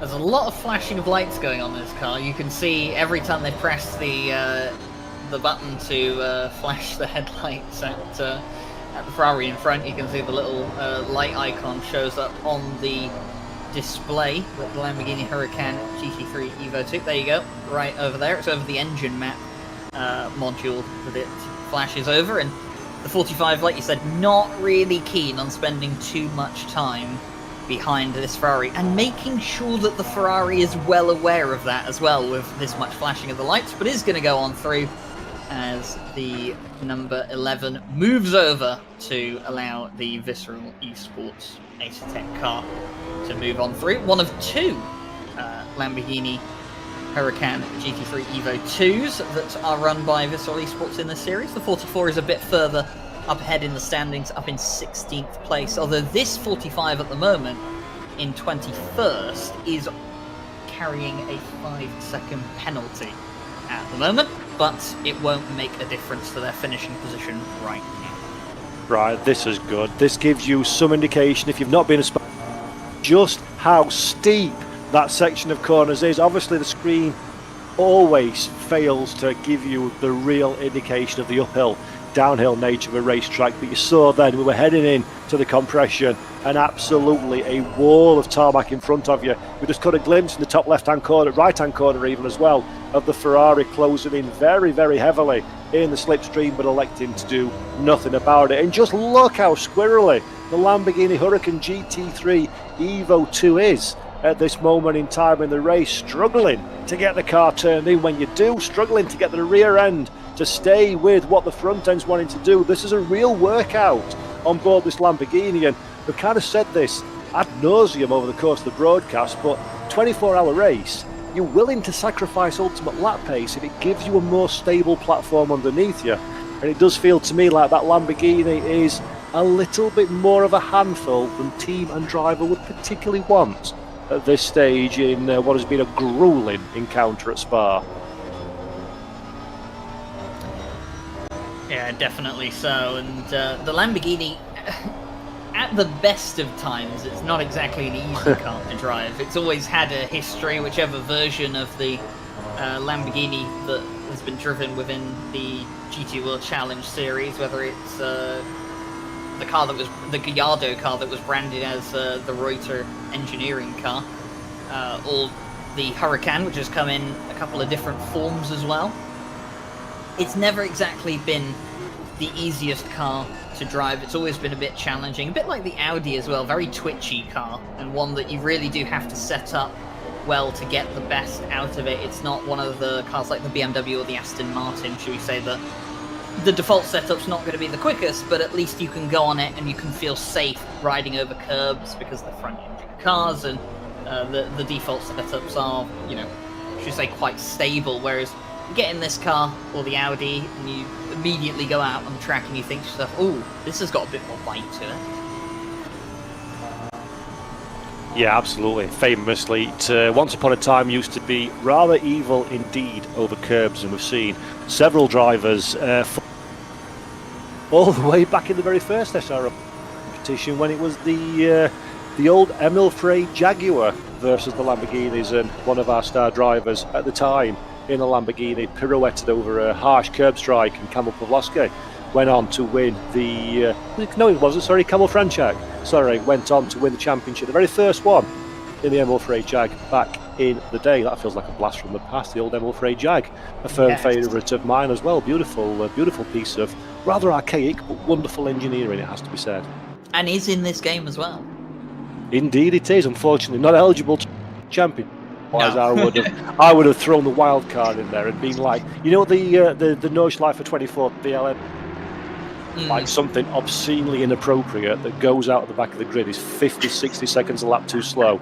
I'd have done that in the Jag just for giggles. I'm sure you would have drawn a lot of attention from the fans and the viewers as well. You would have got the support. Oh, and a filthily garish livery. Absolutely. Something to draw attention. Yeah. And then you'd have everybody drive that. It would be mandated that you've got to have one of those beer party hats where you have a can on either side and a straw in your mouth. And we'd all have webcams on, and everybody's really serious and focused in the Team Esports gear with the trophies behind them. And then we'd be there completely and utterly off the pace, but having the time of our lives. That would be the dream. Maybe a goal for 2025 for Paul Jeffrey to... I'll stay in the box, dude. Even at that level, I'm not good enough. Box, don't you worry about it. But a pipe dream. Oh dear, we continue to watch the battle unfold here as Lomi continues to chase down the 777 Williams Academy Esports car. You can see the third-placed 63 Automobili Lamborghini Esports team car up in front. Daniel Savini in that car at the moment, and then the Genesis Esports BMW just behind. And what is that car in the background? Ah, that's the Ferrari, isn't it? The Scuderia Ferrari HP Esports car that is closing down. Jonathan Riley has cut the gap down to 4.5 seconds, although he does have a trio of cars, I suppose, to get through if he's going to continue to chase down Daniel Savini. Yeah, Savini lost around a second or so with that little pack that he's worked his way through. Pretty effective, though, at slicing. Was Danny Savini in the 63. Riley, second closer, as you say, 4.5 seconds is the deficit now between the two Italian marks. But, of course, Jonathan Riley still has those three cars to find his way past before it's back on to an even keel. And it's been fascinating to me I mean, on paper it doesn't sound fascinating, quite far away from fascinating actually, but it's been fascinating to me that these two cars, the 63 and the 51, for what must be, and I'm plucking this out of thin air, but I'm not sure, I'm not too far away from the truth, must be the last 3 hours or so of being between 4 and 7 seconds away from each other. When I started my last stint of commentary, and since I've left then and gone and sat in the garden for a couple of hours, they were 6 or 7 seconds after a pit stop separated, and the money was on the Ferrari to catch the Lamborghini at that stage. Well, as you were, thank you very much, 3 or so hours later, has been in and out of the car a couple of times since then, and that 51 still no closer to their goal of getting on the podium. And I'll tell you now, Ryan, if this continues for an hour and 27 minutes, there'll be no gutted a group of people as the crew of that 51, because 4th on paper is a sensational result, and heck, it is a sensational result, but when you know that you've been hours and hours within a sniff of a podium, finishing 4th will hurt more than you can possibly imagine. I'll give you a little bit of a stat that was thrown out way back at the 9th hour of the race, and that was that for the first half of the race almost, the largest gap between 1st and 2nd was 9 seconds. Which, if you think about over the course of 9 hours, 9 to 10 hours, a gap of under 10 seconds being the largest gap between the leader and 2nd place is a ridiculously close field.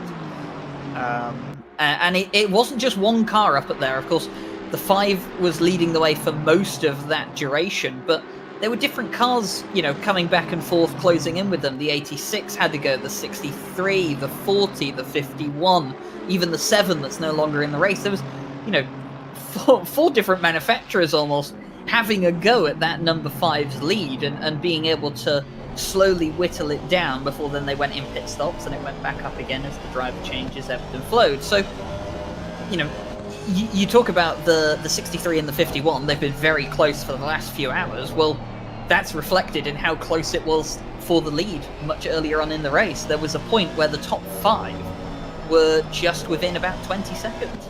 It's absolutely sensational. I mean, technically speaking, when a few seconds 42 was covered by 10 seconds, which is incredible, but obviously the race had not started. But no, it really is incredible. Is just absolutely sensational in pro and in silver as well. I've said it a few times now, so anybody who's stayed with the broadcast, well done you, by the way, thank you for staying with us. I apologise for repeating myself probably the 5th time today, but for anybody new, I want to say this again because I really cannot articulate this point enough. It's very important to me, this. Pro drivers or works drivers drive for a team, incredibly fast, sensational drivers, etc, etc. The silver drivers, or as some people refer to them, the AM drivers, are just as quick as the pros. It is purely that they don't race for a professional team. Their circumstances in terms of the amount of time that they've got to work on this one is reduced. I'll interrupt myself for the moment though, because Marco Lomi looks to the outside, dummies, sells a dummy, goes to the inside, very, very left. Brakes is the 201, a little bit of a lock, a little bit of a kiss with the Mercedes as well, but both cars survive. Marco Lomi last off the late breakers, doesn't get it done on this occasion, but that has put Botana into a massive defensive posture. The Italian driver Marco Lomi now absolutely up on his tippy toes. He fancies his chances on this one. I think the draft has been broken a little bit on the exit of the La Source hairpin, so we're going to be falling back a little in the Gladius competitions machine.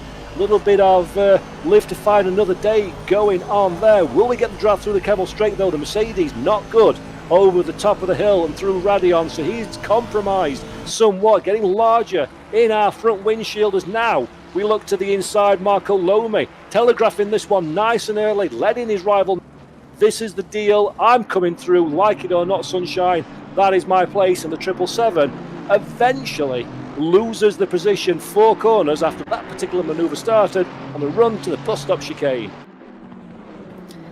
If you are Jonathan Riley, you do not want to see this right now. You absolutely do not want 2 cars up towards the top of the silver field going hammer and tong at each other for podium places. And there's also a BMW in there as well that's not fighting any of these guys for position. But you could see as they went through the bus stop chicane side by side there, he's right on their bumper like, guys, I'm here, just making sure you're aware.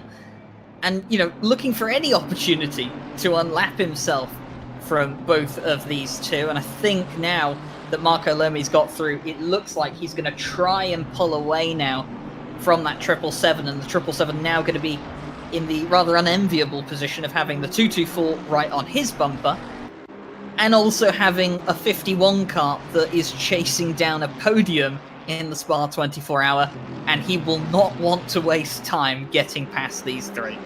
Well, this is actually really good timing for Jonathan Riley. Approaching this little battle pack at a good junction, he'll hopefully be able to get the deal done into the chicane. The BMW stays firmly to the inside. Well done, you. Hard on the brakes, allows the Ferrari past. No influence to the pace of the 51 for that particular manoeuvre. And again, a golden opportunity for Jonathan Riley to go up against the Williams Esports Academy Mercedes ahead. Drive-through penalty for car number 45 for exceeding 3 licence points in one race. Drive-through penalty means goodbye any prospects of you delivering anything higher than where you are at this moment in time with an hour and 20 on the clock. That was the 45 Lamborghini, the Visceral Esports car that we were looking at earlier. I think it was the one we were riding on board with, wasn't it? No, sorry to the fans of the 45. Yeah, that is unfortunate, but sadly hit those 3 licence points in the race, and the stewards must do what the rule book says, and that licence point penalty has been sadly inflicted upon the 45. They can take solace that they're not the only one that's had that penalty today, far from it.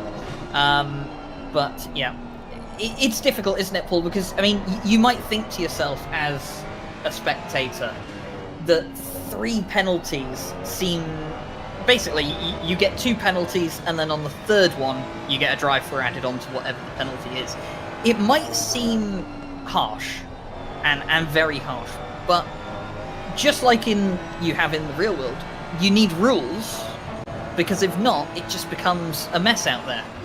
You need rules to keep people in line, and especially, for example, in the world of esports and particularly motorsport as well, where drivers look for every tiny advantage that they can gain that is worth gaining. If you were allowed to go door to door and push people off the track, they would do it. Yes, 100%. The rules are the same for everybody. Yes, it's harsh. The margin for error. Talking about the best drivers in the world. So if you've got a risk factor, if you're concerned that it's too harsh or the restrictions placed upon you are too great, then you dial back the risk by 1% or 2%. Easy to do, but it's giving away advantage. So it becomes a new skill set. How close do you flirt with what is allowed and what is not allowed to minimise time loss? And that's a very important skill that you need. Frankly, in every walk of life, it's got nothing to do with sim racing, esports or motor racing. You flirt with the maximum you possibly can to stay within a comfort zone and safety net in which you're content to reside. So yes, harsh, but it is the name of the game. By the way, Jonathan Riley still not cleared these two, which is surprising to me. He actually got the gap down to Danny Savini to about 3.7 tenths of a second, but that's going to go back up again as this little battle continues to play out. A drive-through penalty, by the way, same reason, exceeding the licence points for the 2.76 as well, so that's a real shame, plus a 5 seconds on top as well for the 2.76, so their day down in 22nd position has gone very firmly down their toilet, unfortunately, but hopefully they'll be able to recover as best as possible and can still hold the head high. But they finished a 24-hour race, which is no mean feat, let me tell you that.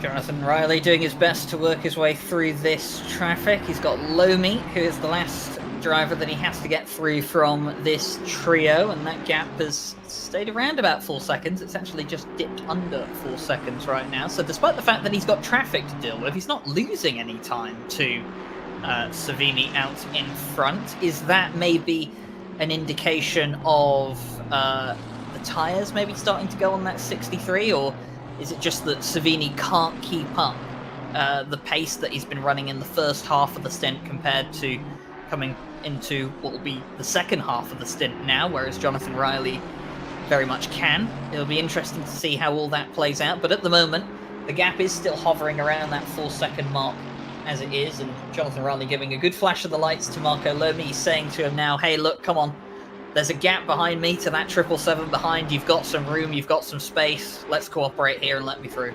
Yeah, absolutely. And it's interesting you should draw attention to Danny Savini's still pace in comparison to Jonathan Riley by the interlopers that we're trying to work our way through with the Scuderia Ferrari car at this moment in time. We've seen during the course of the race the Lamborghini seems to come off the boil somewhat towards the second half of any given stint on a regular occasion. Does look like that is what is befalling the green machine at this moment in time, because as you can clearly see on your screen, there is the Danny Savini driven Automobili Lamborghini Esports team car up down the road.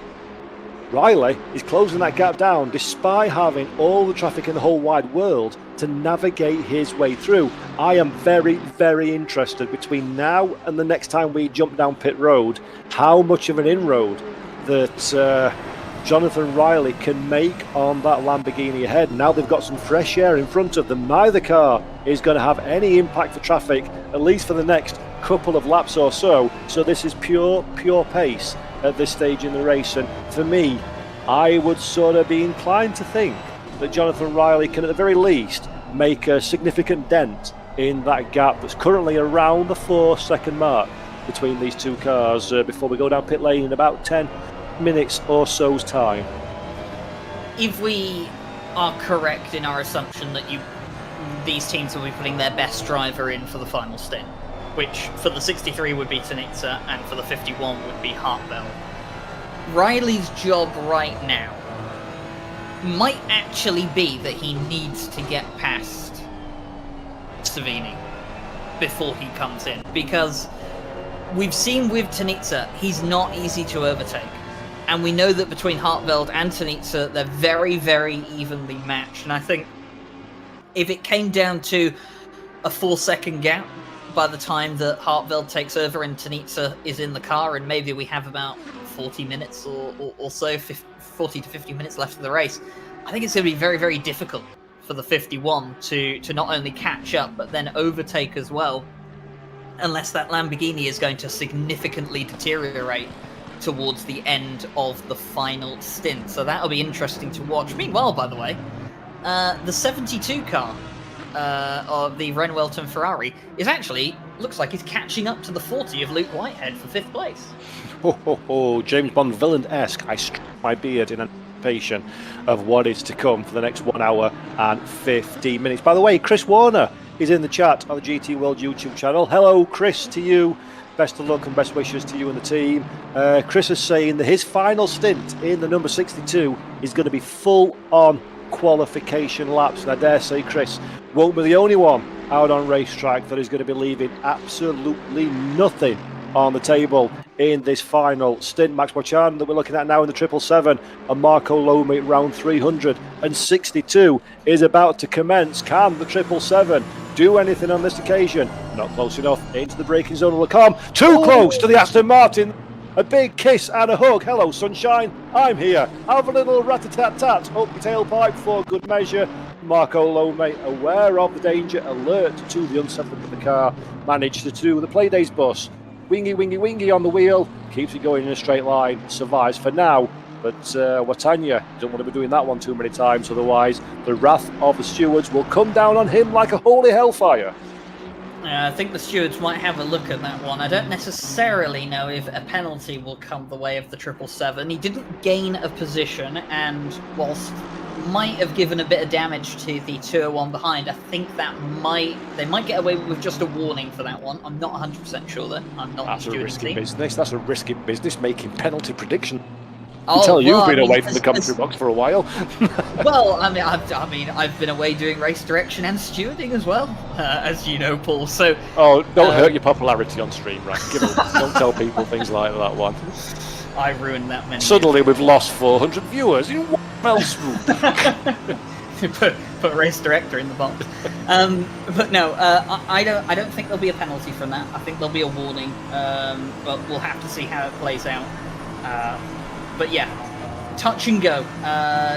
Dangerous business for the 777. If they're going to make this move, they have to make it cleanly now, especially after they've already caused contact once with the 201. They're going to have the inside line for the second half of the bus stop chicane. That's going to get the move done. I don't know whether the 201 will have enough pace to ever look down into La Source for the turn 1 hairpin. We'll see. Looking back here, are they going to have a go? No, they're just going to sit in behind. So the 777 moves up to second place in the silver class, and the 201 relegated to third. Delightful move there from Max Watanya. AMG team number 77 up in the 13th, as you say, overall second in the silver classification. Marco Lomi, though, has decided, I don't place is nice, but second place is nicer. So almost immediately at the first time of asking, a retaliation of sorts into Lecom. Inside line translates to too wide and outside line for the second part of it. Give each other racing room, a hip and shoulder between the pair of them as well for good measure. But Marco Lomi back on the racetrack, a little BMW trying to get involved as well, like a pesky fly. He's going to be swatted away though, because Marco Lomi, like any good barbecue, he's got a fair bit of beef with the car ahead. I will refrain from casting any judgment upon that one, as I did not fully see the incident, and I don't want to ruin my credibility any more than I already have. Meanwhile, Daniel Savini continues on in third place, 3.7 seconds between himself with the 51. Meanwhile, also there's the 72 car, 3.2 seconds behind Luke Whitehead at the moment, so continuing to cut that gap down. Bit of a pressure time for Danny Savini now, 3.5. And Jonathan closing lap after lap. Last lap time 2 minutes 17.377 for Jonathan versus the 2 minutes 16.115 is the ultimate best for that particular car and driver combination. So Riley very much on the hunt for a position, on the hunt for lap time. The car is light on fuel but also light on tread, as those tyres have been through the wars over the course of this last stint. And as we've seen over the course of the 22 and whatever hours of running, 22 hours and 50 minutes that we've had up to this point, that Lamborghini sure don't like the end of a stint. Danny Savini slowly but surely has got the anchors on and is becoming a larger proposition in the windscreen of the Ferrari behind Riley, doing the job he needs to do to inch ever closer and get that car in the conversation for the outright podium at the conclusion of this race. In 1 hour and 10 minutes just ticked over, 3 p.m. in game time at Spa-Francorchamps. Oh, and I am, it seems, proven wrong. The 201 and the 777, the contact between them, the stewards have decided that presumably the contact and whatever time loss and damage was sustained by the 201 is worthy of a 5-second penalty towards the 777 Williams Esports Academy team. So that gives Marco Lomi a bit of motivation now, because that pit stop, or time penalty rather, will have to be served at the final stop, which will put Marco Lomi's car back in front, as long as they stay within 5 seconds by the time they do that final stop. So there we go. That's why we don't make predictions live on air. Time penalty 777, as you say, time corrected, will be back in front again in a few moments' time. And then it is, of course, Junkovicius in the 711 McLaren, just 10 seconds in the rear as well, in fourth position in silver. So good little fight going on for the podium places in the silver classification, even if Alexandra Lee in the 17 Ferrari is some way up the road, having a very nice drive indeed for driver and team of the number 17 BF Racing Esports entrant. Now, see, here's an interesting situation. This is Mitchie Tauscher, who is right on the back of the number 40 of Luke Whitehead right now, and Luke Whitehead is being chased down by the Ren Welton Ferrari. 2.6 seconds behind the number 40 McLaren is the Ren Welton Ferrari. So Luke Whitehead at some point is going to have to make way and let the 86 through. That's probably going to cost him a bit of time. And also that there's also that 224, I think it's the 224 BMW that the Renwelton car is going to have to make its way through at some point. So both of these cars are going to have to lose time through traffic. But at the moment, Michael Tauscher leading the way as we approach the final hour here at the Spa 24-hour for SRO Esports in the Intercontinental Esports Championship. And into the pit lane we go. And looking at that, Paul, actually, with 1 hour and 7 minutes left, this is going to be touch and go on stint time. It is indeed 1 hour and 7. Coming down pit lane, the number 86 machine. 65 minutes is the maximum stint length time. I'm not very good at maths, but I'm good enough at maths to know that's not going to work out very well, Ryan. Pray tell, what do you do? What's the mitigation? It's complicated. So for anyone who's not aware, to basically explain, the drivers have a maximum amount of time that they are allowed to be out on track before they must come down pit lane.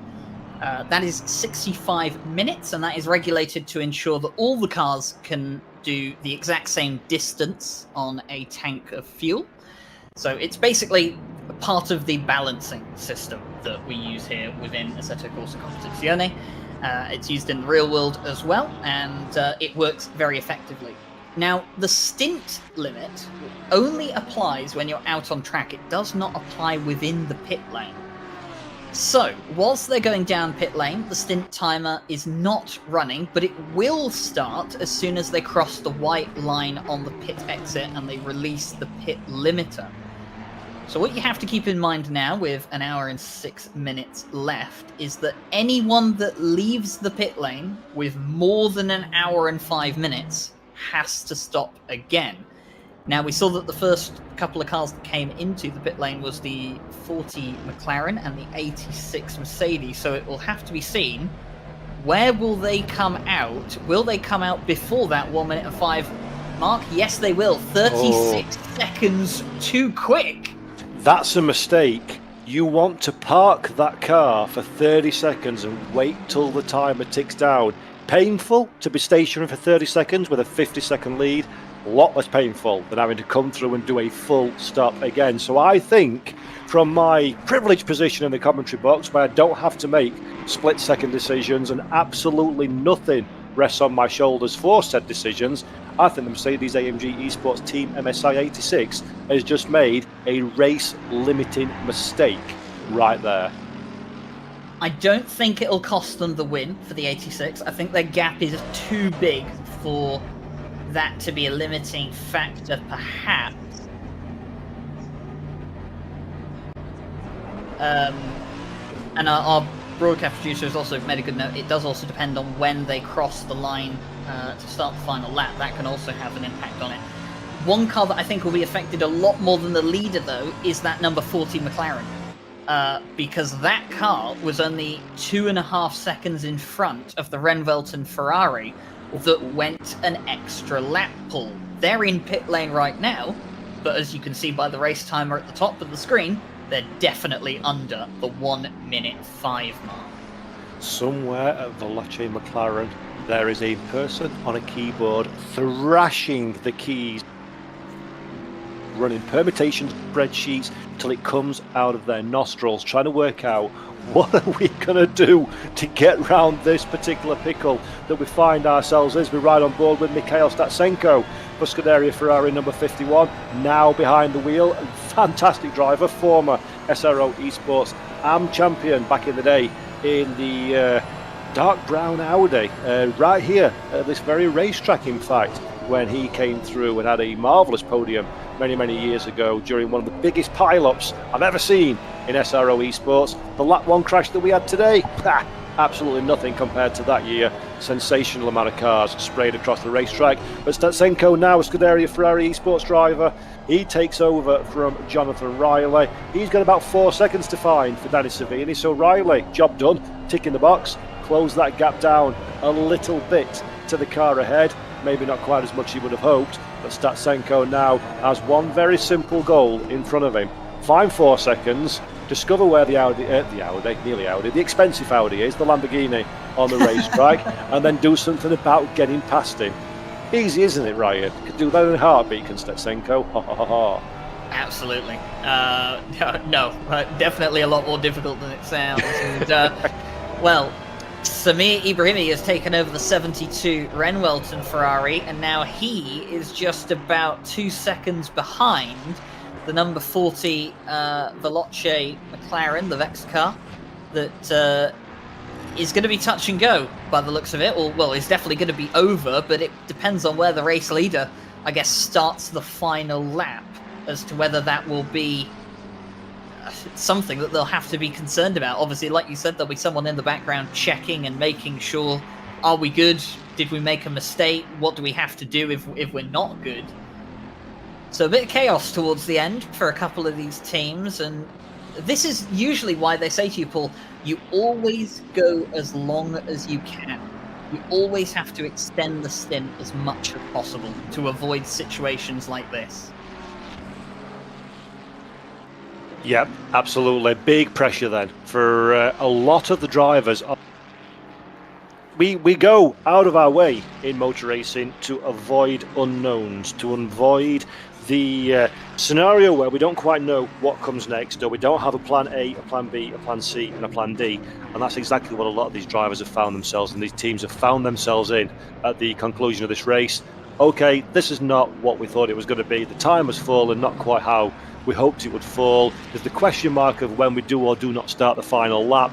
Variables, Ryan. Variables are the absolute last thing that you need on these scenarios, and I dare say there'll be a few head scratchers, and it's great for us, it's great for the folks at home, because it quite literally means for the next 1 hour and 58 seconds we have got no idea how this one's going to unfold. If I was Tobias Gronewald, I would not exactly be comfortable with the situation that I'm in, because I'm, as you say, quite literally driving into the unknown. There'll be people in the background figuring out, okay, what is our situation? How are we? We have a big gap to the Williams car behind. I mean, at the moment, the Team MSI car is just going through Les Combes, while the Williams car is just about to cross the start-finish line to begin another lap. So they've got a big, big gap. But of course, how will it all play out with the stint timer? And then, you know, is there anything they can do to, I suppose, start that final lap in a way that means they don't have to come down pit lane again? Because if they have to come down pit lane again, I did say initially I think they've got too big of a gap for it to be a problem, but I'm actually not so sure anymore. Now, the more that I look at it, because of the time loss that you have, if you have to start the final lap by doing a self-inflicted drive-through, you're going to lose a lot of time. Will you lose 50 seconds to McCormack behind? I'm not sure, because you're not stationary for that time that you're trundling down pit lane. You are still moving. So if it's 65 seconds, I think we said it was earlier, to do a drive-through penalty through that pit lane. So you're not going to lose 65 seconds, but you're going to lose a lot of that. Yeah, it's going to be a real painful decision point for team and driver if and when we get to that juncture. But now we have crossed the magical 1 hour mark. Folks at home, that is right. We are in the final hour of a 24-hour sim racing extravaganza here at the Intercontinental GT Challenge Esports 2024, the virtual Spa 24 hours. And with just that 1 hour left to go, it is Tobias Gronewald who is our race leader. Car number 86 in the pro classification, Mercedes-AMG Esports Team MSI. Darren McCormack and Danny Savini are currently our podium sitters with 591 laps in the books. Mikhail Statsenko has just jumped on board the number 51 Ferrari. He begins his pursuit of the bottom step of the podium. And then it's the McLaren, the 40 McLaren of Aidan Walsingham in 5th position. Does he have a bit of a drama in front of him related to stint time? We'll find that one out at the conclusion of this race. Samir Ibrahimi is in 6th place, 2 Ferraris in the top 6. The number 72 is currently in that 6th position. Then it's Nils Naujoks from Lars Kisser. Amiedo Castorino is 9th. And then the number 39 McLaren of Sean Arnold rounds out the top 10 runners, and then Ramonet is our leader in the silver categorization from William and Sonotti rounding out the silver podiums with 57 minutes, 55 seconds left to go. This is what it all comes down to. The final, with an asterisk on it, stint. Because, of course, not 100% sure for all of these cars. Some of them can definitely get to the end without having another trundle through pit lane. But we'll have to see how it goes for all of them as we get closer and closer to that 0 hour mark, which will bring out the checkered flag. And Tobias Gromwald leads by as 51 seconds right now, and currently looking smooth and looking comfortable, but I do wonder if there are any concerns under the hood with that team and how close they were along with the number 40 McLaren Vexed Veloce car. They'll be one of the other cars that are concerned about that pit or about that stint limit, should we say. And there could be a couple of other cars concerned about it as well, Paul, but those two seem to be the ones that they left the pit lane with 40 or 35, was it, roughly seconds left, over 100 or over 65 minutes. Not ideal. That is absolutely for sure, and it just goes to show, I said this many hours ago when I was alongside Austin Belkey. It is, you give everything all the time, because if you leave anything on the table and it comes to the checkered flag and you miss out by just a few short seconds or a decision that's wrong, and this is the perfect example of it. We know now, potentially for a couple of cars at least, this is going to be squeaky bum time when the checkered flag or the white flag for the penultimate lap is waved. So now you've got no choice. You go like the wind and see what happens. Rely on yourself and your colleagues in the team around you to be feeding you the correct information, and then just execute whatever instruction is being given to you, because it's so hard in the wheel of the car. You've only got one perspective for the race. Of course, all the team members behind the scenes, they have the full access to the data, telemetry. They can see the overview of the race. They can listen to Ryan and I for wonderful tidbits of information that only we can observe. Ha ha ha ha. And then put a plan in place to get to the end of this 24-hour event at Spa-Francorchamps. If you're Samir Ibrahimi in the 6th place, number 72 Ferrari, you'll be thinking you quite fancy moving up the running order as well before this one comes to an end. You've got about 2.4 seconds to make up on Aidan Walsingham, who's going to be trying to do mental arithmetic while driving and listening to his team on Discord. Give him all manner of reasons why their strategy is the right one, despite it seeming a little bit dicey at this section. Yeah, the Ren Welton car, Samir Ibrahimi, to close out the stint for the team. A driver that's been around the SRO Esports series for a while now, Samir Ibrahimi. Known him from the days when I started to get into sim racing in 2019. Used to be part of the old and no longer Red Line Motorsport community, but then moved over onto other things and is now with the Ren Welton outfit, and has been quite a few years now, and has done very well, and quite happy to see Samir up at this level. He's probably, maybe going to say something here he's not happy with, maybe not as quick as he was 5 years ago. But up here, 6th place, probably the best driver in that team. He's doing all right. Yeah, not a bad place to be, I don't think. Doing better than me. For sure. Yeah, exactly. Not a bad place to be at all. And currently, it does look like the wind is blowing in the direction of the 72, because that gap now is 2.1 seconds, 2.3. It's just come up on my screen. Either way, that's a smaller gap than it was last time I paid any attention to it. So Samir Ibrahimi in the Ren Welton Esports 72 Ferrari is doing his level best to try and nibble away at the 40 McLaren in front. Tobias Gromwald, that we're looking at now, is doing his level best not to throw the car at the scenery, because this has been, for sure, the dominant team Once again, different delivery, different name, same outfit at the end of the day, and they are very much in control of things at the front of the field. Darren McCormack, great as he might be, wonderful as the Williams Esports team might be, does not have the time nor the pace to close down that 52-second gap between the 86 and the number 5 at the very, very head of what has been, I'm going to be controversial, I'm going to throw it out there, probably the most competitive IGTC field we have ever seen in the 3 years of this competition.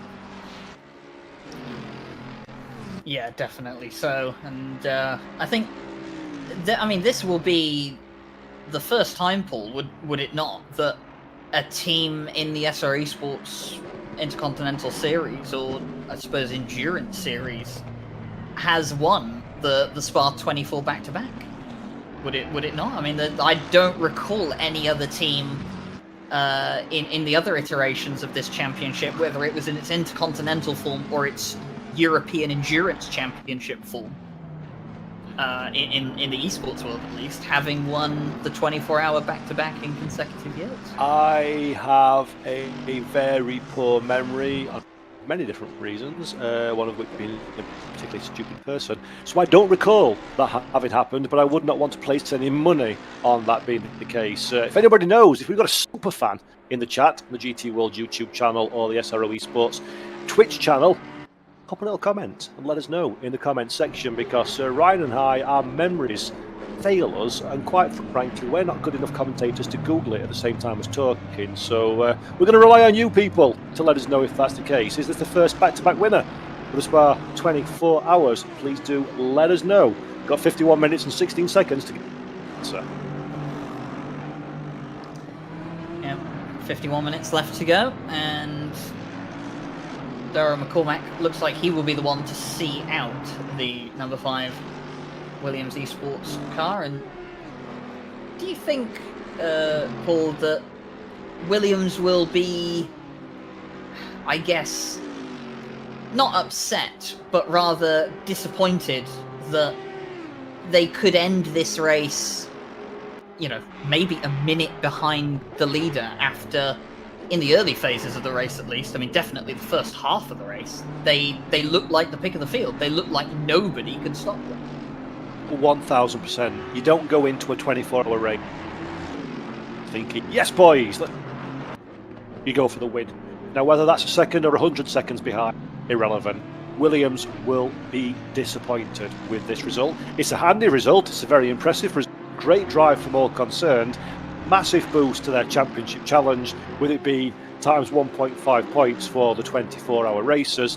But the be-all and end-all is you want to win it. That's why you're here. And a team like Williams doesn't come into these competitions to be in second place. So I'm absolutely sure, especially considering they were so strong, as you mentioned, Ryan, at the start of the race, they will not be particularly pleased at all about finishing, if they do indeed finish in second position. Yeah, the Spa 24-hour for the Intercontinental Series, it's kind of like 24-hour races in other series as well, like the 24-hour of Le Mans, or the 24-hour of Daytona even, where the 24-hour race is almost, it's almost a different category of achievement within itself compared to the championship. There are some teams out here that would, in the Intercontinental Esports Series, would probably forgo winning the championship to be able to win the Nordschleife 24 or the Spa 24. It's like the Indianapolis 500 over an IndyCar, isn't it? Champion win, but every be the one would preference the Indy 500 over the championship. But a little bit of interesting information I'm seeing in chat. Daniel Edwards has posted that the Veloce stint expires with 38 seconds left in the race. They're going to have to go down pit lane. Oh dear, oh dear, oh dear, oh dear. Obviously, Dan, I'm sure if you're Veloce, you are going to be spitting feathers at that really unfortunate amount of time in there. I was just thinking about it though. I mean, like, if you're in that situation, in the heat of the moment, you've just come down pit lane, you're sat in your box, you're looking at the amount of time that it's counting down before you're allowed to drive again. at that moment when you're sat in your box, you know you're going to go out with time over. But can't you just sit in the... I mean, forgive me, mate. Don't drive anywhere near as much as I you. But if you're in that situation, you're sat there waiting complete, you're in the box, the computer has control, you're looking at the countdown when you regain control, don't you just sit there and just don't accelerate and let it count down so it works and then go? You'd think so, but answer me this, Paul. In the heat of the moment, how do you know which one is quicker? All I can think of is a song by Asia called The Heat of the Moment when you say that. I can just hear Tom Petty and George Harrison going at it. Sorry, I'm lost now. What was the question again? But how, in that moment when it first clicks in your head that you're going to be over, how do you know in that moment which one is going to work out quicker? Whether it's going to be quicker for you to wait 38 seconds in the pit lane, or whether it's going to be quicker for you to just go anyway and then come down pit lane on the final lap? I think for me, that's the one where a team worth their weight in gold, or a strategist, or whatever title you want to give the looking at the overarching picture. As a driver, absolutely not. It would be, for me, it would be an absolute miracle if you kind of acknowledged, worked out, and made a decision in the cockpit as to what the best scenario is. You may do, but you're the fail-safe. You're the sort of like on that one. For me, it is something that in an ideal world, and I'm not saying Veloce did anything wrong, by the way, let me make this entirely clear, I am not having a go at Veloce in any way, shape or form, but in an ideal, perfect world, there'll be somebody calculating on the build-up to every pit stop, all the different variables, and then that at the last pit stop, not the one we just had, but the one prior, then that would flag up a whoop, whoop, whoop, warning, next pit stop, we're going to have a problem, there's a pickle, and we need to do something about that one. And then that's when you get on the phone to the driver and say, hold your horses, sunshine, as well, Jack Oliver. Team will come back to that one in a moment. Jack Oliver in the 2-7-6, 23rd position at this moment in time, has the inside line into the com, goes a little bit deeper, switcheroo with the fellow Aston Martin ensues. Oliver now has the outside line, so he's going to be a little bit of the medicine that he dished out, he'll be given back. Gets it done though for Brussels. Big chop. Gets out of the way. Not quite sure what happened there. Neither does Jack Oliver, I dare say. And that could have been an aircraft-style accident. But luckily, both drivers, by luck or good fortune or sheer skill and aggression, managed to avoid collecting each other and go in to say hello to the Armco. Can I just point out that neither of these two are on the same lap? Even better. And that was not for position. That was to unlap oneself from the 276, and they're still having a go at it. So, nothing being left on the table between these two Aston Martins. Definitely, they're leaving it all out there on the track for everyone to see. A little bit of yikes and golly gosh would have been going on in the background there, I dare say, between those two, and oh shucks, I need to go again, methinks. That's a bit dramatic. Touch on something though about the number 40 McLaren, as we see Tobias Grunwald here. If you think back to points in the race where, for example, you make a mistake, as the 711 I think has just been given a 10-second time penalty. If you think back to earlier in the race, the number 40 made a mistake. Eamon Murphy spun the car and lost time. So that wasn't great. And in the grand scheme of things, you would have looked at that incident at that point in time and you would have said, okay, it's a spin, you lost maybe 20 odd seconds, whatever you want to call it. It's no big deal. But then think about it. Those 20 seconds that you lost could have been the difference between you being able to extend your stint by one lap or cut it short by one lap. And that cutting short of a lap could be what's put them in this situation right now. And it's an example of how one mistake that might seem meaningless at the time, 12 hours ago, could have catastrophic consequences towards the end of the race. Absolutely, the butterfly effect in live action. By the way, big dramas in the silver. The 711 currently holding third in class, fourth overall. The Veloce Academy car by Tadas Junkavicius behind the wheel has received a drive-through penalty for picking up, you guessed it, the licence points. 3 in one race.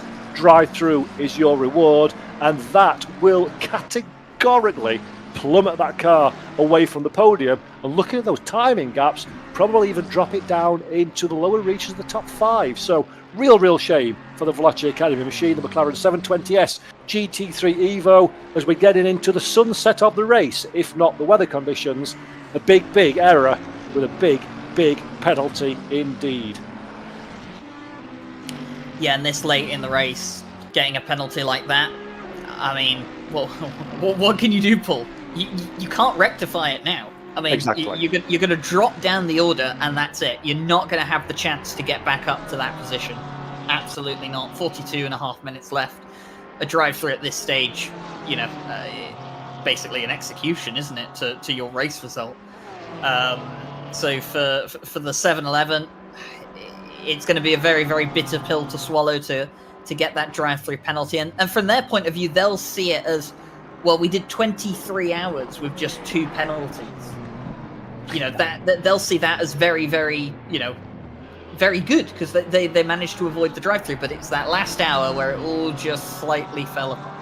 Yep, real shame, but obviously they'll serve their drive-through, dust themselves down, and try and for their own respective championship bid. Maximilian Frank, Team Nitro, 717, the German driver that we're looking at on our screen now, the 717, 12th in the race, 11th in the pro classification. I put my teeth in, use the right words. Maximilian Frank is a car that we saw a lot of a couple of hours ago, holding up some faster cars that were trying to unlap themselves. Well, the drama from behind is now well and truly cleared for the Team Nitro BMW, and they've got a small matter of pesky Porsche just getting in the way as well. Not for position, bear in mind, is this particular squabble on track, but again, it's the will they, won't they, should I, shouldn't I drama of trying to get past a car that's on a different lap, on a different race, different strategy, entirely different kettle of fish to you altogether, apart from rather peskily, they're using a bit of tarmac that you would quite fancy being on yourself. So Maximilian Frank has a bit of someone to play with, a bit of something to do in 12th position, coming into the final throes of this thrilling race, it has to be said. And it's going to be interesting to see what the BMW versus the Porsche elects to do as this thing unfolds. No real benefit from staying behind, no real benefit from getting past Ryan. It's just a bit of formation flying for these final few minutes of this race. Yeah, and touching on formation flying, Samir Ibrahimi, I said, was very quick. It came out about 1.7 seconds behind the number 40 Vexed McLaren Veloce car. And that's dropped down to 2.5 seconds now. But I wonder if that 72 are just sitting in the camp of, well, we know that the 40 has to come down pit lane again, and we don't, so we don't need to push any. For sure. We just need to make sure that we can do enough to stay in the position that we are. We gain the place when they go down pit lane. It's too late in the race now to make up 45 seconds to the next car up in front, which is the 51 Ferrari. They've got a 20-second gap to Nils Naujoks behind, and whilst Naujoks is an exceptional driver, I think he will struggle to close 20 seconds in just under 40 minutes. Yeah, the only question mark is for the... If I was Samir Ibrahim in that car, I would be asking every 2 corners, have you done your maths? Are you absolutely sure the 40 needs to stop? Are you beyond certain that the number 40 is going to stop before this race finishes? Because I can find 2 seconds to, but absolutely you're right, Ryan. It would be beyond foolish if the 72 took it to the 40 on track and tried to make a pass. It is a fait accompli, that position change. It's just a case of patience and confidence in the mathematicians within your team that they've done what they need to do. By the way, back to the GT World YouTube chat. The Furious Bird is asking, can we have a look at car number 17, please? That is, of course, the leader of our silver categorization. Car number 17 is running 11th overall for the top of the silver class, so a stellar performance from the BF Racing Esports team. Axel Ramanet is the driver that is currently behind the wheel, and as if I needed some evidence, because I should be believed on site anyway, but if I need some evidence of silver are just as good as pro, look there, Ramanet, silver classification ahead of the Works teams and Maximilian Frank behind. Great performance, and respective to their classmates in silver, absolutely phenomenal. Yeah, no, we've not talked too much about the impressive drive of the 17, really, because they're in the situation now where they're, I mean, over, what is it, they're over a minute in front of the second placed 777 Williams Esports Academy car. So, I mean, it's a double blow, isn't it, for Williams? Runner-up in both classes. I mean, that's got to hurt, knowing that you probably had the pace to win both classes today. I mean, you can't say that the Mercedes AMG didn't have the pace to win silver, considering that, well, they're 1-2 in pro at the moment. So yeah, that'll be frustrating for them. But yeah, the 17s had a very good drive. They've done really, really well. They were always in and around the conversation for the lead of the race, but then after the halfway mark of the race, they really started to put the laps in. They really started to grow it out, and they've got, you know, a sizable lead, and a lead that they don't really feel the need to be worried about with anymore. They can kind of do what Grunwald's been doing for the past couple of hours. Just drive within your limits, don't push it to the maximum, and just enjoy it to the end. Yeah, exactly. It's so easy to make a mistake when you've been nervous energy all builds up as a driver, even when you're not behind, even if the nervous energy builds up, you're sort of hyper responsive to the environment, to the car underneath you. You know the job that you've got to do. You're pushing to the absolute limit. You're minimizing any kind of time loss all the way through the race. And then when it gets to this sort of final 36 minutes about to approach now, for some of these drivers, Ramanet being precisely one of them, and then of course Grunewald that we're seeing on the right hand side, who's leading the overall classification, they're not under pressure per se from anybody around them. So then it becomes a case of managing yourself. Don't get too inside of your own head. Don't start overthinking, over worrying. And the worst thing you could ask a racing driver to do is get on the phone and say, give me 95%, not 100. As soon as the proverbial foot comes off the gas and you start to protect what you've got, is when the mistakes start to creep in. And Ayrton Senna, of course, 1988 at Monaco, absolute best example of that one. Completely dominating. The second he let his foot off the gas, bang, you're straight in for an appointment with the barriers. And that's what these two drivers in particular, our respective leaders in Pro and Silver, have got to try and overcome. Don't think you're leading. Don't think it's the final 35 minutes. Push exactly as you have pushed all the way through testing, qualification and the race thus far. And then with a bit of good luck and a fair wind, the result will be the reward in about 35 minutes or so's time from now. Yeah, be fast but be smart is going to be the message for the number 17 and, well, for the number 86 as well. And it's definitely a message that has been well received, I would say, by both sides. And Dara McCormack crests over Radion and onto the Kemmel Straight for the 602nd time across the last 23 and a half hours. Over 600 laps, and it's not something we actually talk about too often, Paul, is the lap count that we get under, because we don't have necessarily, should we say, the full course yellows or the safety cars or red flags that we deal with a lot in the real world at events like the Nordschleife 24 this year or Spa 24 in previous years. But I wonder how the lap count for today's, or this weekend's race rather, compares to previous year, because we didn't get the weather that we were told could be hanging around. And we've had a lot of grey clouds around over the course of this race, but it's not quite decided to grace us with that Spa weather, and that's kept the lap count relatively high because the pace has been kept relatively high as well.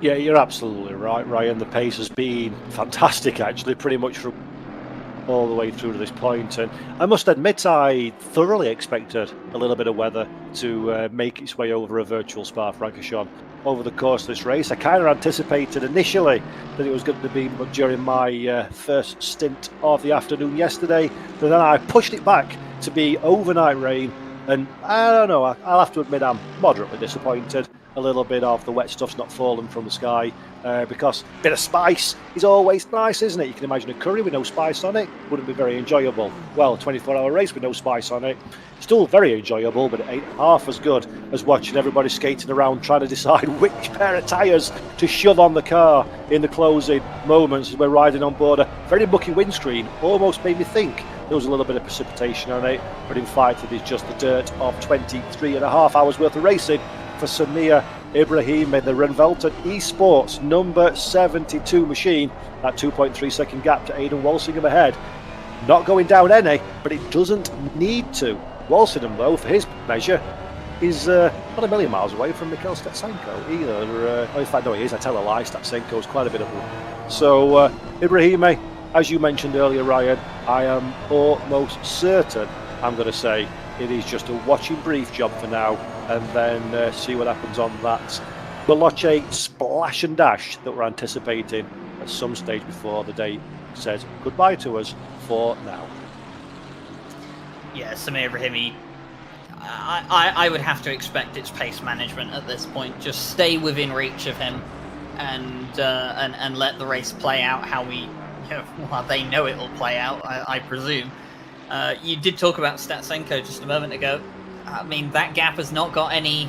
Well, I mean, it has got smaller between them. It's gone down from 5 seconds to 4.4, but the 63 and the 51, it's going more and more in the way of the 63 with every passing lap. And unless Savini's car is going to drop off a cliff in the final 20 minutes, I think for the 51, they might have to settle for not being on the podium, barring any mistakes from the 63. Yeah, I am absolutely anticipating be a pace drop-off from 63. We've seen it so over the course of this race that the second half of the stint is certainly not as kind to the Lamborghini as the early stages with fresh boots and a full load of fuel aboard. But as you say, I don't think it's going to drop off a cliff, so to speak, and that 4.4 second gap does feel like it may be a little bit of a bridge too far. Although Mikhail Statsenko, another chap that I've had the pleasure of meeting a couple of occasions, very intelligent young man, very intelligent driver, the mitre Ferrari behind him, the smart play. If after the first sort of 10 minutes or so of your new stint, you recognise that gap's not closing quite as fast as you would like, the smart play for Statsenko is save as much meat on the tyre as humanly possible. Wait till the lap times begin to drop for the Lamborghini and then push as hard as you can and see if you can converge and meet in the middle somewhere before the checkered flag is waved. So that's one to keep our eye on. 30 minutes, that's a big intrigue for the bottom step of the podium, and I do think it favours Danny Savini massively, but I certainly don't think it's a slam dunk for the 63 at this stage anyway. If I were the 63, for this final stint, I would have told the drivers to tyre save. I would have told them we know that the car drops off in the second half of the stint. Be a bit more gentle on the tyres, try and save it a bit. You might lose some time to the 51, but at the end of it prevents or, gives you a much smaller window for that drop-off to occur. Then it could very much be worth losing a second or two over the course of, say, 30 minutes if it means you reduce the drop-off time from 20 to 5 minutes. Yep, absolutely. By the way, just turning our attention back to the silver classification. Jankovicius behind the wheel served their drive-through penalty and then now has a 15-second time penalty for good measure. So when it rains, it sure does pour in the garage of the 711 machine. 15 seconds as things isn't quite enough to dislodge that sixth position from their grasp. But they've gone from a very comfortable podium shout to being down in sixth, in danger of even dropping as far as seventh. That is going to be a very foul-tasting pill to swallow when it comes to the checkered flag. A 5-second penalty and then a 10-second penalty for good measure. After that makes 15, and then the drive-through for being a very naughty boy and getting the licence points. By the way, points for anybody in chat who recognise the boy reference. I want to shout out to someone at the moment. Shout out to Chris Warner, who said he was going to get in the 62 and he was going to go full send. and he's going to go full quali lap. Well, he's doing exactly that because he's closed up to the 223 McLaren right towards the back end of the silver field at 30th position. Those two cars will be duking it out over, so he is doing exactly what he set out to do and trying to make up as many places as they can. I think that's also the leader in the background, the number 86 coming up upon them, so Warner will want to get this move done, ideally before Grunwald gets onto the back of them. Yeah, good stuff from Chris. As you say, he said it was going to be stint. A man of his word, it appears, in the Brabham Esports Audi R8 GT3, all over like a cheap suit. The back of Tariq Adam ahead. Will he be able to get the deal done on this long acceleration zone? Loving the livery, by the way, of that Brabham Audi. It's very Ecurie Cost-esque in its design. Not intentional, I'm sure, but looks absolutely wonderful. Warner then to the outside of Blanchimont. That is an absolute no dice. Two corner, one line car, two cars side by side, one line, and then Warner gives a big old wallop of the curb as well for good measure. Gathers that car together, no arm foul, and the 62 continues his endeavours to find a way past the McLaren in front. Arthur Camera in the chat asking if we're aware of the stint timer situation. Definitely. It's been the talk of the commentary box for the last 40 minutes since the cars came down pit lane. Keeping an eye on the teams, and like I said, we're not 100% sure who can definitely make it and who. Well, I mean, we have a good idea of who can't. Definitely the 86 and the 40 we're pretty sure can't, because they left the pit lane with 38 seconds over that 65-minute stint timer that would be remaining. But as for the rest of the cars that did an extra lap, for them it's a bit more, well, should we say vague, because it depends on when the leader starts the final lap of the race as to whether they'll have enough time or whether they will have to also come down pit road. Yeah, we like a little bit of spice at the end of the day, don't we? I've just messaged.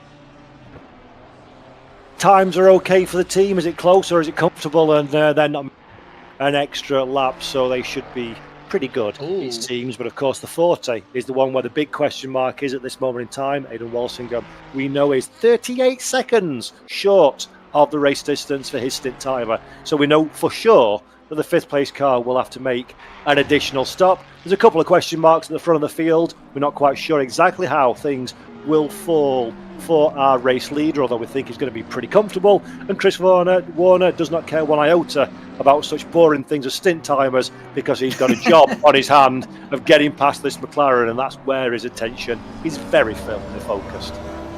So Arthur Camera said we are not making an extra lap. He said in theory we could finish, but it depends on where the leader crosses the line. And he said the 86 is also short. We do know that because the 86 and the 40 left with 38 seconds to spare. So yeah, up and down the field, the stint timer situation causing a bit of havoc here at the end of the Spa 24, and we do like some chaos towards the end as the number 65 of Chris Warner is going to have a look. He's going to be forced to the outside line of the bus stop chicane, but then the Genesis Esports McLaren is going to go wide, but he's still going to have the inside line as we go down towards La Source. That's going to make the Brabham Esports Audi have to take the long way around the outside of the hairpin. He's going to carry the pace, though, forced onto the sausage curb.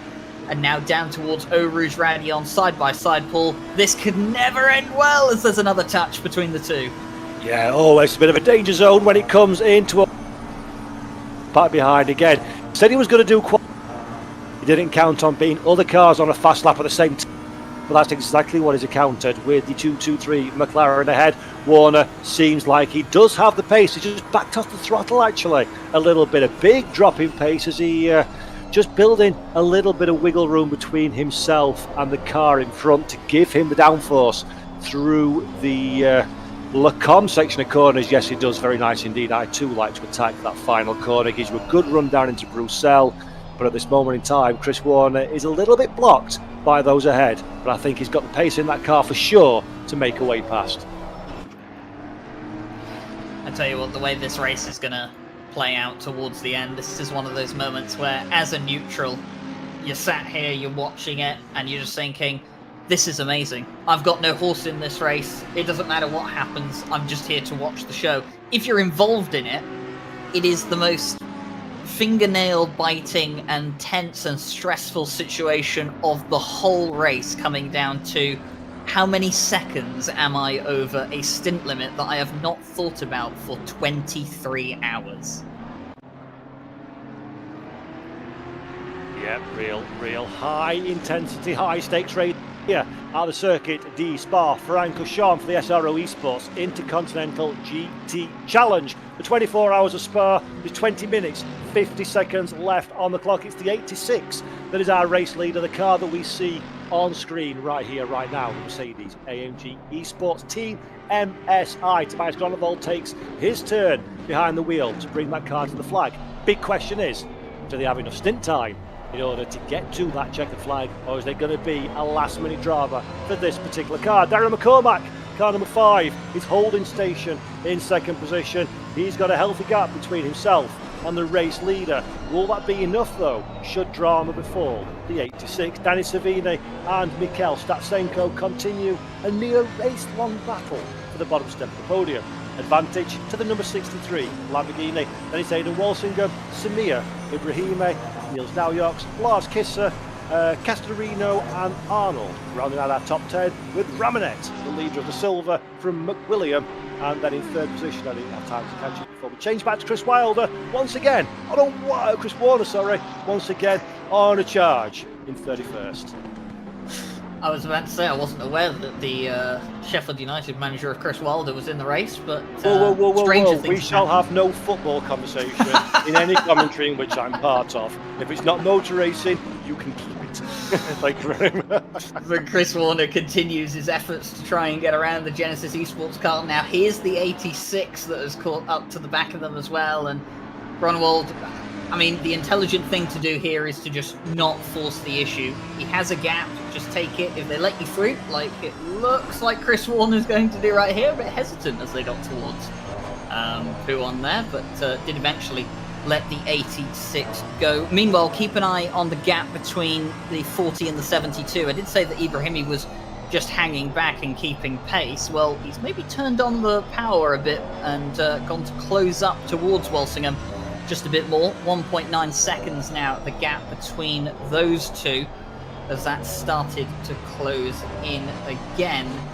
Just over 20 minutes, Paul, until the end of this race. And I think none of us could have expected at the start of this race that the main thing we'd be talking about coming down to the final 20 minutes is who has messed up the stint times and who hasn't.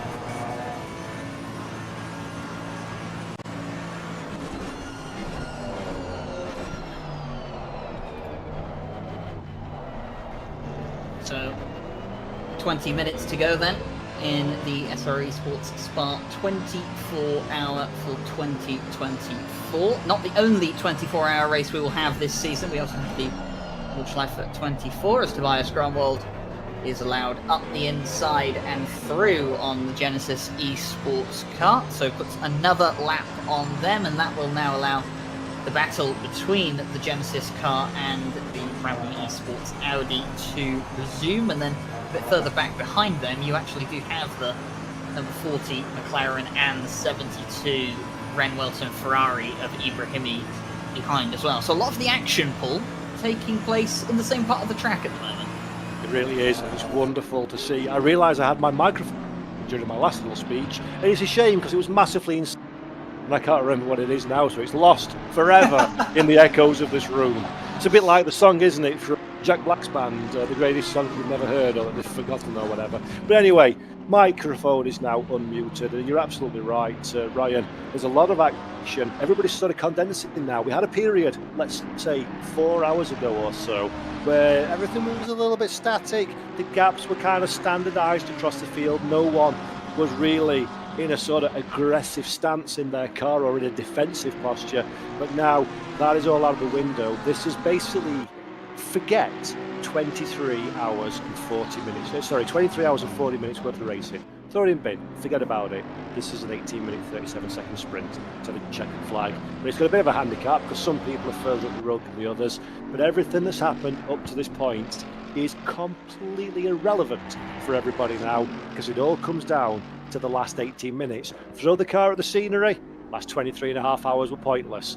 Become a hero, all of the dramas and trials and tribulations that you had forgotten about in one masterstroke move in the last few minutes. And don't know about you, sir, but for me, I am so very, very excited about what these final 18 minutes are going to bring to the table.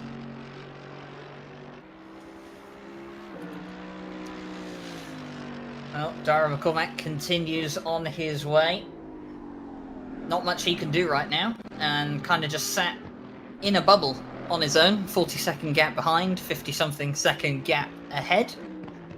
And just in his own world at the moment around the Spa-Francorchamps circuit, which is often one of the most dangerous places to be when you're in a race, when you're just on your own, you've got nothing to think about. Doesn't look like he's got any cars around him either that could maybe, grab his attention to keep him focused, but a driver like Dara McCormack probably, or definitely rather, able to keep his focus when he's out there on his own. The amount of laps he's put around circuits like this over the last few years. But looking back to Daniel Savini, 3.4 seconds back is the 51 Ferrari. So some inroads being made, Paul, by the 51, but I still don't think it's enough.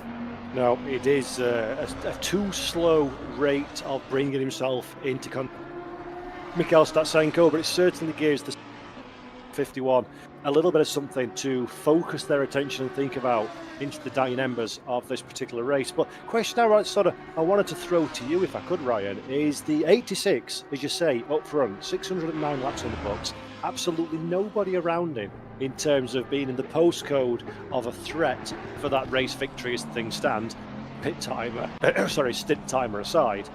How do you stay in the game as a driver? How do you keep your head when there's absolutely nothing to win and everything to lose, and nothing that you can do to influence it apart from make a silly mistake and throw the car away? What do you do? What games do you play? What's the strategy? How do you stay on the straight and narrow in that kind of situation?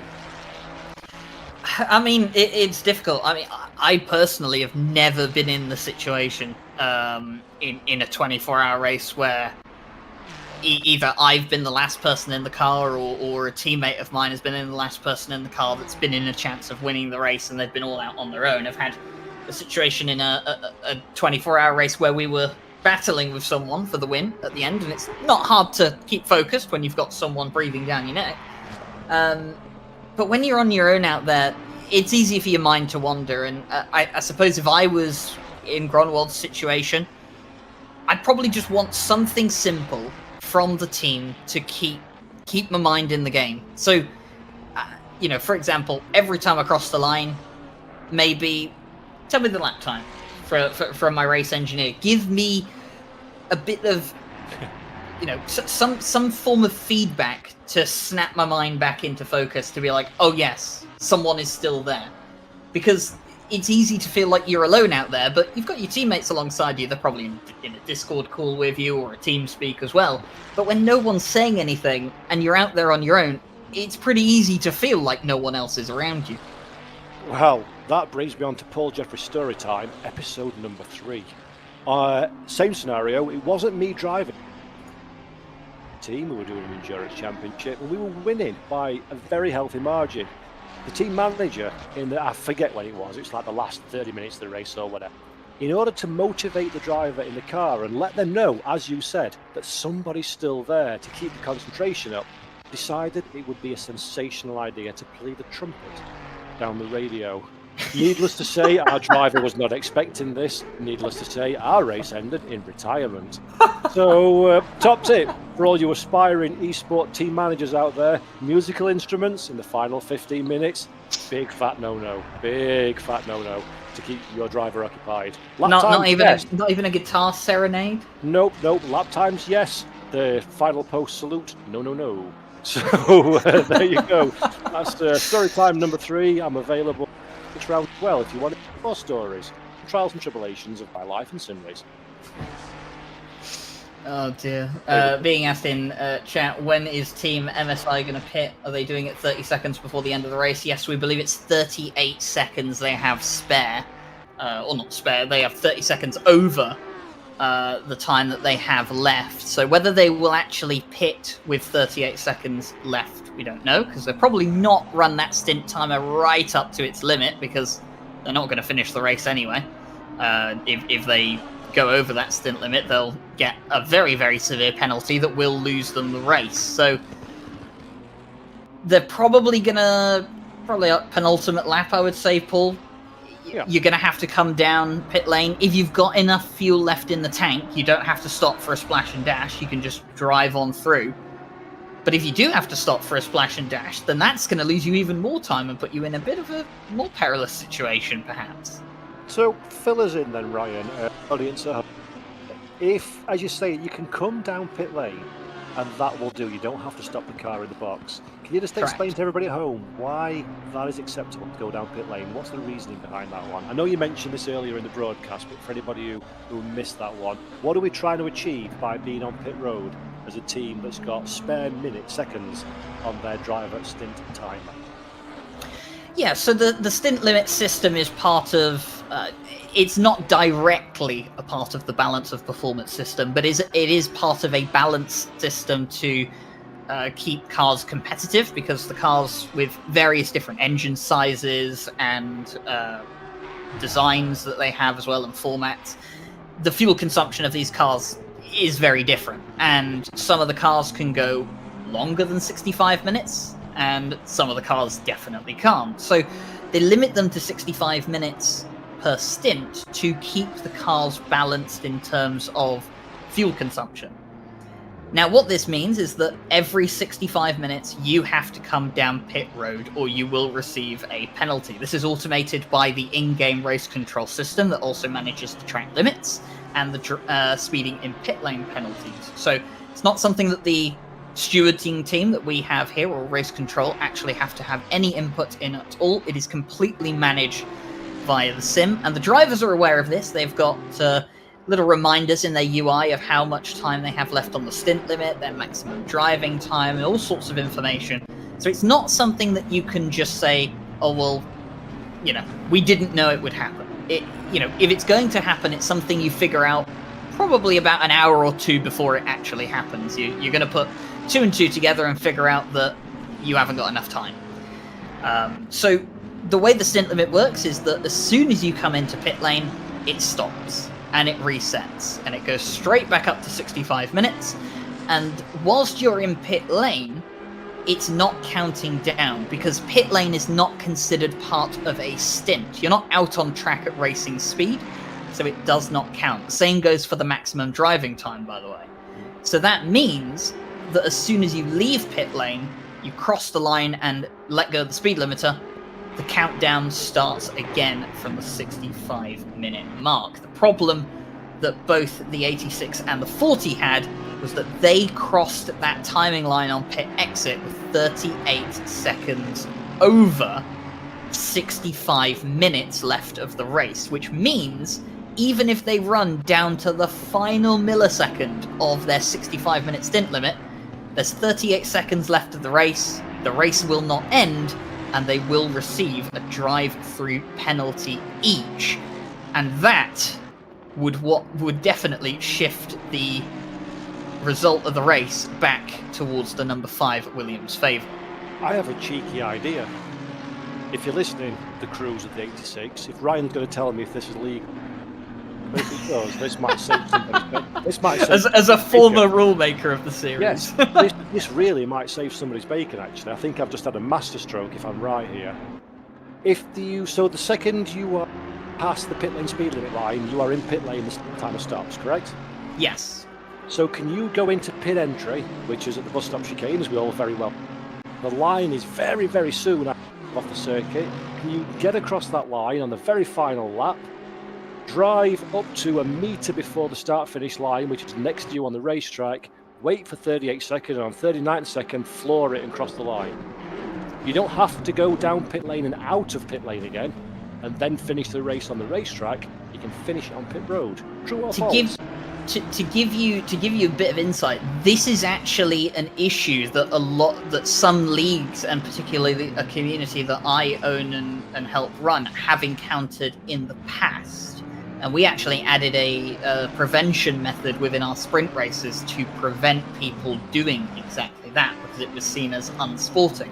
Now, that's me. There is no way to stop that in an endurance race, should we say, besides race control or the race director coming out and saying it's not allowed. That's the only way that you can police it. You can police it in a sprint race through pit windows, by saying that people have to pit within, a certain period before the end of the race. But in an endurance race, it has to be policed by the race director and the rule makers. I don't know what the stance is of the rule makers or the race director. I'm in a different part of the team that run this series now, so I don't make the rules, I don't enforce the rules. So yeah, I'm not sure what their stance is on that. Could you do it? Yes. Would race directions see that as unsportsmanlike behavior? I don't know.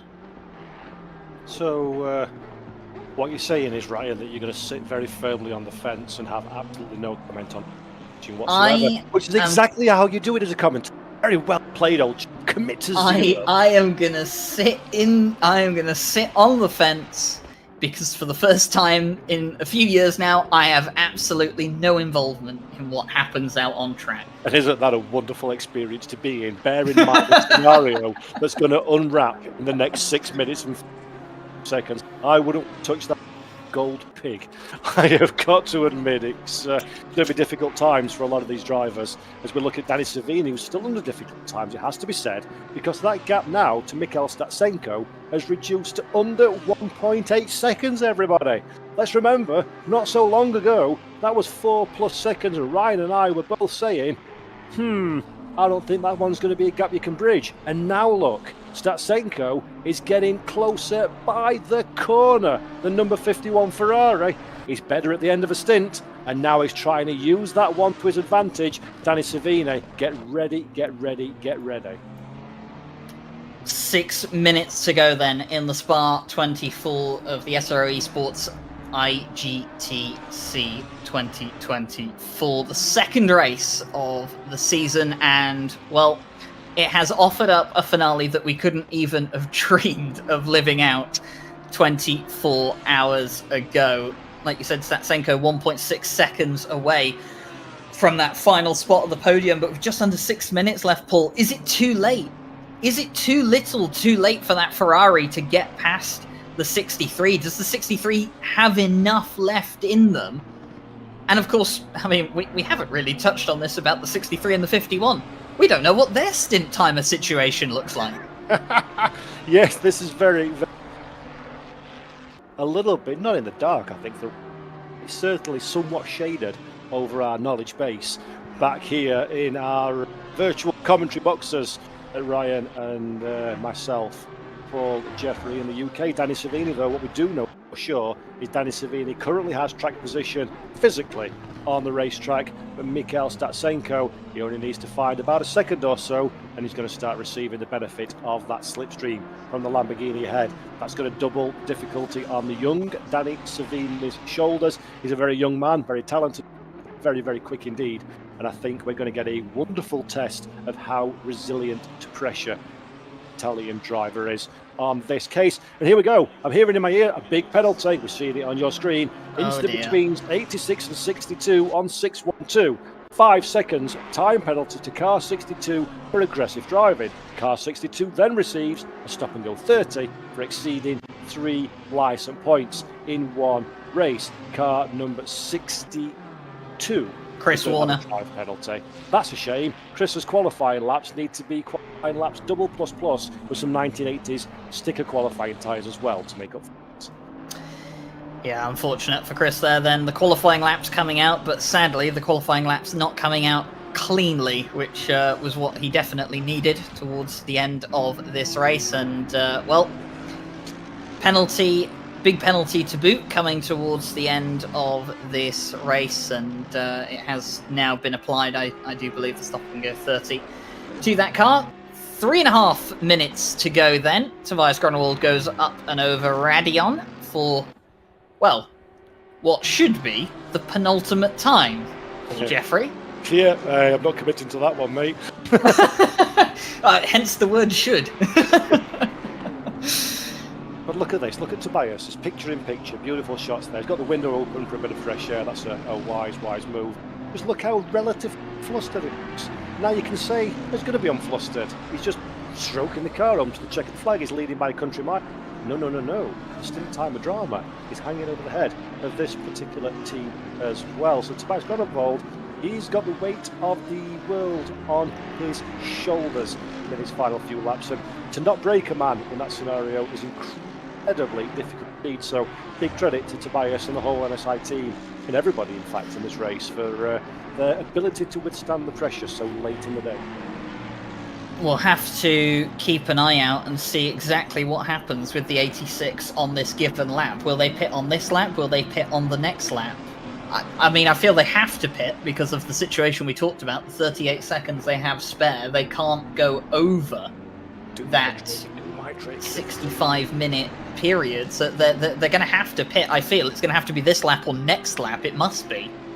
And if I remember correctly, no, it will have to be this lap. I feel they'll have to come in, because I think if they go another lap now, they'll exceed the stint timer. Big So we'll have a look. So that one does kibosh my as we're looking at Tobias Grunewald now. Does he dive down pit lane? Yes, he does. So here we go, folks. Big controversy. 24 hours of racing. We've only got 1 minute and 46 seconds left on the clock. And our race leader, the car, the team, the driver, that is, it's fair to say, dominated this event at the front of the field. The 40's carried on. The 40 McLaren has carried on where the 86 has not. So differing strategies for two cars that came out of pit lane at the same time. This is going to be a big change. We're not going to know quite what day the week is when the checkered flag falls, I dare say. In 1 minute and 15 seconds time, Tobias Grunewald walking pace as he's in pit lane. So frustrated as a driver. You've been going so quickly, so hard for so long, and now we are trundling down the pit lane in the history of the world. Darren McCormack as well. Darren McCormack goes down pit lane. So Williams are not safe. Darren McCormack was about to be gifted the race lead, but they have the same problem on pit road in the final minute of a 24-hour race. This, Ryan, is absolutely sensational from our front two.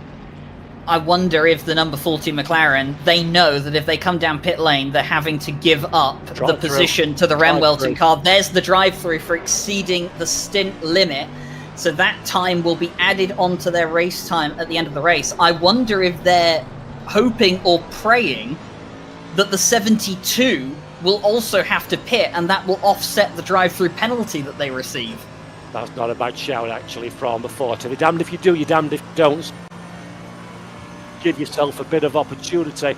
63 and 51 in the pit lane. Yeah, Mikhail Statsenko, Danny Savini also falling foul of the particular drama, so that fight will continue down to the death. You cannot believe the scenes that we're seeing at this moment in time. The 86, though, survives, is a race leader, the silver class. No such problems for the 17. But this is, who would have thought this, Ryan, 24 hours and change ago? Renwelton in the chat saying tactics and all planned. They know something that we don't, and I wonder that if Sabir Ibrahimi can actually go another lap and doesn't actually have to stop, and whether that might fall into the hands of the 72, and it looks like it will, because they're going to go an extra lap here. So that means that Walsingham will finish the race on this lap he now starts with a drive-through penalty. If Samir crosses the line without exceeding his 65-minute stint, he's up to P5. Absolutely unbelievable stuff. As we said right at the very beginning, these are kind of races that you don't want to look away from, because things change in a heartbeat. And already we're seeing this one. Samir Ibrahimi is behind Aidan Walsingham, but that'll change, of course, when the time affected changes for that drive-through penalty. Another drive-through for Matteo Sonati as well. in the 201. So third place on the silver podium has to be given away pit lane for prior to. So lots of changes all the way through the field. Tobias Gronwald then comes around the final corner, and the virtual crowd will stand to an ovation. They are the winners again, back to back for this team. It's the 86 that is the winner of the Spa 24-hour again in the SRO Esports Intercontinental Series for 2024. Unrivaled, this team, in their performance at the Spa 24 over the last couple of years, and a deserved winner, as Dara McCormack will bring the number 5 Williams Esports car home for a Mercedes AMG 1-2. The brand, the OEM, they will be happy with that. And Walsingham has that drive-through penalty, but so does Sami Ibrahimi now. He's exceeded the stint timer. However, what's happened is that they're both ahead of Savini and Statsenko, who had to pit. Now, the question is, will that drive-through penalty put those two back behind when the time is added on at the end of the race, or will they be ahead? Will the McLaren number 40 secretly sneak on the podium here? Absolutely all changed. Then look at the Dennis under all the pressure in the world. They're currently 5th and Lamborghini versus Ferrari into the final braking zone of the lap. Can Danny Savini hold it on the track at the very least? Mikhail Statsenko threw everything he's got at the attack, but he can't find a way past on the racetrack. They cross the line in 5th and 6th positions. There are time penalties for drivers ahead as well. By the time that 80-second conversion has been done, it will be Danny Savini on the bottom step of the podium. Mikhail Statsenko in 4th position. But we wanted drama. We promised drama. We've had 24 hours of sensational excitement. Everything changes on the final lap. It is still the race victory, of course, for the team that completely dominated proceedings. It has to be said, the Mercedes AMG Esports team, MSI. But absolutely anything and everything has happened on that final lap, and I can't wait to dissect what went on, who finished where, when, and why in a few minutes' time. One thing's for sure, that team, that driver, those drivers in the number 86 were very satisfied indeed. Tobias Gronewald, Tobias Pfeffer, Nicholas Huben and Michael Tauscher once again come to Spa-Francorchamps and make everybody else look like they're driving at Zolder. A fantastic performance for the front team. Big fat stinking smile there for Tobias Gronewald. Well, he knows that this has been a very nice 24 hours days worth of work, and he's got a race victory for the Spa 24 again to celebrate at the end of the session. Statsenko missing out on overtaking Savini for that final spot on the podium by 3/10, not even 3/10 of a second. That will be gutting for the Ferrari Esports team, who pushed so hard and tried so hard. And if it was not for that issue, should we say, that happened to that car where it turned off, I mean, completely different result for them. But it will be Tobias Gronewald, the 86, that takes the win. 45 seconds ahead of Dara McCormack in the number 5, and then 44 seconds ahead of the 63 Lamborghini. The 51 Ferrari will finish in 4th place, and Aidan Walsingham will round out the top 5. They will have 80-second penalties on the 40, 72, and the 4. However, we believe that their gap to the 89 might be too large for those penalties to matter. Well, I'll dare say that my lifetime in decided anything to do with all the shenanigans that have just happened. So I have got absolutely no idea who finished where. But what I do know is we have been treated to a spectacular, sensational, and somewhat incredible experience here at Spa-Francorchamps. While Ryan and I are talking, there's some highlights running in the background on your screen of some of the key moments that have taken place during the course of this truly noteworthy event. We're going to be speaking to our race winners in the non-too distant future. In fact, these are finishing orders. So Tobias Gronewold from Darragh McCormack. Danny Savini is third for the Lamborghini Esports team. Then Mikhail Statsenko in fourth position, car number 51. Then Aidan Walsingham on down as we progress through the running order. We lost a few drivers over the course of this race. It's a real shame to see a few of the names on your screen right now not making it through to the checkered flag. Of course, such is the game that we play in 24-hour racing. Not everybody can be a winner. Not everybody can make it through to the checkered flag, but everybody gives it everything they have got to get to the positions that they get to. Beautiful stuff from each and every one of us. We'll be speaking to our race winner in a few moments' time, so don't go anywhere for that one. It'd be great to hear from them after a famous race victory. And Ryan, from my point of view, I thoroughly enjoyed it. What's your big takeaways then from this one?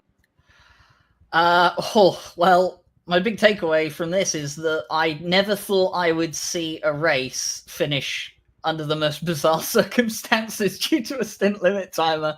I have never seen anything end like that before, and it was absolutely incredible to experience, incredible to watch. And I think anyone as a neutral, you know, if you weren't glued to your seat watching what was unfolding, unsure who would be where and how the finishing order would be decided, I mean, you know, I don't think there was a better way for that race to have ended, apart from maybe having a last lap battle for the win. But we can't have everything at the Spa 24 hour. Maybe we'll save the last lap battles for the next 24-hour race this season at the Nordschleife.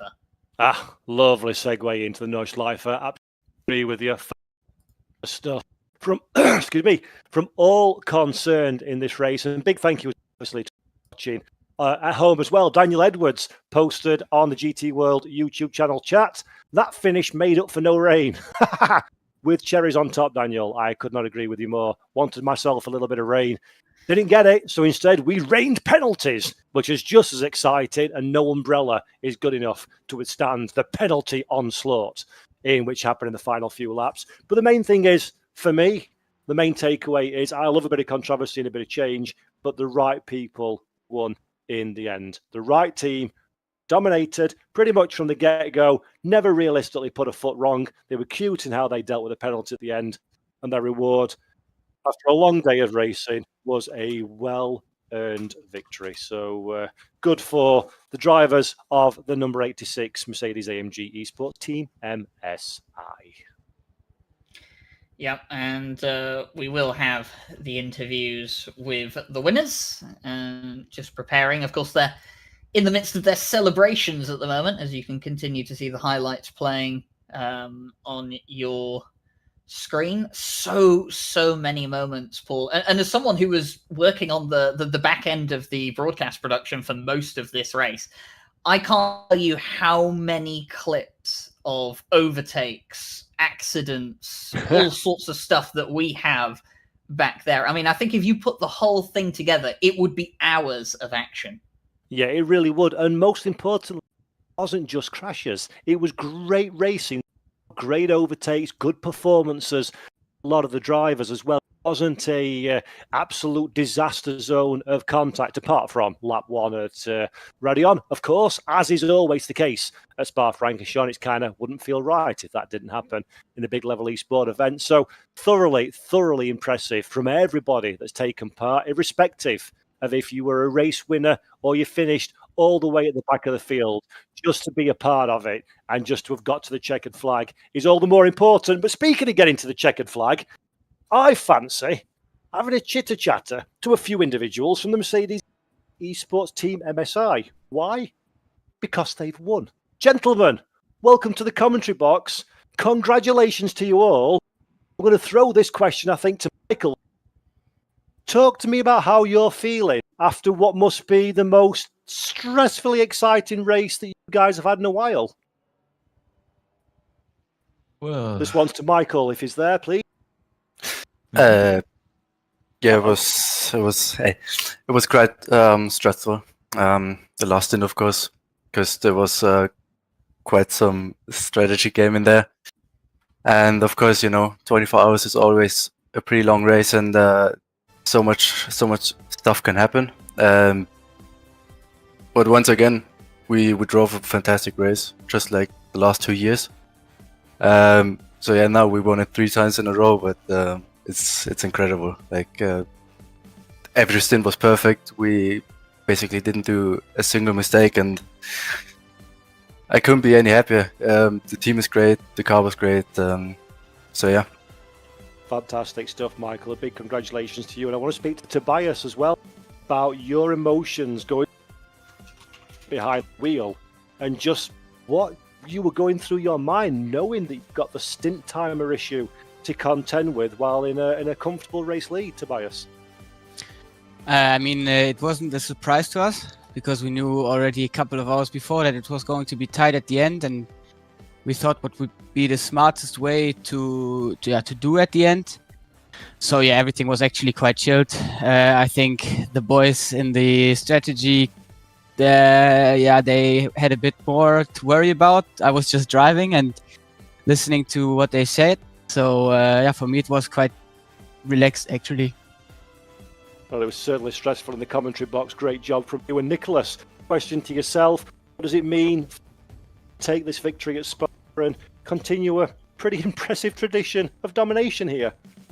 Yeah, it's a bit overwhelming. For me, it's the first time. I mean, the boys are used to it. It's the 3rd time now in a row. For me, it's the first time. Yeah, it's something special. I think this whole team is super special, and this could be a very special year for us. We basically did a perfect race, not a single mistake. We sweated quite a lot in the last hour since we had a slight strategy issue.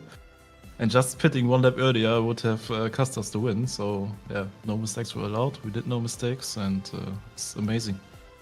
Superb execution. And then to Tobias Pfeffer, the question team. You've got quite the formidable lineup of driving talent in the team now. How is it going? The team effort, all working together. Are you feeling strong? Rest 24 seat. I really don't understand you actually, because you're quite on Discord are quite like muted and stuff, and sometimes not. But like the preparation for us and the team was great. From the moment on the beginning that all of us 4 drivers were pretty strong, and yeah, I guess that's what makes us so successful, especially on the 24-hour Spa race, to have a great driver lineup for this race. Well, it really is a great driver lineup and a fantastic team performance. So congratulations, Pfeffer, Nicholas Hoban and Michael Tauscher of the Mercedes-AMG Esports Team MSI. You are winners of the 24 Hours of Spa-Francorchamps. Well done, guys. Go and celebrate. Congratulations to you all. Thanks. Thank you. Bye-bye. Fantastic stuff then. There are race winners, of course, in the Pro classification. And we've also got race winners in the Silver category as well. Very, very impressive performance indeed from the BF Racing Esports team. To take it right the way to the flag, we have got Alexandra Lee in the box with us, and we've also got Mattia Naldi as well. So Alexandra, first question, how do you feel after a really, really, really good day's racing? Well, pretty good, to be honest. Really proud of my teammates. They did a great job, so that's more than we expected, to be honest. So it's a very good feeling, yeah. Fantastic. It really is a superb performance. And your time behind the wheel, did you enjoy racing in this field? Anything to say to competitors in which you were racing against today? Yeah, it was very good. Very big level, the highest level over there. Could have been better because I'm sick. So, but yeah, it was a pretty good feeling to be there. I'm sure some celebratory beverages will make you feel much, much better this evening. And then, Matteo, question to yourself. Can you talk to me a little bit about your experience behind the wheel of the number 17 today and yesterday? Hello first. Well, basically, the feeling was really good during the night, which wasn't expected at all because we had like quite open brake decks. So basically, our tire temperatures were pretty low. But strangely enough, the feeling was very good. And yeah, we got the best feeling actually during the night. Then at the beginning of the day, we were a bit slow. The feeling it was a bit weird. We were a bit sliding, especially after the brake change, where we weren't really like at ease with the car. But overall, the feeling was there. The lap times were there too, so that was pretty much the perfect race we could have wanted, you know. And especially with the level of the race, everyone was really fair play, really fast too. Not really time to like slow down a bit. Always under pressure, so that was really a fun one. Well, it was certainly very impressive perspective. So a massive congratulations to the pair of you, and to go away, have some celebration, go and have a bit of a party. You are winners of the 24 hours of Spa-Francorchamps for BF Racing Esports. Congratulations, superb performance, and very, very well done indeed to all three of you. Thank you. Thank you very much. Thank you very much. So there we go then. They are two winning teams here at Spa-Francorchamps, and Ryan, pretty spectacular, just like this photograph from Dynamic. Look at that for a shot. Sums up the 24 hours of Spa in one set of wonderful, wonderful pixels, does it not? And that is, if I'm not mistaken, the move that won them the race. I believe that is the move that put the 86, yep, it is confirmed to me. That is the move that put the 86 into the lead, and they never looked back.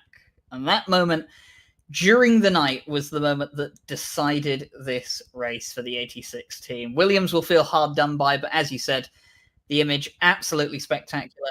Dynamic and Gary, a wonderful, wonderful job, and we're so grateful to have his incredible skills providing so many incredible images for us across the race and the rest of the IGTC esports season. Yep, really is always wonderful to work with Gary and have him as part of this one. Dynamic photography. If you have any photographic needs, real or virtual, he's the man to give a shout. They do wonderful work at Dynamic, and we're coming now to that special time where we can all go back about our weekend business. 24 hours of racing. We've been on air for about 25 hours, and we come back and do it again on the 6th of July for the 8 hours of Indianapolis. Very different track, very different set of requirements. I want to give a big thank you to Fanatec, to AWS, Pirelli, Kunos, Simulazione, AK Esports, SimGrid, SRO Esports, Dynamic, Mercedes-Benz, to all the boys and girls behind the scenes, Steve Proudley, Mike Yao, to Ryan Gill that's alongside me as well, working many different jobs during the course of this process, to Dynamic, to all of the commentators that have been on board throughout the course of this day and a bit of virtual motor racing. It's certainly a pleasure. SRO Esports continues to grow from strength to strength, but from us all to you, thank you so much for being with us on the journey. We look forward to seeing you again for the next one, but for now, it's good night and bye-bye.